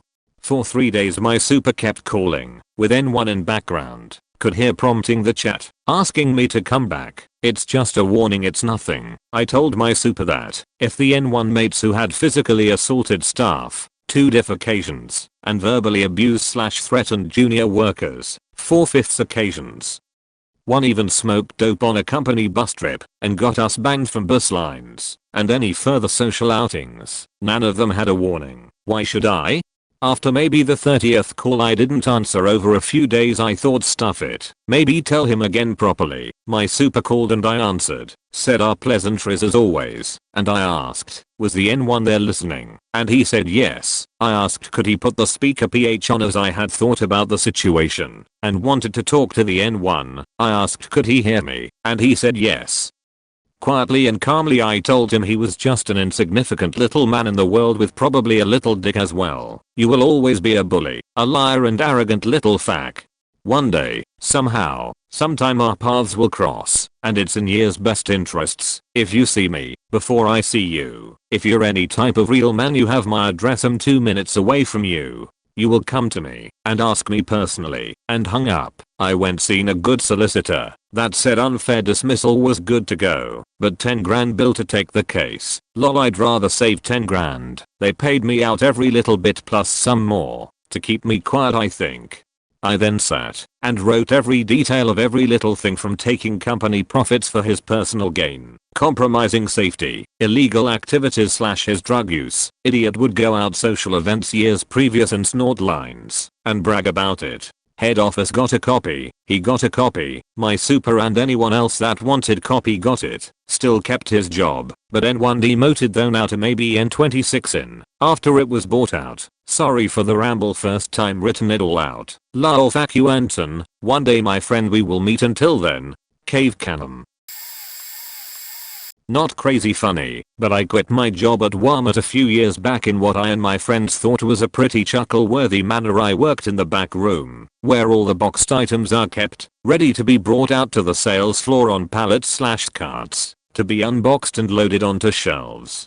We received items via truck and loaded them into the back room, shelves known as bins. You scan the barcode on the bin, scan the barcode on the box, and put the box in said bin. You can also put unboxed, individual items into bins in the same way. So, when the supervisors kept stealing all my ideas, placement of certain heavy items in high up bins being ridiculous, mostly, I decided I'd quit and go somewhere my input is appreciated. Ironically, my next occupation was military. But quitting wasn't enough. I put in my 2-week notice 2 weeks prior to Christmas Day. On Christmas Eve, I took a sole bottle of water and scanned it into each and every bin, over 500. I did my job as I usually did, but as I went, I scanned it into each bin I passed, successfully loading the one bottle into every bin by the end of the night. When I was finished, I threw the bottle in the trash, put my scanner in its appropriate area, clocked out, and left. From experience, I knew those bins couldn't be emptied of one single item all at once. From what I was told, the supervisors had to get their hands dirty and help the backroom crew unpack the place. Great success. I was working at a warehouse where frozen foods and other items were stored for chain restaurants, then sent out on pallets in semi-truck trailers. There was a hot side, which was where the items that didn't have to be refrigerated were kept, a cooler that was always set to 32 or thereabouts degrees, and a freezer that was always kept at 0 or lower, which is where I worked. The job was pretty physically taxing, but I was 19 and pretty muscular, so that wasn't that big of a deal. The hours were terrible, 16+ hour days, and I got paid $10 an hour with shitty overtime pay. We basically worked till all the orders were completed, and you had to build pallets as fast as possible. The management was super shitty and treated everyone like garbage, always belittling us, saying we weren't working hard enough. So my last day I came in at 4 AM, worked my ass off all day. 5:30 PM rolls around, and I had just finished building a pallet and put it on a truck. I went to one of the supervisors and asked if I was done for the day. He literally laughed in my face, then gave me the biggest order we had, and said get back to faking work. I was pretty pissed, and was done for the day. So I started building this pallet, and I wasn't going fast at all. I'm also pretty short, 5 feet 5-ish, and thus pallet was shooting up into the air in height. Towards the end it was probably 8 feet high. Then the whole thing just fell over. I just started laughing as I had no idea what to do. A veteran guy who worked there came running when he heard it hit the floor, and I was already taking my gear off. All I said was fuck this place, clocked out, and never stepped foot in that place ever again. It was pretty common for people to just walk off the job there. Lol. Not that hilarious, but my former boss was a lying, stealing cunt. He reveled in denying our former employees their sales commissions. Salesmen paid once the customer paid us, the company, after they quit, among many other things. After I discovered the extent of this and how much of a cork he was, I started opposing those decisions when they were bordering on legal or morally wrong, which led to a lot of very heated arguments. I was his VP. Anyways, I resigned, and we made an agreement that I would receive a pay raise during my last 3 months there. I was severely underpaid, with promises of great money, once things got rolling on the condition that I have everything in perfect order when he returned from 2 months in Pakistan to have his balls fixed, as well as training my replacement. Thing is, I knew he would fuck me over, so I laid my plans and waited. Usually he was the only one allowed to transfer people's salaries, but during his absence I was given that responsibility. So the first 2 months went by without a hitch. I paid myself and everyone else the usual way. Then he came back and immediately started cheat. He'd been super nice while he was away, fearing I would fuck him over, but now he was home and felt safe returning to his whole mode. I had prepared for this, though. Before he came back, I entered my final pay into the system and set it to be deposited in my account 2 weeks before my last day. I had also kept everything absolutely perfect while he was gone, but I knew he didn't know how to do my tasks. Doesn't matter how well organized something is, if you're too lazy to learn how to use it. Then, 2.5 weeks before my last day, he unveiled his master plan. Fuck you, you're only getting your usual pay this last month.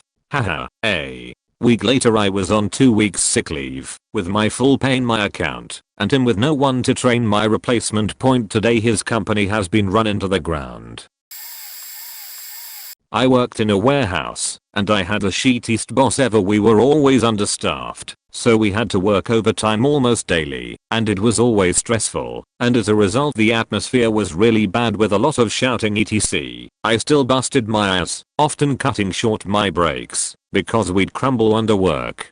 I remember one Saturday I ate my sandwich while driving a forklift because I wanted to work less than 2 hours of odd to enjoy my 1-day weekend for a bit longer. This went on for a few months, until it was time for the yearly performance review. I sat at the table with my manager and his boss and they went over my evaluation form, both criticizing every aspect of my work. I even got a B rating for the category appearance. I suspect that the only coworker with whom I had beef with dissed me in his performance review, because some of the BS complaints and reasons were the same ones I'd hear from him. I was shocked, and basically sat there silently, in complete disbelief. After that, I gave facts and did the bare minimum to not get fired and started to look for another job. A few months later, I finally get a job offer at the same company, but in a different department with a manager who I know isn't a complete retard. Better hours, better pay and better work conditions. It's perfect, but I need to convince my manager's boss to let me go without the usual 2 months notice, as we were approaching a busy period and I didn't want to work during that time. I go to talk to him, and because I stay at the company, he accepts under the condition that I have to help them out for a month until the workload goes back to normal. He already talked to my new boss, and he was fine with it. This was easier than I thought. Eggs 2 days later, I signed my new contract saying that I'd start next week etc. All the usual stuff. What my former boss forgot was that I had taken 4 of my 5 weeks of vacation. Europe, fuck yeah, starting right when we'd have the busy period.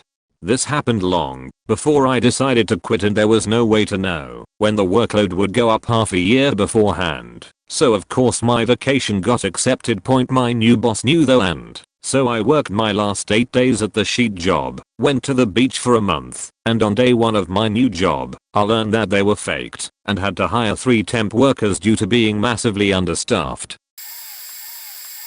Obligatory, not me, but witnessed this one. I used to work in a call center for a public utility. Nice job, great pay, etc. etc. Call center was an open concept office space, so you could see and hear pretty much everything. On the edge of the call center sat our switchboard operator. He was a really nice guy, but a little flamboyant. Yes, he was gay, but he was over the top flamboyant. He was a bit of a drama queen, so everything was a crisis in his mind.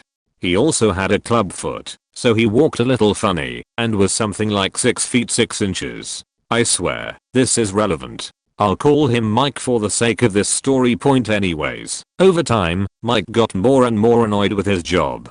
People calling the switchboard annoyed him. Management asking him to take on more tasks annoyed him. We would go out for a smoke and he'd be bitching and complaining over what we deemed to be really minor things. Sure, Someone might get pissy at you on the phone, but we all dealt with that as part of our job. Well, it all boiled over, and Mike just had too much. His supervisor walked over to him and seemed like he was having a calm, rational discussion with him, when all of a sudden Mike throws his hands up in the air, kind of waved them around like he didn't care, shouted "Fuck this." I quit and got up to leave. From where he sat, he hobbled the entire length of the floor, about the size of a football field, to leave.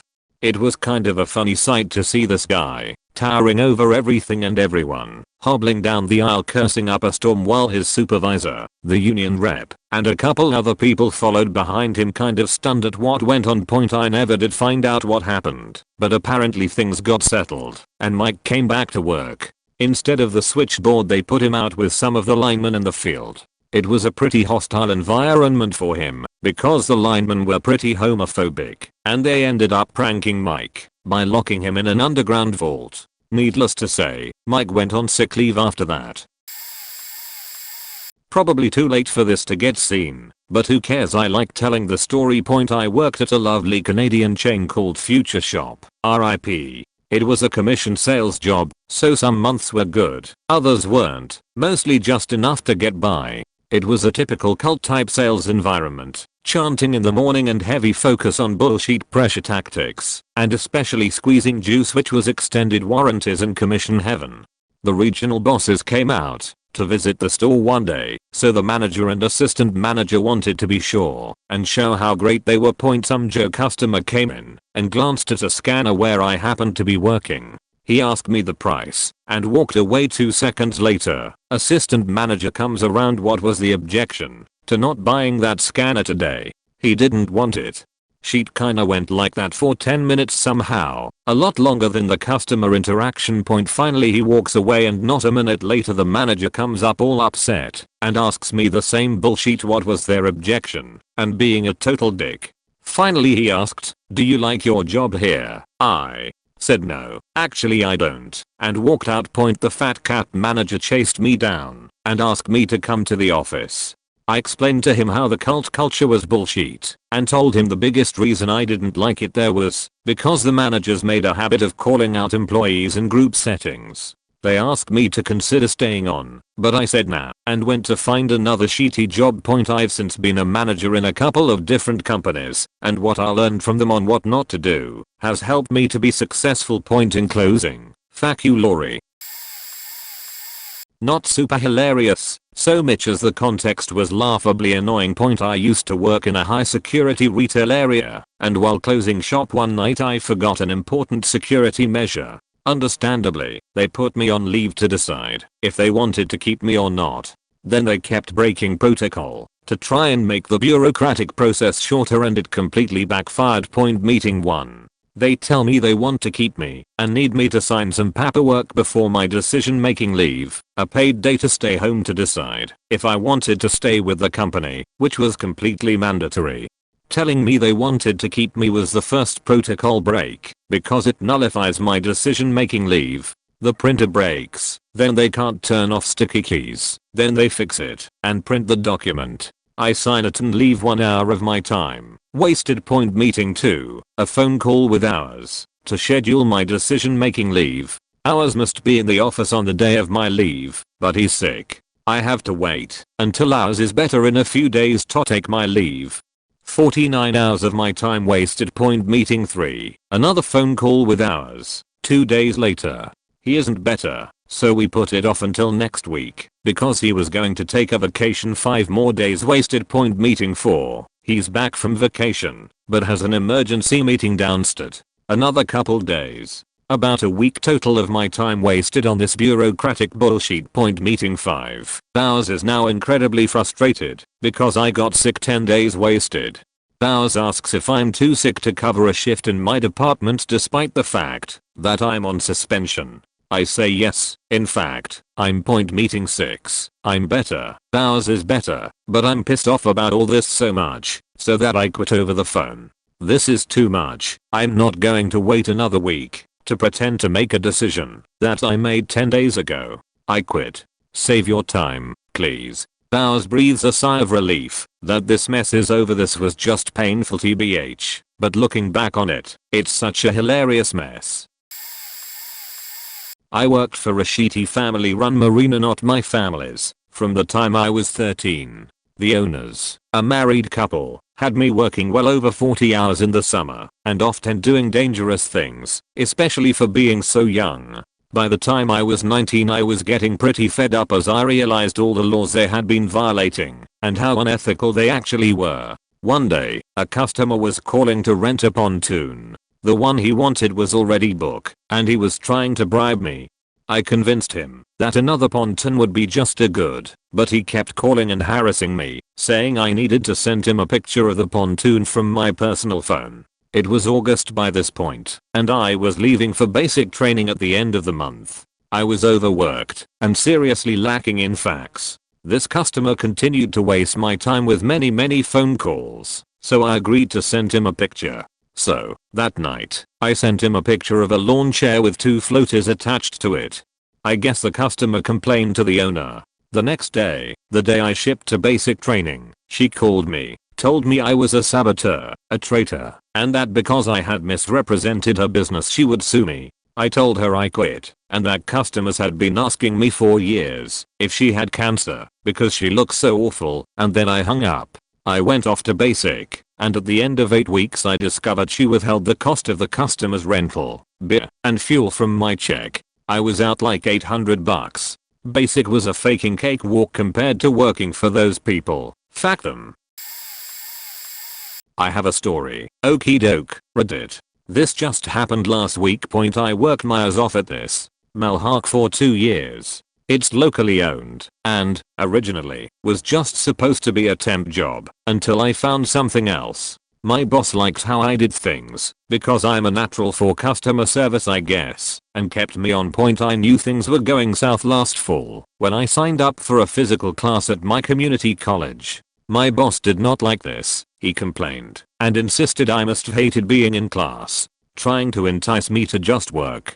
I loved it, actually. I'm not good at math, by any means, and I scraped by with a C, but I did it. And I got through with a B in my online class, which was awesome. I saved up money, and attended a summer class, which I failed. This was my own fault. I psyched myself out, and ended up not doing the work I should have, though being in a very stressful event during work didn't help either, but I accept this was my fault. I told my boss I was signing up for classes.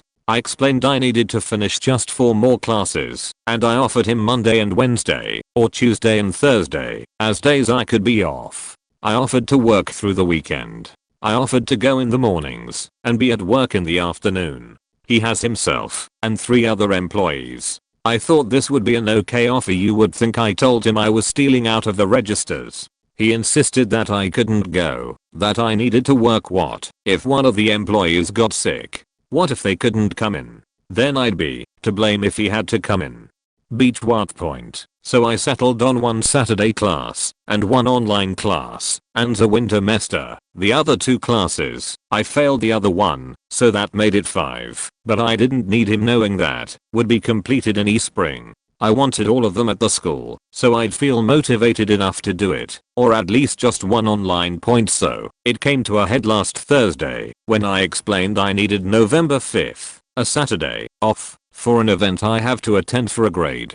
He lost his sheet. What?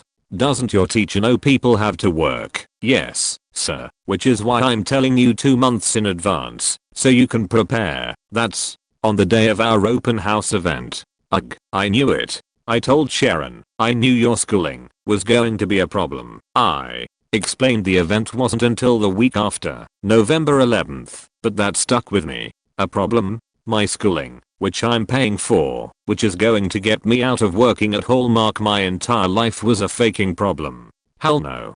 A la verga, I muttered to myself at the register after he left. I told my mom what happened at lunch, and she went mama bear. I told her I would handle it, and wrote up my nice, formal 2 weeks notice that night. September the 1st, I turned it in. I didn't let him get a word in edgewise. I just told him I was resigning. I explained September 15th would be my last day. Apparently, he had to cancel a trip he was taking, because he told me I could quit right then and there. I reminded him of the trip and that I was giving 2 weeks, so he had a chance to go and not worry. He stammered something, and I just took it. I didn't need to deal with his anymore. Apparently, all my favorite customers have been asking for me, and one of my especially favorite customers, a nice gentleman who treated me like a granddaughter, was listening to me tear into my boss for not letting me go to school. Life is good, as Amel Hawk Products says. Hey everyone, long time lurker, but this question finally made me cave and make an account. Right out of high school I got a job for a large technology company. The job overall was pretty easy, and my coworkers were enjoyable to be around, but management was an absolute joke. One higher up was fired for sexually harassing one of my coworkers, and the other one quit due to the pressure from even worse upper management. We ended up having one of our normal testers being promoted to management until she got pregnant and had to go on maternity leave. Into the picture comes the offending boss in question. We'll call her T. T suffered from a case of intense favoritism. Our work area was a lot like high school, as most people who were hired on were fresh out with little to no actual technical experience. T always adored this group of girls who were probably the worst offenders in terms of work appropriateness, and she actively hated anyone who wasn't a part of that clique of girls. She especially hated the group of people I regularly talked to and went to lunch with, so in turn, she hated me as well, despite the fact that I always came in, did my job, and often went above and beyond to get everything done. I ended up getting tired of the complete lack of competency from management, and combined with my desire to go back to college, I decided to quit after 2 years. Seeing as how it was my first job and I actually, with the exception of T, enjoyed it there, I submitted my formal 2 weeks notice. 2 weeks passed with no issues at all, until my last day. My coworker, we'll call her K, wanted to take me out to lunch to celebrate my leaving, so we leave the office together, and when we head back in, T is standing in the hallway waiting for us. She glared at me and K and said mildly in K, "You guys have been gone for 3 hours, and that is absolutely unacceptable. I'm writing you both up." I was absolutely livid out of my mind. K and I had only been at lunch for 30 minutes, maybe 40, accounting for driving and walking, definitely not 3 hours. What I later discovered is that K had not been doing any testing for 3 hours without informing anyone that her test was broken, which is unacceptable in any circumstance, but ultimately not my issue, since mine was running the whole time I was at lunch, which is why she was accusing us. I politely tell T that my test has been running the entire time I was at lunch, and I was only gone for around 30 minutes, to which she essentially tell me "Fuck off, I'm writing you up anyway." I go back to my desk fuming, and I inform everyone around me of what happened, including the SOs, people who were slightly more important than us. Every SO told me that what she did was completely insane, and that I should leave. I agreed with them, and was at least going to be patient, so I could tell T off to her face. But get this, she takes a 2-hour lunch. I get out a slip of paper and write, "Hey T, don't worry about sending out that write-up, I faking quit. Hope you're really enjoying your 2-hour lunch, you flaming hypocrite," or something of that nature, and leave it on her desk. I walked out the door and never looked back. Turns out that T got fired a couple years later for talking back and acting beachy to upper management. As she walked out of the conference room, the head guy there asked her boss what her name was and told him she was fired that day. TLDR. Boss tries to write me up on my last day for something I didn't do. Write her a note and GTFO. I was working 2 jobs at the time. The full-time job was at a car dealership. I worked doing oil changes and basic maintenance. We did not have customers' cats to work on. We would do an inspection of the new cars before they would go out on the lot. Part of the inspection was to test drive the vehicle and put gas in the car. My shift was 8 AM to 6 PM. My second job was at the gas station we used for the cars at the dealer. My shift was 10 PM to 6 AM 2 days a week. At 6 AM, the gas station manager was supposed to come in and take over. He was notorious for being late. After leaving the gas station, I would drive to the car dealer and get some sleep before work. One morning, the manager doesn't show up by 6:15. I call him, got voicemail. I call every 15 minutes and could not get him to answer his phone. My last voicemail said if he wasn't there by 7:45, I would be locking the doors and leaving. He showed up at 7:44. Later that day, I had to do inspections on several cars, meaning I would have to go to the gas station while he was still there. First visit, while I'm using the purchase order for the gas, he asks me, when are you going to start cleaning while you work at night? I said I do, but the morning rush usually gets the place dirty. This is in a Colorado winter. I leave it at that point. Second visit, when are you going to clean at night? Me, when are you going to show up in time? Third visit, he asks me the same thing, and my response is, you would know that I do if you showed up at 6. I quit because I was scheduled to work that night. He was begging me to not quit. I told him my sleep was more important and I didn't need the job. Last I heard of it, he had to come back and work that night because there was only one other person that would work nights and they were out of town.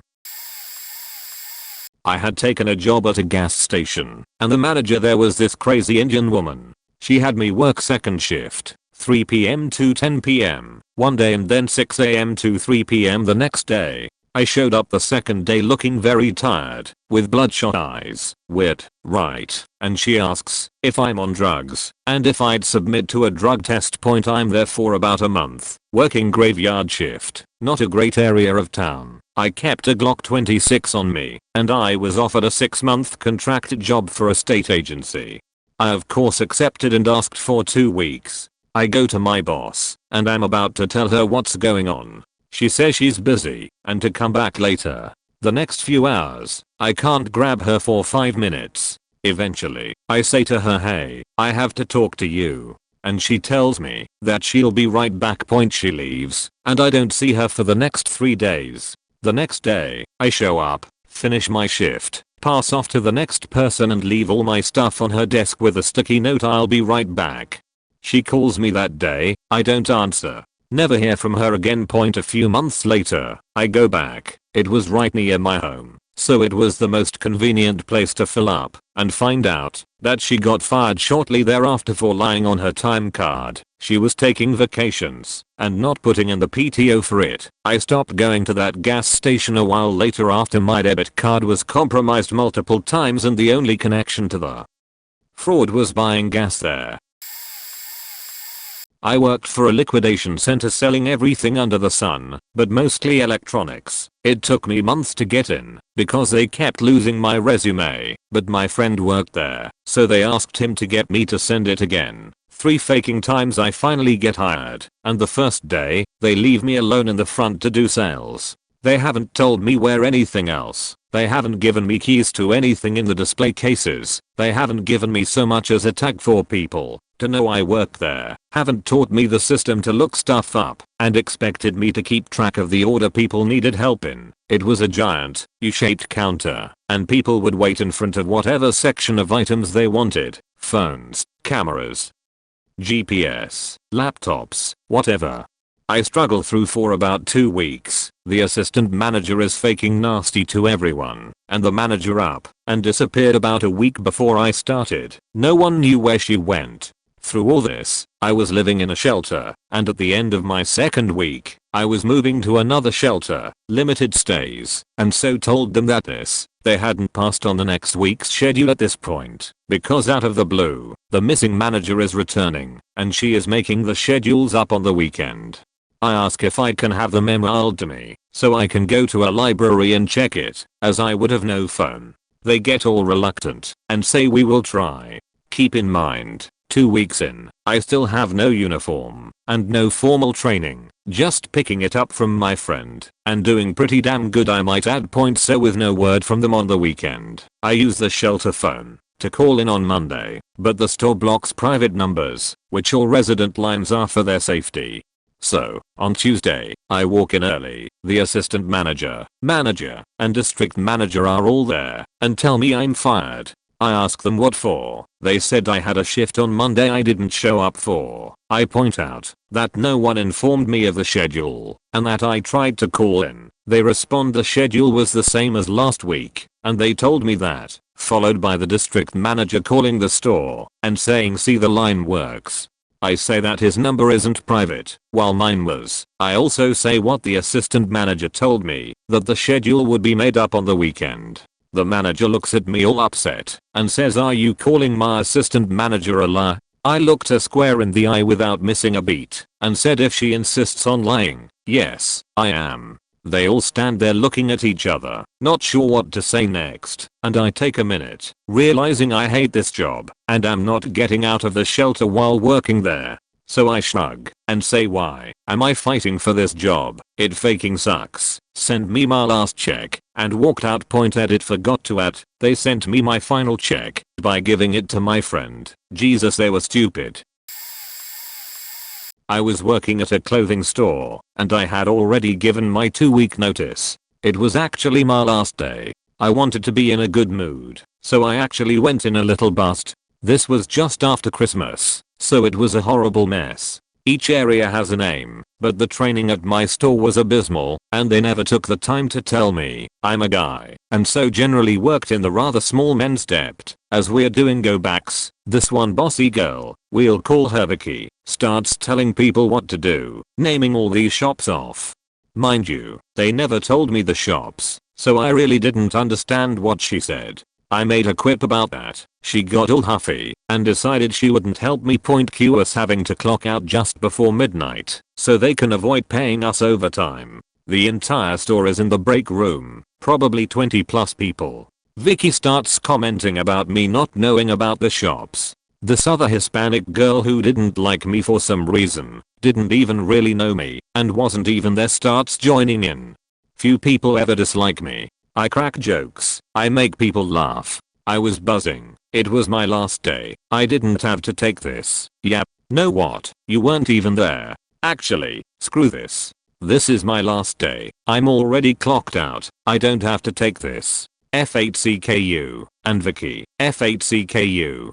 Laura, I'm gonna miss you. I'm out. There are now 20 plus people dead silent who in 6 months have never seen me even get angry now telling these two beachy girls in front of everyone. Past the manager outside, she heard me, asked what was wrong. Walked right past her saying I'm not staying for this crap. She runs back in to see what was wrong. I was the talk of the store for a month before some other scandal overtook me. There was seriously some new scandal at least once a month. Crazy place. I already posted one, but forgot about this little gem that happened a few years back. I was once a residential dock builder for a very small crew, 3 to 5 guys. The owner was outstanding, but the team lead was the type to push people around because he was big and loud. Of course he never behaved that way in front of the owner. Let's call him Bully. So Bully used to delight in telling me how the guy before me had worked for them for over a year and that they were able to make him cry at least once per week.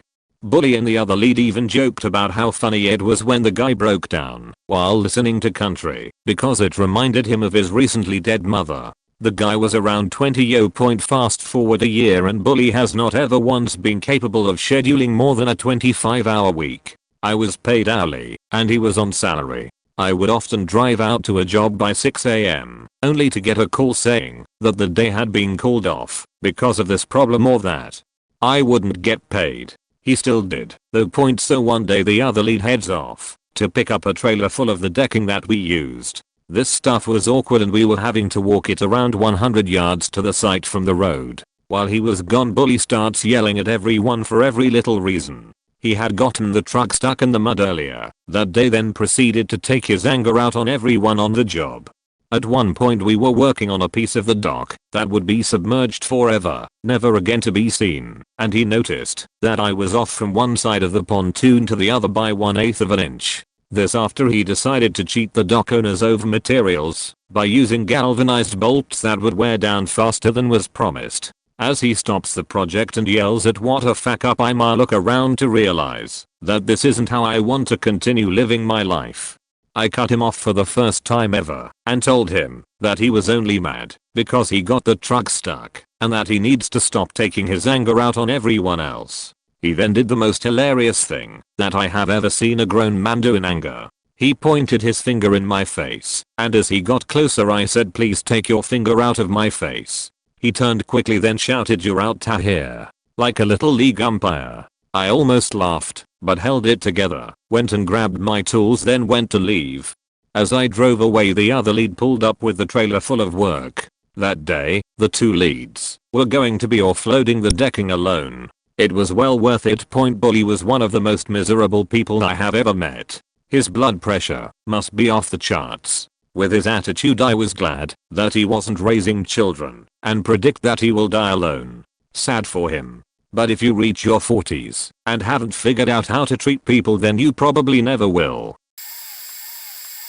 I worked at a jewelry repair booth for a store level manager who was a close friend. The booth was about 5 hours away from headquarters and the head managers, who were the biggest dicks. They would constantly withhold bonus and take money off our paychecks if a watch was damaged. This is illegal. HQ ended up firing my boss/friend. So I said fuck it and started to plan my big fuck you. I knew I had about 2 weeks before I quit/was fired.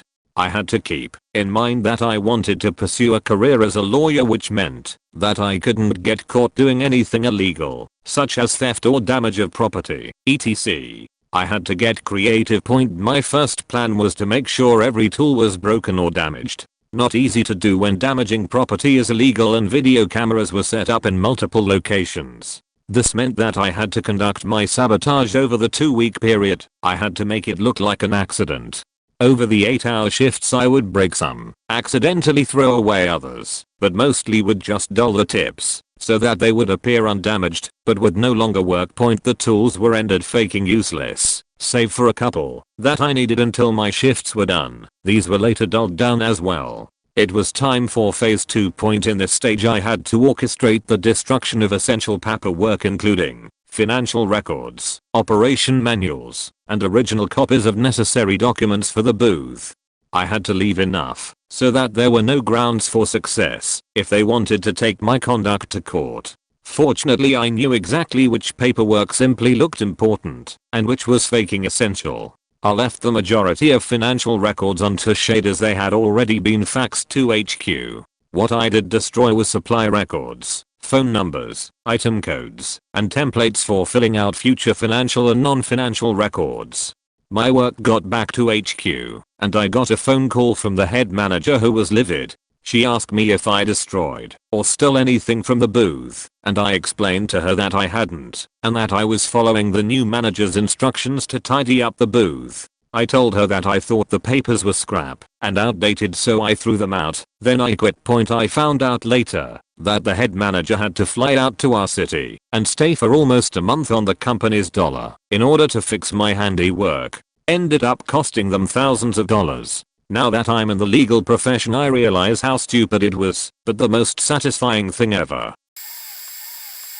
Probably way too late, but I recently quit working for Dunkin' Donuts. It was New Year's Day. Actually, the DD I worked in had a Baskin Robbins attached that so seldom had customers. We didn't even really train new guys on the ice cream area until Sonian came in wanting ice cream. I was there almost 3 months full time before I learned how to use it, if that tells you anything. Anyways, so me and the guys on my shifts hours started jetting cut to 6 or 7 hours a week. We had all pissed off the owner's dad, who was a cashier, by the way, by drawing cartoons and caricatures of bitsy customers. Long story, and we were getting pretty sick of it. One of the other guys just stopped showing up. The shift leader got the rest of his hours back, but I was left with about 3 hours a week, and I could barely afford the gas at that point. So my last fuck having shriveled and died, went into work the day the next week's hours were posted, and what do you know, 3 faking hours next week. So I went over to this buffet of old as fuck ice cream, grabbed a sample spoon, and started eating the butter pecan ice cream straight out of the barrel. Meanwhile, the owner's dad is in the back making bagels. He eventually comes out of the back and sees me going to town on this ice cream and loses his mind, yelling at me saying that he'll have me fired, yada yada yada. I was already done at that point. Anyway, he's yelling at me, and I haven't stopped eating the ice cream, just kept putting more and more of it into my face, and as much as I'd like to say I stared him in the eyes to assert dominance, I did not. I just stared at the half-empty cardboard bucket of butter pecan ice cream, and shoveled spoonful after tiny spoonful into my fat face. Then I just walked out. The owner's dad was still yelling at me, but I really wasn't paying attention. I just went home and started working on my resume. Holy shit, this will never get noticed, but I have to tell this story. I've quit a number of places in a really dick way, including announcing it over the intercom, saying fuck you, I'm out to a manager, and leaving the restaurant hanging for multiple days, while still ensuring the manager I was going to come in the next. The best by far was when I quit McDonald's at the age of 16. When you work the late shift at McDonald's, the manager has to count the money, and during this time all of the doors are locked and nobody can go in or out of the building. Now this particular manager was a huge douchebag. He had a vanity license plate that said D81. He put down anyone, including customers, every chance he got. When he fired my best friend for eating a chicken nugget that was supposed to be thrown away at the end of the night, that was the last straw. The quitting. I actually did the reasonable normal way a person should quit. I put in my 2 weeks notice and left at the appropriate time. The day after I quit, well, that's when it got good. My pissed off best friend and I formulated a plan while drunk. My friend spent the rest of the night pissing into the extra large McDonald's sweet tea cup every time he had to use the bathroom until it was full. Then right before golden hour, when nobody could exit or enter the building, we walked, happy as down to McDonald's. He proceeded to stand on the hood of this guy's car and piss all over the windshield. Meanwhile I ran around the outside of the car pissing all over the sides of the doors and the handles. Then my buddy opens the cup of piss and walks up to the window. He does this motion, like he's smelling it, and makes a disgusted face. This whole time the manager is screaming through the window, but we can't hear a thing. It was fucking golden. Then my buddy walks back over to the car and pours the piss all into the air filter, some into the gas tank and the rest on the top of the car. This dude is turning 7 colors of red that I've never seen before. We will get right up to the window, but our dicks on the glass, and flip the guy off. He of course calls the cops and file the report. Luckily, since we had worked there long enough, we knew exactly where the cameras were, and not a single thing was on video. We got away scot-free, and the dude had to deal with his nasty piss car with no repercussions. Truly fucking glorious. I worked at a video rental place. At the end of a night my boss asks me to wipe down the counters. I said sure NP. So I write in permanent marker on the white countertop, boss name, is a beach, thinking that surely I'll remember to clean that up before I leave for the night. Yep, wrong. I show up to work the next day. Another employee who absolutely hated me walks up to me before I can enter the door with the biggest smile. Oh good, you showed up. None of us thought you'd be coming in today. I'd forgotten all about the countertop, so I was pretty confused. The boss wants to see you in her office before you do anything. Oh seat, now I remember. I walk to the countertop and spit on it. I take off my stupid smock and use it to give the message a once over. Yep, just as I thought. Permanent. I walk back to my car w/a word to anyone. It was busy, so almost every employee was there. I wish I could say that I burned out, peeled off in my car. I wish I could say that I had something witty or memorable to say to someone. Instead I left calmly and went to Chuck E. Cheese. A girl there that must have liked me gave me the biggest bag of tokens that was totally a burlap sack I could hoist over my shoulder. WTF am I going to do with all these tokens? Why did I even accept them? I went to the laser tag place across the street. I was just trying to think of something to do to get my mind off my fuck up.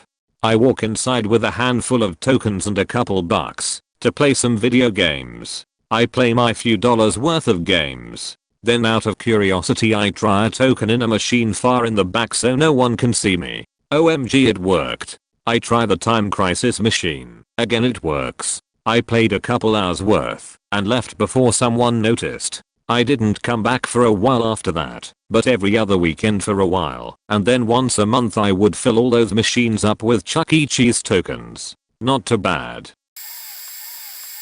I was working at a discount retail store during freshman year of college. I had a second job on top of that, and I told the GM this before I was hired. She said they could work around it. NBD. Apparently it was a big deal, because they would never schedule me correctly. Even after talking to them several times during the weeks I worked there, I was always assigned to the men's department to pack out the underwear, rehang the clothes that the dressing room would bring out, or reorganize the already organized shoes.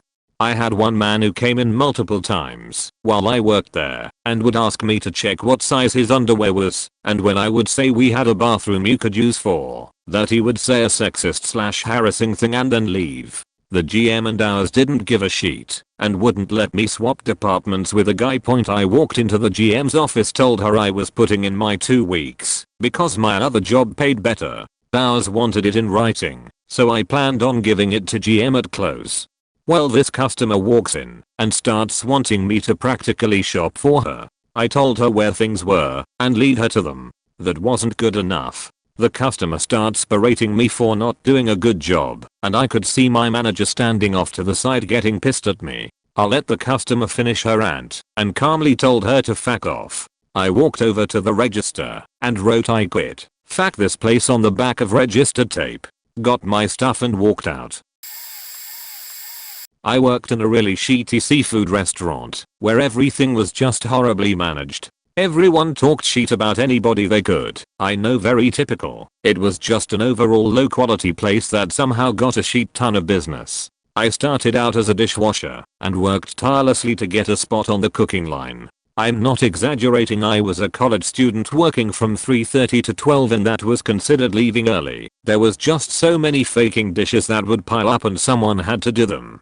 Not to mention the fact that this was a restaurant that made the dishwashers do everything at the end of the night and let the cooks leave when the rush ended. Well, after finally being able to join the cooking line after a year of bullshit dish out duties, they tell me that I'm being demoted back to dishwasher. I was a line cook for a week and had no mess ups. Actually got praised by other cooks about how good I was. Management decided to hire a cook with a culinary degree. This reality sucked, and I understood it, so I decided to not make a fuss and go back to dish pit.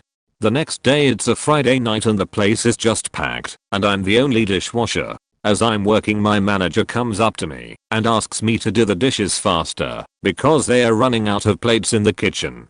He also tells me that I'm going to be getting paid less than I was before when I was on the dish pit. He didn't explain why, because the place was packed and there was no time. At that point I just took my gloves off and left without telling anyone. On my ride home I had 5 or so different numbers chain calling me throughout the night. I knew they were fake that night. Super late to this, but I will forever be proud of this. So those that read my old r/talus from retail stories know that I used to work for a valet company. At one point, trying to further my life, I became the administrative assistant, which meant I got office keys and a company phone, and had to do paperwork and customer complaints and employee complaints and all that shit. I was promised a raise. I got paid every 2 weeks. So every 2 weeks I'd look and see that I hadn't gotten my raise, ask why, and be given some bullshit about how I hadn't learned how to do key job function yet. So I'd make sure I learned how to do that thing, and next check, still not have my raise, rinse and repeat. I tolerated this shit for exactly 3 months. After 3 months with no raise, I, admittedly, angrily, confronted my boss. First he said I never promised you a raise, to which I just dead-eyed him and said don't start like this, seriously.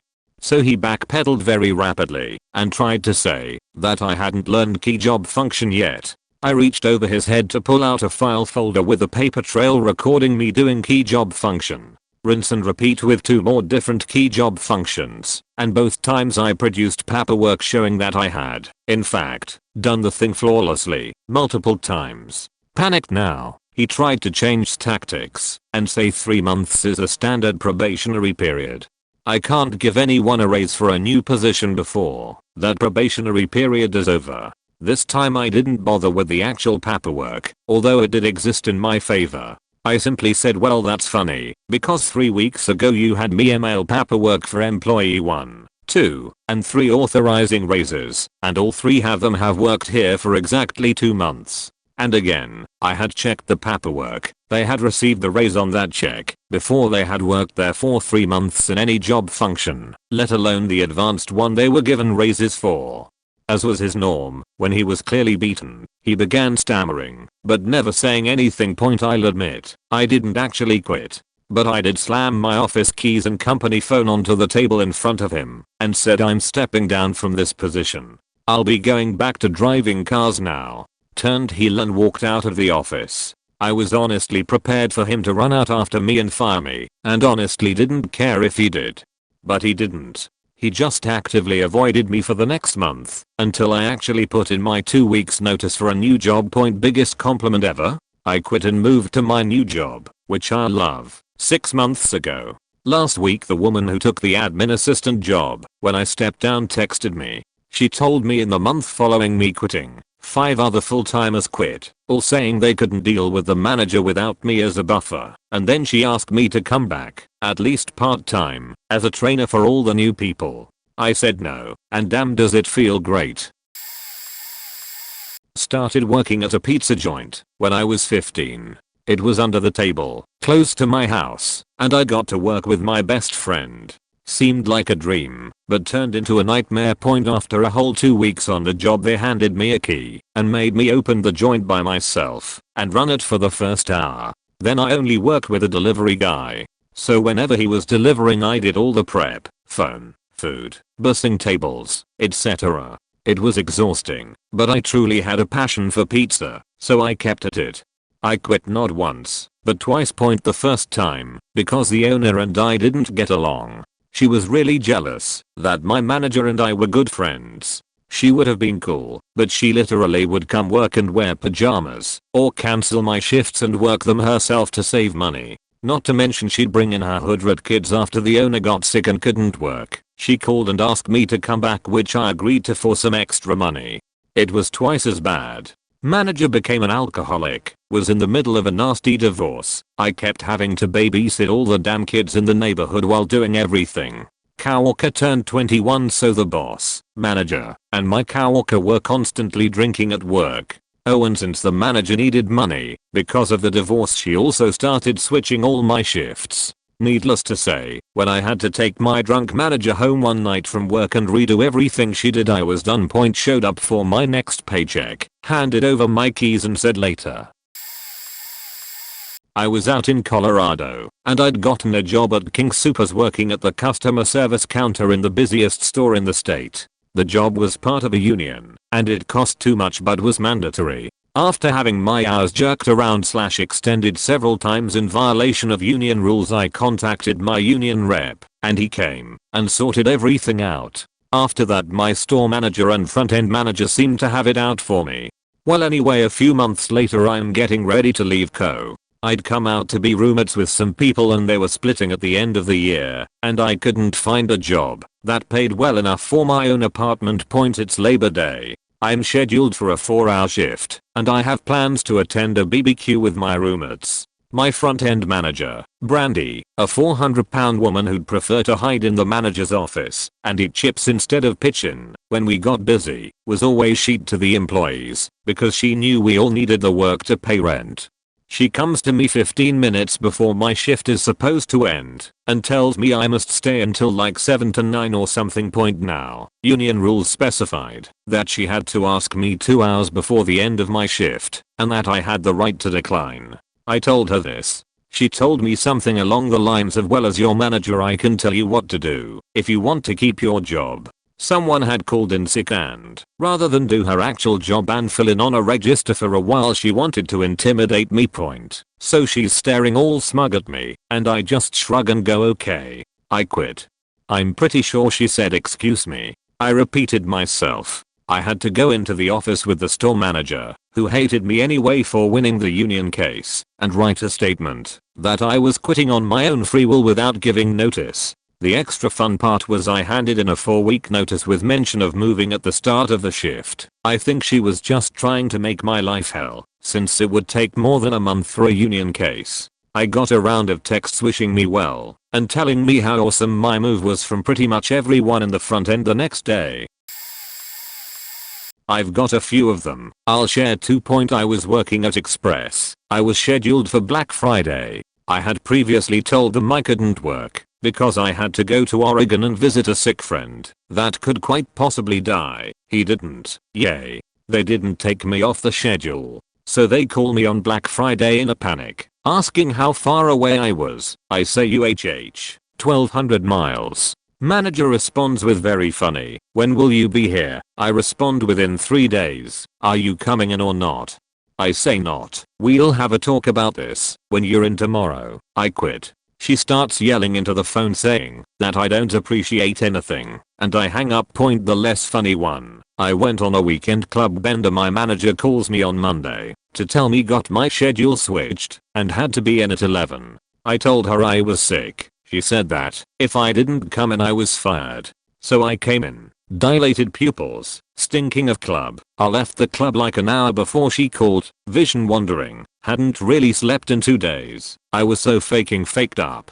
She took one look at me and says, are you high? I smiled really big and said no. She didn't buy it and got pissed at me for coming to work high. She gets another manager that takes a look at me and starts laughing. I just smile. He says you look faked up out of your gourd. I respond with yeah, dude, my skin feels like heaven. Unless one of you is going to give me a back rub, I'm going home. Fuck this sheet. Dude, manager is bawling laughing at this point. I start walking toward the door. The security guard stops me for a check, starts laughing and just lets me walk out. The lady manager chases me out and starts yelling that I can't come into work high and she was going to fire me if I did it again. I just said AHH fuck it. I quit. I still drink with the dude manager every now and then. I'm sure I'm far too late for anyone to see this, but I love this story. I had a job that refused to promote people and refused to fire the idiots, resulting in just terrible moral. I had been tasked with supervising other staff, including writing evals, and as the point person on several projects, I was at the pay grade level of data entry staff. After 2 years of trying to get this fixed with hours in the department head, I decided fuck this. I started applying elsewhere. I have 2 job offer a day or 2 before my annual interview. The one I took was a nearly 70% increase and has since bumped me up a pay grade. But I decide to just sit through the evaluation before turning in my letter of resignation. Why not? The whole evaluation is nothing but singing my praises, how I'm so great, and how they're certain I'm going to do well / have a great 20+ year career there. Bullshit. And blah blah blah. I sit through 30 minutes of this. Then the department head asks me if I have anything to say because I have been silent. I smile big, like this praise is the best thing ever, then say, well, it is great to hear you think so highly of me. I hope you'll share that with others, because I accepted an offer as a insert much higher position and they'll probably call to confirm my work here. I didn't use him as a recommendation, but the new job wanted to have contact info for all of my past bosses. The look on his face was priceless. The department head wasn't a bad guy, but fuck that place.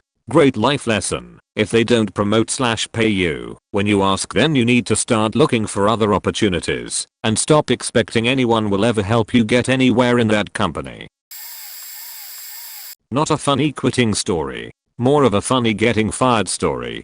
But, in college, I waited tables in a pretty high-end restaurant. Everybody there was very pleasant. Everyone got along, mainly because the owner never came in. He was in his 70s and essentially retired. I'd heard stories of his epic rants, but only met the guy twice in 3 years. Apparently, he showed up one Saturday morning before the lunch shift and got it in his head to change the way waiters got biscotti, SP, out of the bowl they were kept in.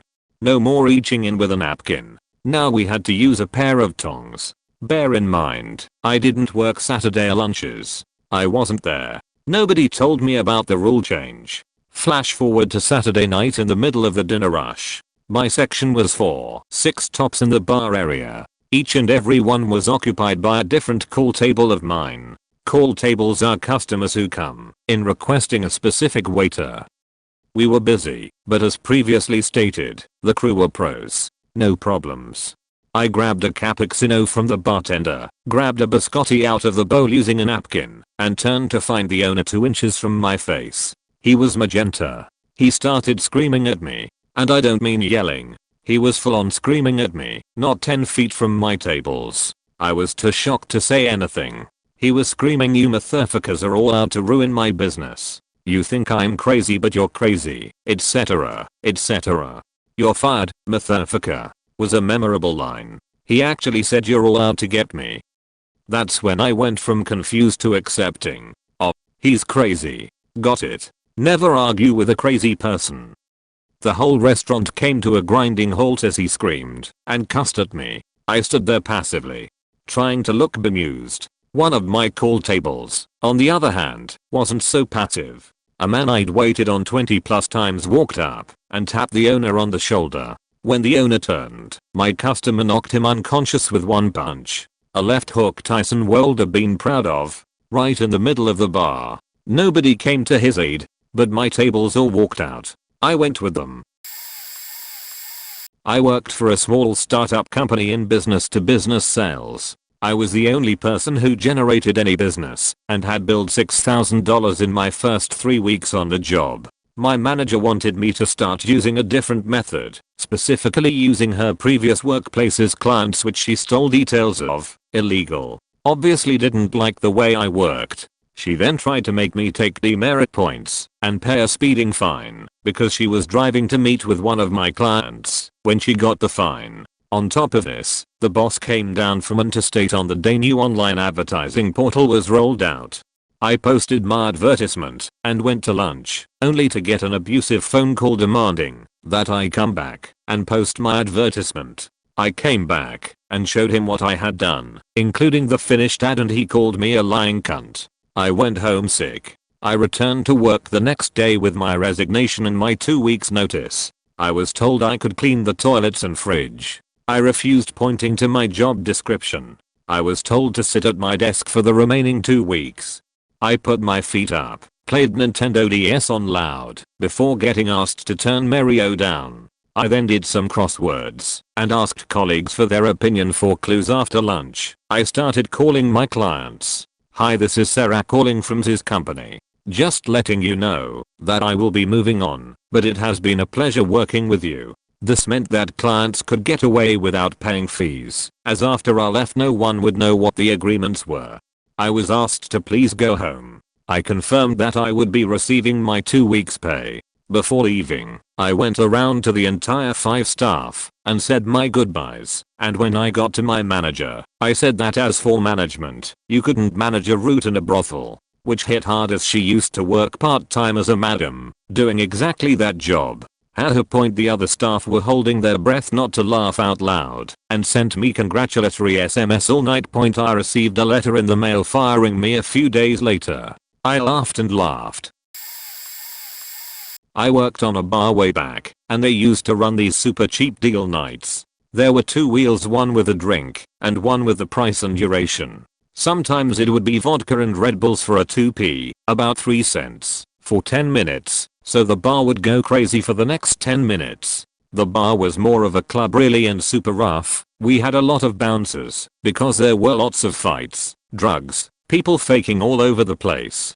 Classy joint. They would make these nights balance out by halving the amount of bar staff we usually had. The club would have about 2,000 customers a night, 800 over capacity, and you can imagine what it was like when 5 people try to serve 2,000 people 2p drinks for 10 minutes. Pure hell. The customers were super abusive. At the best of times they would often attack bar staff on a whim. We had panic buttons which summoned bouncers, but you had to get to them, and the consequences would often be worse. Several times I had customers wait outside the club for me to finish to give me a kicking.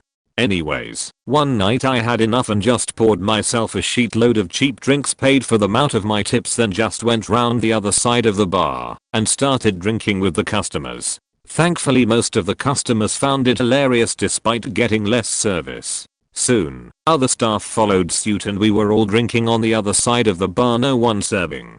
The management were not amused but no one got fired. I left soon after, but did go and work part-time for their sister club. TLDR, Bar was too cheap to resist, joined the customers.